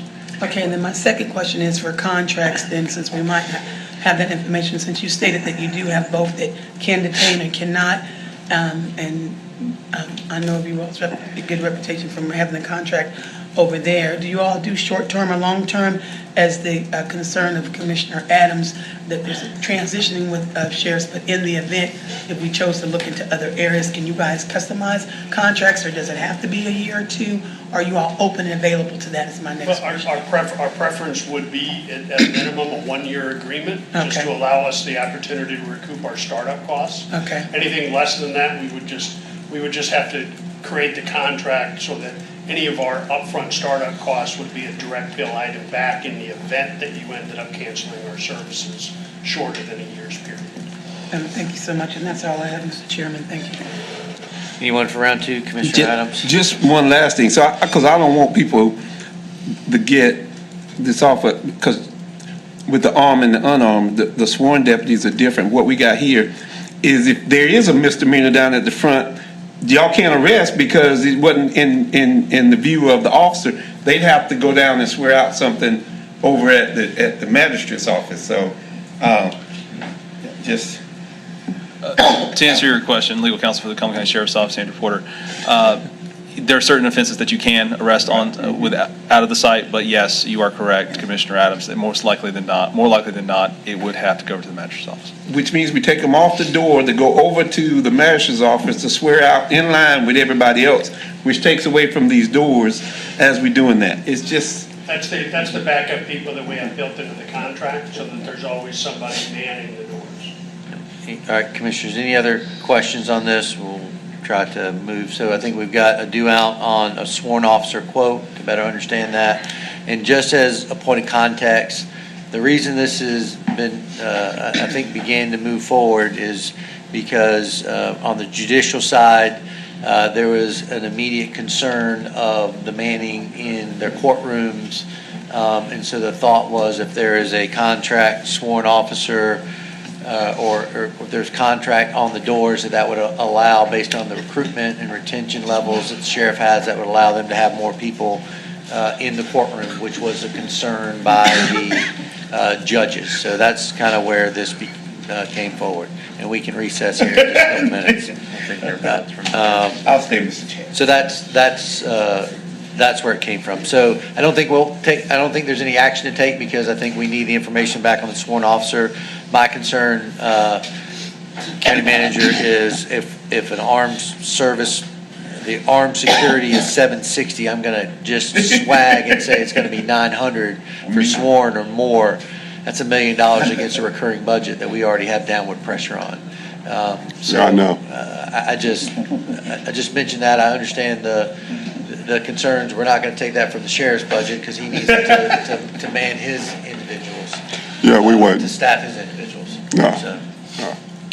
Okay, and maybe it's a stopgap that we don't look at as recurring. We do a one-time contract and we look for one-time dollars to be able to do that. Then it doesn't factor into our overall recurring budget. So as we're thinking through this for next, I'd also like to look at the funding side of this and how we would do it. But I've clearly heard the pressure from the Chief Superior Court Judge, and I think you have as well. And I believe the sheriff has as well. So we want to make sure we've got safety in our courtrooms. And this is because of the challenges with the sheriff recruitment, that's where we are. So if we can just move forward, board, are we okay moving forward with that just direction? All right. Thank you so much. Thank you for being here. Thank you, Sheriff, for your time. We'll go ahead and move to item B, the aquatic centers. Are there any questions on the item, on the information that was presented in our packet? Hearing none, we'll go ahead and move forward to item C, Crown Theater and Arena modernization. Are there any questions based on the information that's provided in the packet? One addendum. One thing I would like to say is that we had a planning meeting, just myself and TTH this past week. We're planning to have another meeting with the architect and the CMAR. The CMAR wants to drive the schedule, the planning schedule, and so in June we'll provide the Gantt chart, the schedule, once we all meet. Same with the aquatic center while I'm right here thinking about it. We have a temporary schedule, but once we get the contract, we had the first meeting, we had a full Gantt schedule. But TTH, probably watching right now on the Crown, is fully aware of the needs of what the board wants to see, and I don't think we'll have any issue getting the information coming months. So just as a point of clarification, we talked about a pre-planning meeting on May 13th. That pre-planning meeting should have been all the partners. What I think I just heard, just to clarify, is that it just happened with our owner's rep, and we're going to have an additional, so we're still going to have a pre-planning meeting at a future date. Do we have that date? It's scheduled for next week. They wanted to make sure that they spoke with me, made sure they had all of the direction and clarity from me first. We will be meeting next week with SFLA, TA11, MECOM to move that piece of it forward also. And then we'll be coming back in June at the agenda session with some more details. But they fully understand, and everyone fully understands how we're going to move forward. Okay, and if you can, just on your Friday update, if you'll just let us know what date that is, just for situational awareness, because the press is asking a lot of questions around this. Trust me, Chairman, everybody has a heightened awareness. I will add, and I didn't get a chance to update the agenda, is that they are going to go ahead and create the website with the information. We decided that yesterday. We will be talking we've already reached out to Diane Rice, Communications Director, so everything's moving in the right direction. Again, they need to make sure that they understood the goals and the objectives, and I think based on some of my conversation with commissioners, I relayed that to them yesterday. Very productive meeting, and again, like I said, I don't think we'll have any issues moving forward. Thank you. Any other questions on the Crown Theater Arena modernization renovation? Hearing none, we'll move to item D, feasibility study for facilities. Any questions on the items presented? Seeing none, I'll go, you got a comment? Go ahead, County. I have a comment that I'm going to have to make in closed session regarding that. I can't make right now. Okay. Item E, Shaw Heights. Are there any questions based on the information provided? Commissioner Adams, you're recognized. Mr. Chairman, and I read the background on the Shaw Heights, and all it talks about is sewer. If we're going to have communications with these residents in this area, we ought to be talking about water and sewer, because it doesn't make sense to move, because you're going to have to come back later and start talking, because they're going to want to know, is it going to cost me to hook up the water? Are we talking about using residential pipes, commercial pipes? So I think when we're talking about all of this, we need to have water and sewer in that at the same time. And thank you, Commissioner Adams. And I want to make a clarification. I should have stated that in the survey that went out to the residents. It includes water, sewer, and also some community development needs as well. Okay, so just, yeah, if you just stick water in there. Yes, Because sir. if anybody's reading our stuff and don't see it, all they see is sewer. Or upload a copy of the survey. Yeah, I can do that. That way it'd be is clear. the survey online, It's Mr. Chairman? Yes, sir. Okay, so people know it. Yes, sir. Okay. Vice Chairman Jones, you recognize. Thank you, Mr. Chairman, and I definitely would like to see that. I think I've mentioned that 4 times. Look forward to seeing, those results as far as the water part. So if we have that, then I would definitely like to see that, as I've requested it a few times. Thank you. So we'll have the survey, you expect to bring the survey back next month? That's the Results, plan, yes. okay. All right, anything else on Cheryl Heights? We'll go ahead and move to item F, Unhoused Support Center. Are there any questions based on the packet that is provided? I know we have to move to, you're recognized. I apologize. We met yesterday, and so I didn't have any opportunity to upload. Just a couple of things. Our schematic design will be brought back next month. That should keep us in line with our Gantt chart for timeline. We'll also have a request to move into Phase 2B once we provide you the schematic design. Our Manor contract has been signed by Manor. We're beginning our internal review of that contract. We are having to address service animals. We originally had them in our design, we took it out, but based off of research, we realized that we have to have some kind of accommodation for animals. So we're going back to look at, can we do them outdoors, but be in line with our animal service ordinances if we do an outdoor kennel there. And then we'll also be getting to look at our workforce development part of the contract with Bar and Bar and re-engage our partners, particularly FTCC, on our HOPE program. Commissioners, questions on the update on Unhoused Support Center? All right, seeing none, we'll move to item G, Water and Sewer. Are there any questions for the information provided or any further updates? One quick update, Chairman. You're recognized, go ahead. Thank you. In the packet, it said that the FCEDC meeting was going to be on May 15th. Due to scheduling conflicts, we had to move that meeting to May 19th. 20. Might be the 20th. I hope so. Any questions on the information provided or the update? All right, seeing none. In board, just for future reference, that is how I will try to move through the project updates. So staff, if we can make sure we have the project updates in advance, then the commissioners can review it. We can answer any questions. If there's any actions you need from the board, we'll identify that and take the actions we need to take. We'll try to move through that in a succinct manner each month, but we need to cover those. Moving forward to item 5, monthly reports. Without objection, we receive the reports unless someone has questions, and then we can identify that one. Any objections to receive all the reports? All right. So moving forward, we'll move to item 6, Commissioner's request. As always, this is a part of the meeting where commissioners have the opportunity to submit their request. They have the opportunity to brief it to the Board of Commissioners, and then the board can make a decision if they want to take any further actions based on the request from the commissioners. The first one we have is JCPC Public Awareness Funding, and that's Vice Chairman Jones' item, so I will turn it over to her to make her request and just ask you are timely in your request. Thank you. I will be, and I'll make it short, just as the other presenters. I thank you.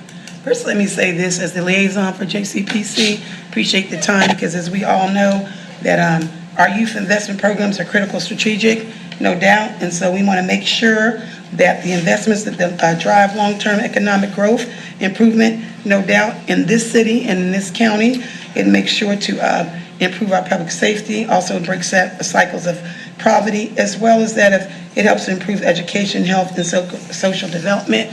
Therefore, I do want to say, let me start by saying this presentation is one that was put together by the Juvenile Crime Prevention PAC, Public Awareness Committee, of which I do serve on that particular committee. And so with that being said, I'll go through this presentation. This is a slide, make sure Yes, and as it states here, for those of you may or may not know, the mission and overview for the JCPC Juvenile Crime Prevention Committee is the Public Awareness Committee is the PAC. Their whole goal is reducing juvenile delinquency through prevention and leadership, dedicated to reducing juvenile delinquency. The focus is definitely that of the breakdown areas of social emotional learning, leadership, referral systems, aligned with the North Carolina Department of Public Safety, which is this NCDPS mandates. So at this point, the overall board of the JCPC had a consensus overall vote that everybody was in favor 100% for us to bring this up before the commissioners so that we could request $22,500 for the year 2026-27 to fund 6 key initiatives, including a youth leadership conference, as well as an educational theater experience for local students. These programs focus on bullying prevention, social emotional learning, and that of strengthening referral pathways for those that are at risk. The breakdown of these specific slides as it states for the funding request, 6 creative strategic initiatives designed to maximize community impact are as follows. Art-based is that of which would be the clinical part, which is the prevention. That would be $1,000. Second annual leadership educational youth conference, $9,000. Collaborative stakeholder breakfast, $1,500. Behavioral seminar experience would be another $2,500. A youth field day, $2,500. And of course, no doubt, promotional materials, strategic school outreach, PAC marketing, community outreach, that's $6,000. And this is the breakdown of where we did receive our $22,500.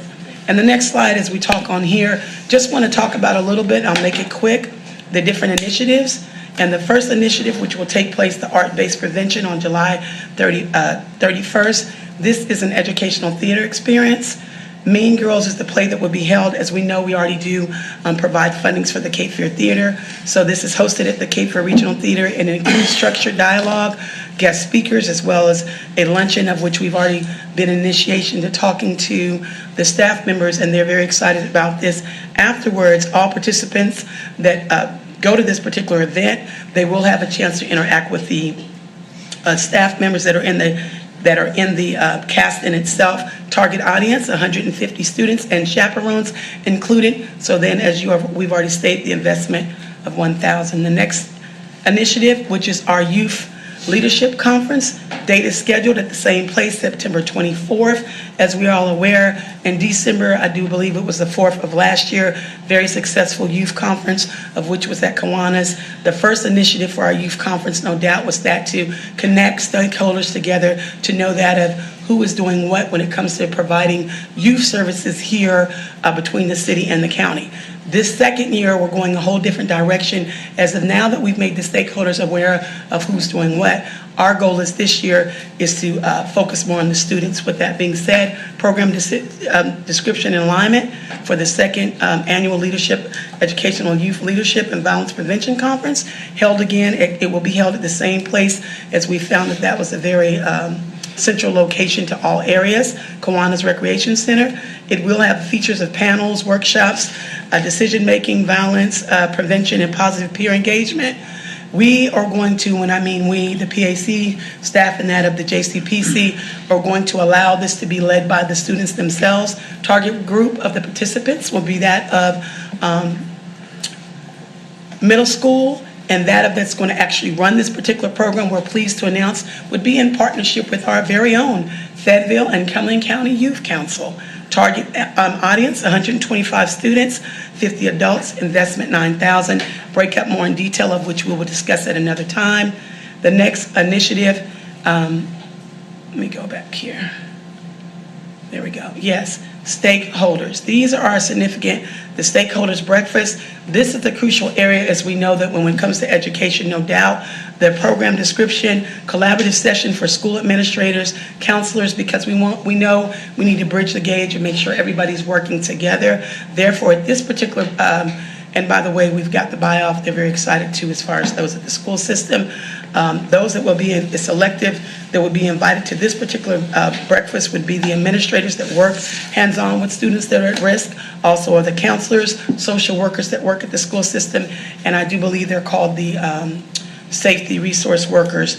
Target Audience, 65 partners and professionals, investment $1,500. We've also located a space for that, which would be at the Cumberland County Youth Council building off Ray Street. And the next slide right here, cinema-based outreach. The clinical base behind that is behavioral awareness, February 2027, time to be announced, but that is the protected month for that to take place. Cinema-based outreach, educational film screening at Cameo, as they're willing to be one of our partners, and we will facilitate consequences of risky behavior. At that particular time, we will allow some of our partners to make sure that the appropriate film at that time will be provided, as well as educational discussions with panel speakers afterwards. 125 students, and the investment is listed.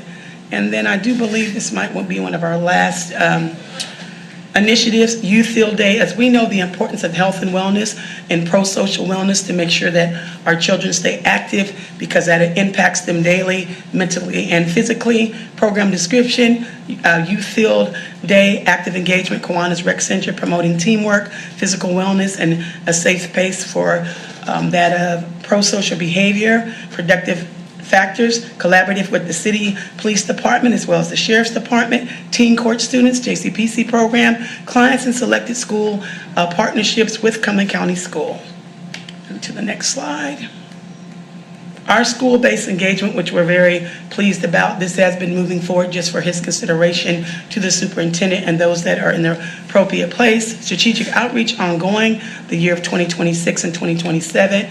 Targeted school-based engagement, biannual visits to the 6 priority schools, of which I will go into the next slide, focusing on prevention education workshops, direct connection, and we did pick 6 particular schools, of which is my next slide.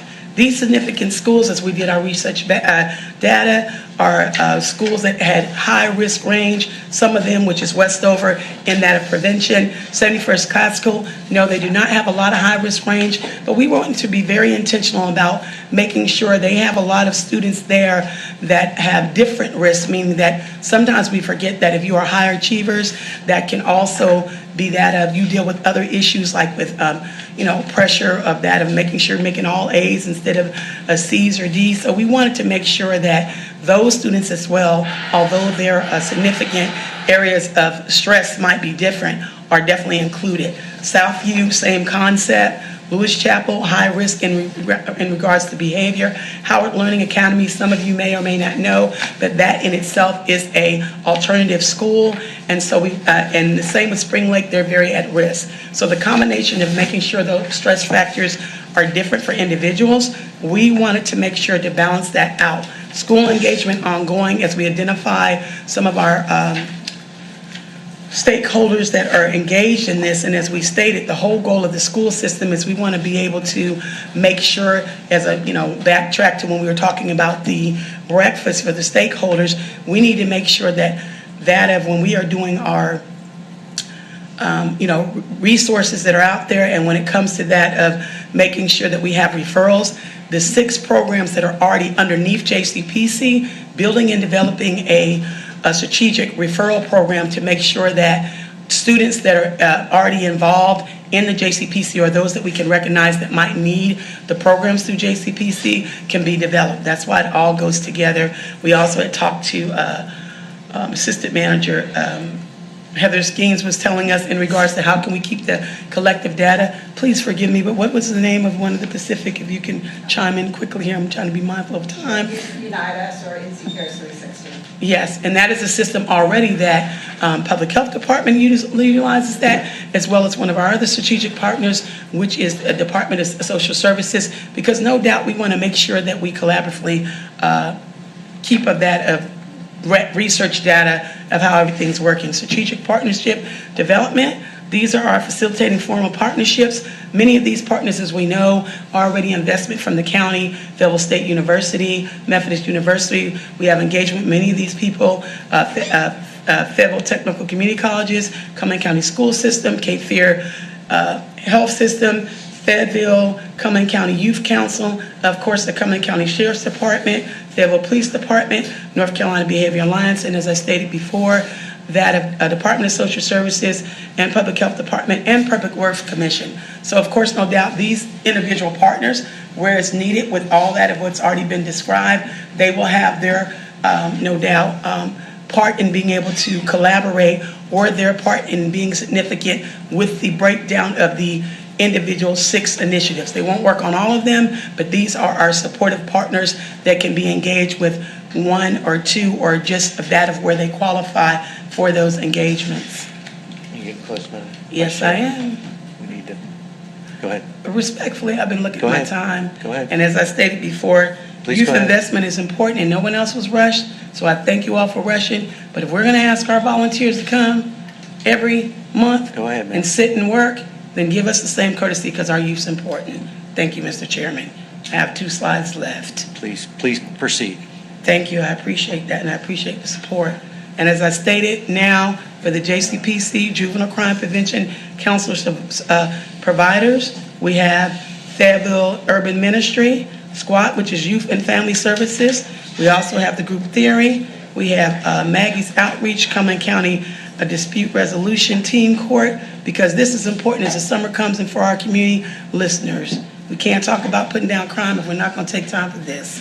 Family and Courts Together Fact, Juvenile Restitution.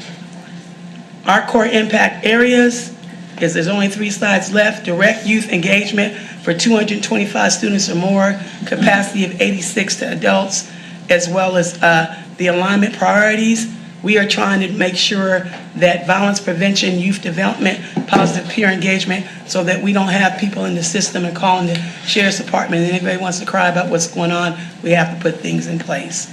So the budget justification, as it states and you have in your packet, is this just of this. This right here, you all can read on your own, but it's basically the breakdown of the leadership conference of what the announcement would be per student. And then the MRO, as I slipped a slide, cost approximately $72 per participant, as this initiative provides a full day of intensive programming and individual therapy for smaller interventions. And the outcome measurement, of which I appreciate you all's patience for our youth, the PAC, which is the public awareness, will track success through pre and post survey data, measuring shifts in students' attitude towards bullying and violence, referral volume, track an increase in early identification, and also data participation retainment. This is the ending of my program here, if you all have any questions, but I do want to make this significant announcement. I want to thank you for taking the time out of your schedule, Mr. Greer, as well as the 2 assistant managers, which is Deborah Shaw and Heather, for coming to a pre-meeting. As again, as I stated, we got a lot of youth out there that are needing trouble, and I want to take this time also to say to all of our board members that are volunteers, that show up to do this type of work. And on a further note, as we want to give people flowers while they're living and not dead, let me be clear to say this. I appreciate the regional, he's one of the regional managers for programs, Mr. Lance Britt out of Raleigh, but this is part of his region. And as he stated, our JCPC, the Public Awareness Committee and itself, nobody else is doing this type of work. And as a matter of fact, they asked us permission for this that was created by myself, the PAC Chairman, Ms. Swan Davis, also Ms. Smith, Tashika, also Tamika Harden. Now, Wake County appreciates this presentation. They are asking, can they utilize this same one as well as Charlotte? With that being said, I hope that you all will also, we always hear about what other people are doing, and as Mr. Britt said, they came down to the leadership conference that we had last year, and because these other locations at JCPC in Charlotte and in Wake were so impressed, not only they were impressed and they want to do their own leadership conference, as he stated, they wanted to see this as he shared with them, and they plan on putting this specific plan in place themselves. So thank you to those that work for the JCPC, our volunteers, and those that put in the work. Thank you, Mr. Chairman. Thank you, Vice Chairman Jones. Questions on the ask, and if you can flip back in the slides, so the ask is to look at 22.5 for JCPC program, and that's I'll open up for questions. Commissioner Adams, you're recognized. Well, first, let me tell you, I think it's an excellent program. I was with JCPC for a number of years, and the vice chair took my place and is taking it to the next level. So congratulations on that. The only question I'd ask, though, doesn't JCPC in the administrative budget have some funds to be able to do that? JCPC gets $15,000 in their admin budget, and that Oh, it is 22.5, okay. That don't make enough, okay. Because you got to do that during the year in terms of your meetings and stuff. I would tell you, Vice Chair, excellent program, excellent presentation. I think this is inclusive of all around the county. So I was very impressed and say I will support you on this 22.5. I think in our community, we see it every day. I see it every day down in juvenile court and everywhere else. That what we've got to do is keep our kids active and into some productive things to keep them engaged and not in the court system and not out committing these crimes. So hats off to you. Commissioners, any other questions or comments on the request from Vice Chairman Jones? Commissioner Tyson, you're recognized. Really a question for the county manager. So as we're going through right here at the custom budget, is this something we could discuss as we're discussing the budget funding? Because I think we normally do have this kind of discussion around budget on some of these programs, don't we? Yes, we can, but if it's the board pleasure to move forward, we would, we can run it, put it through the budget process. Thank you, Mr. Chairman. So, County Manager, the funding source for this would be, because this is outside this will be starting this year, not next budget year. It'd be one-time funding. Okay. Any other questions or comments? I just have a motion, Mr. Chairman. I have a question. Commissioner Fairclough, you're Okay, recognized. this is, all right, PAC is a political action committee. Is that what that is? No, that's called public awareness. We have committees, the same way we have internal committees.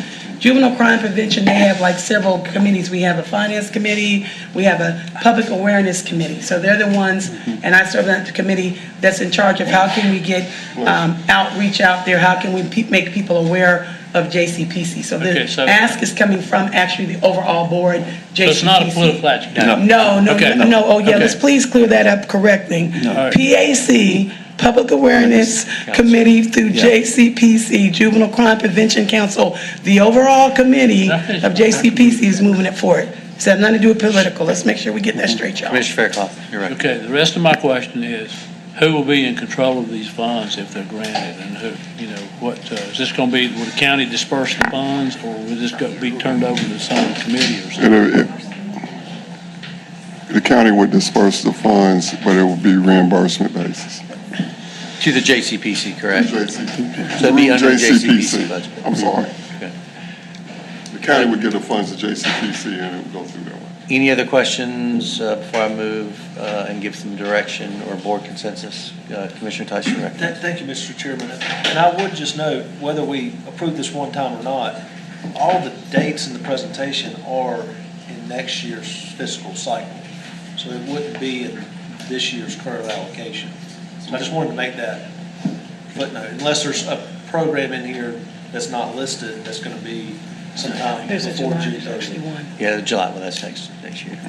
So, board, yeah, that starts next year, starts next fiscal. So, board, is there any issue, does anybody have any, we have consensus to direct the manager, bring this back as a budget ordinance for agenda session to move it forward so they can fund the JCPC program. Anybody have any issues with that? So, go ahead.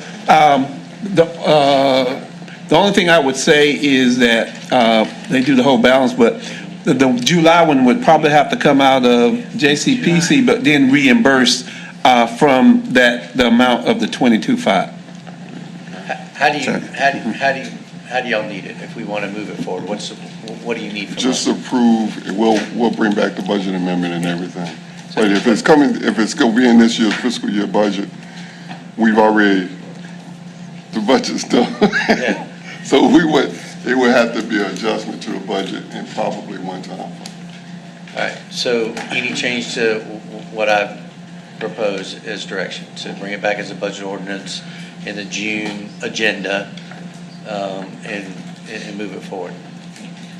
Will that satisfy what we need to do to have the dollars allocated? I Mr. can't Shaw? do a budget ordinance amendment for next year. Right. We're not doing the next That's year right. yet. That's what I. We'll put it in if you all approve it, we'll work it through the budget process, It would be during the recommended to adopted.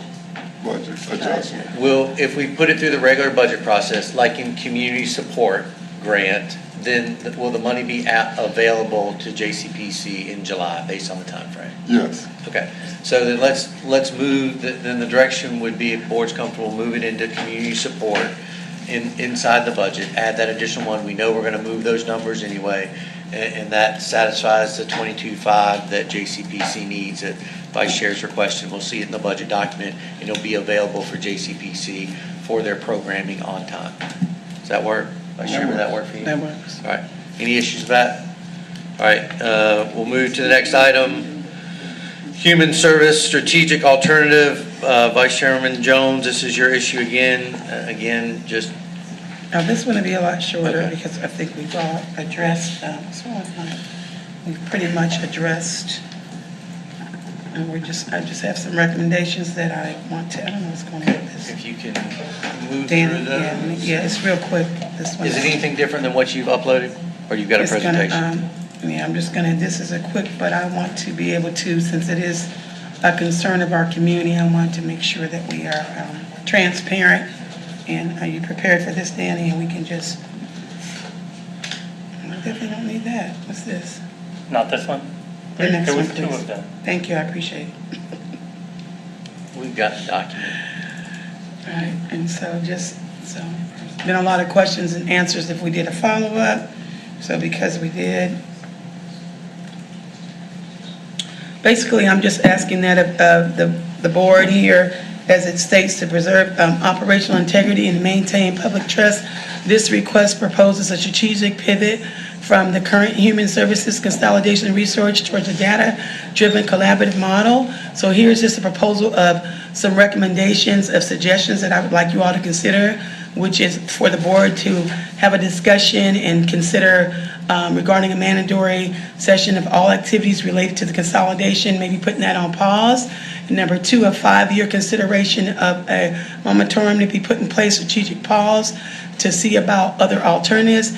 And the last thing is a requirement that any further evaluations be conducted by an unaffiliated third-party contractor, so that that way for just transparency and socioeconomic data specifics. So basically, my request, and some of you already have this, is I'm just asking that we take the opportunity to consider maybe some of these recommendations and just pause and think about this within the next 30 days, not asking for any action, just that of consideration that there are some other alternatives, as it states up here, for us to seriously consider, especially the one of that of when it comes to independent oversight. And so that is my request asked today. And just a reminder, as we know from our former informational session, there was that of a letter of support. We don't have to put that up there, but just for sake of reminding those that might be listening in our community, that both the Public Health Department as well as the Social Service Board do believe it was back in April 16th. We had an informational session.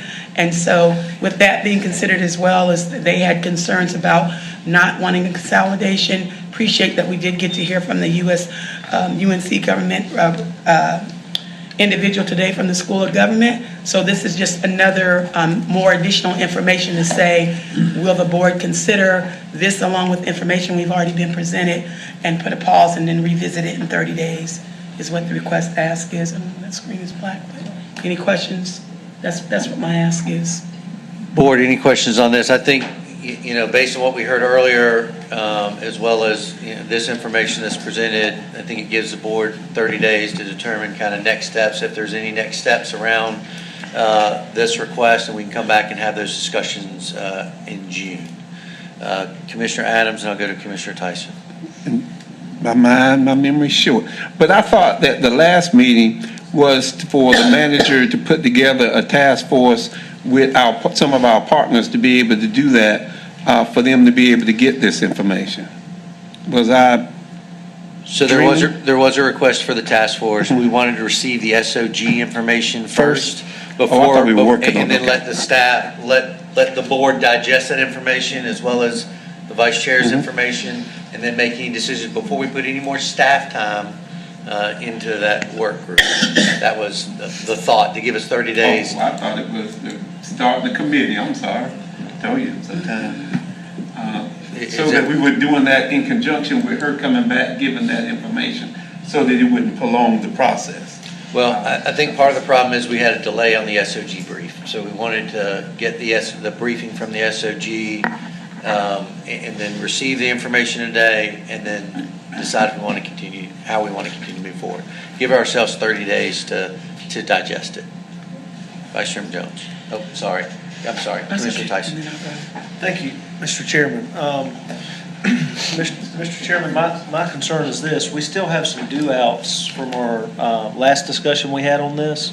I know Commissioner Faircloth had requested a financial model and financial implications to this decision, which I know the board has not seen yet. I'm about to read. Go ahead.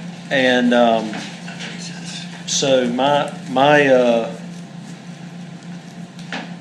everything okay, Mr. Chairman? Go ahead. You have the floor, Mr. Tyson. So my request would be, I'd like to see those due-outs come back that's already been requested before we look to take further action, Mr. Chairman.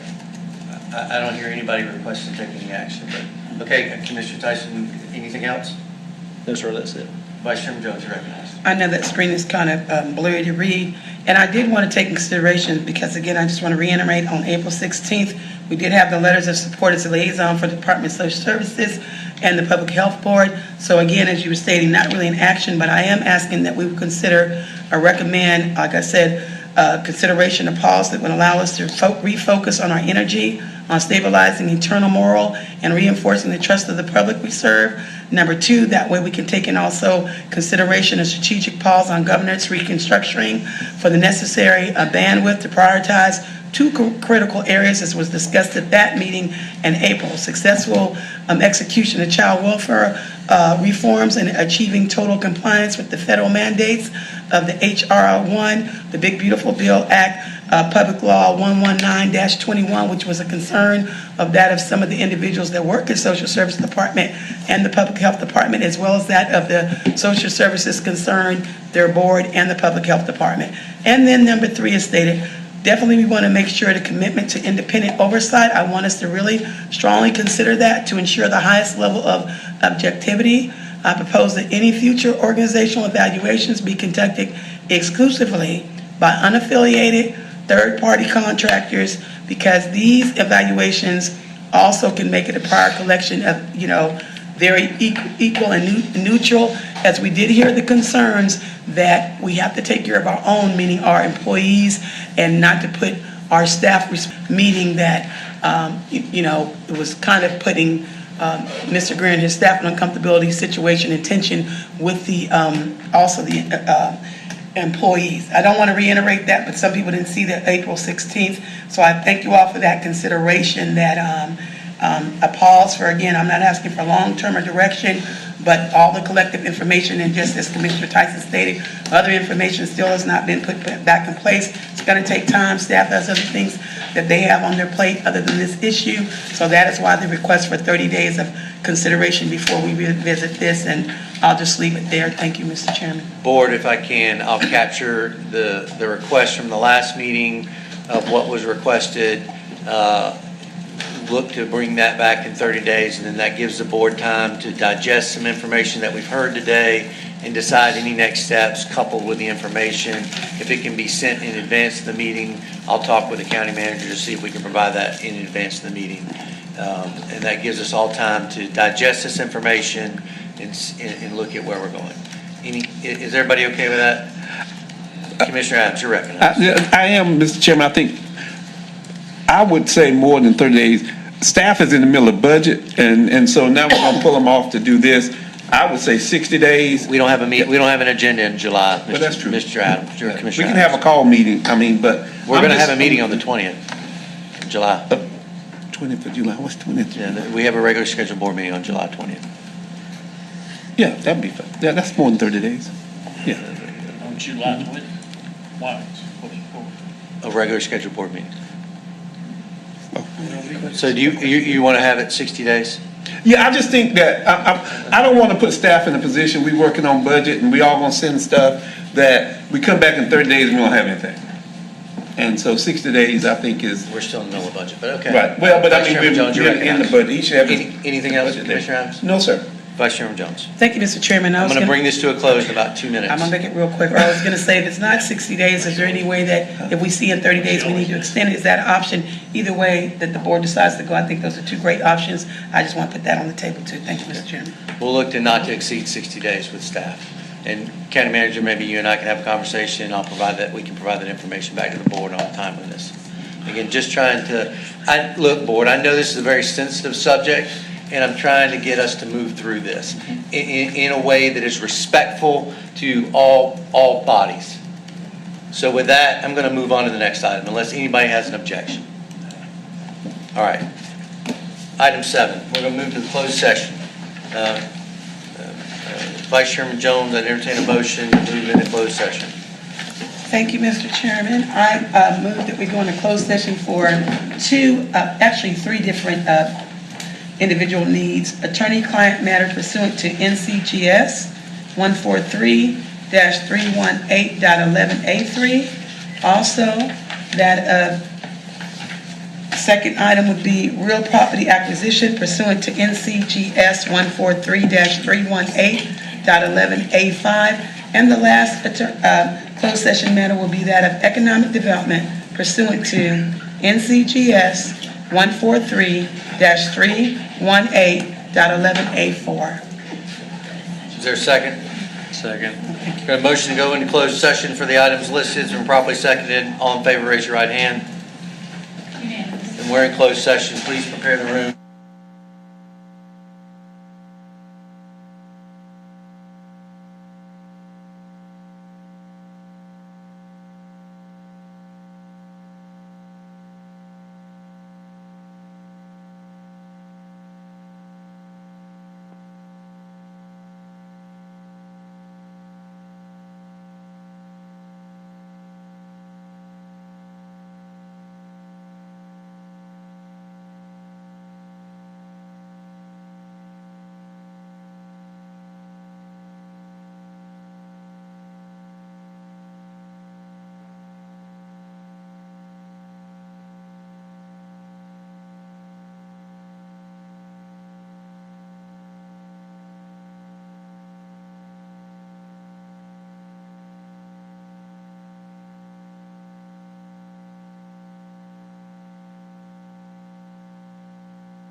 And at this time, I'll go ahead and take a motion to come out of closed session. So moved, Mr. Chairman. Second. Thank you for clarification. We've got a motion to come out of closed session, properly seconded. Any discussion on the motion? Hearing none, I'll ask for your vote. All in favor? There is no action for the board to take coming out of closed session. At this time, I'll entertain a motion to adjourn. So moved. Second. We've got a motion adjourned and seconded. All in favor, raise your right hand. Unanimous. And we're adjourned. Thank you, board.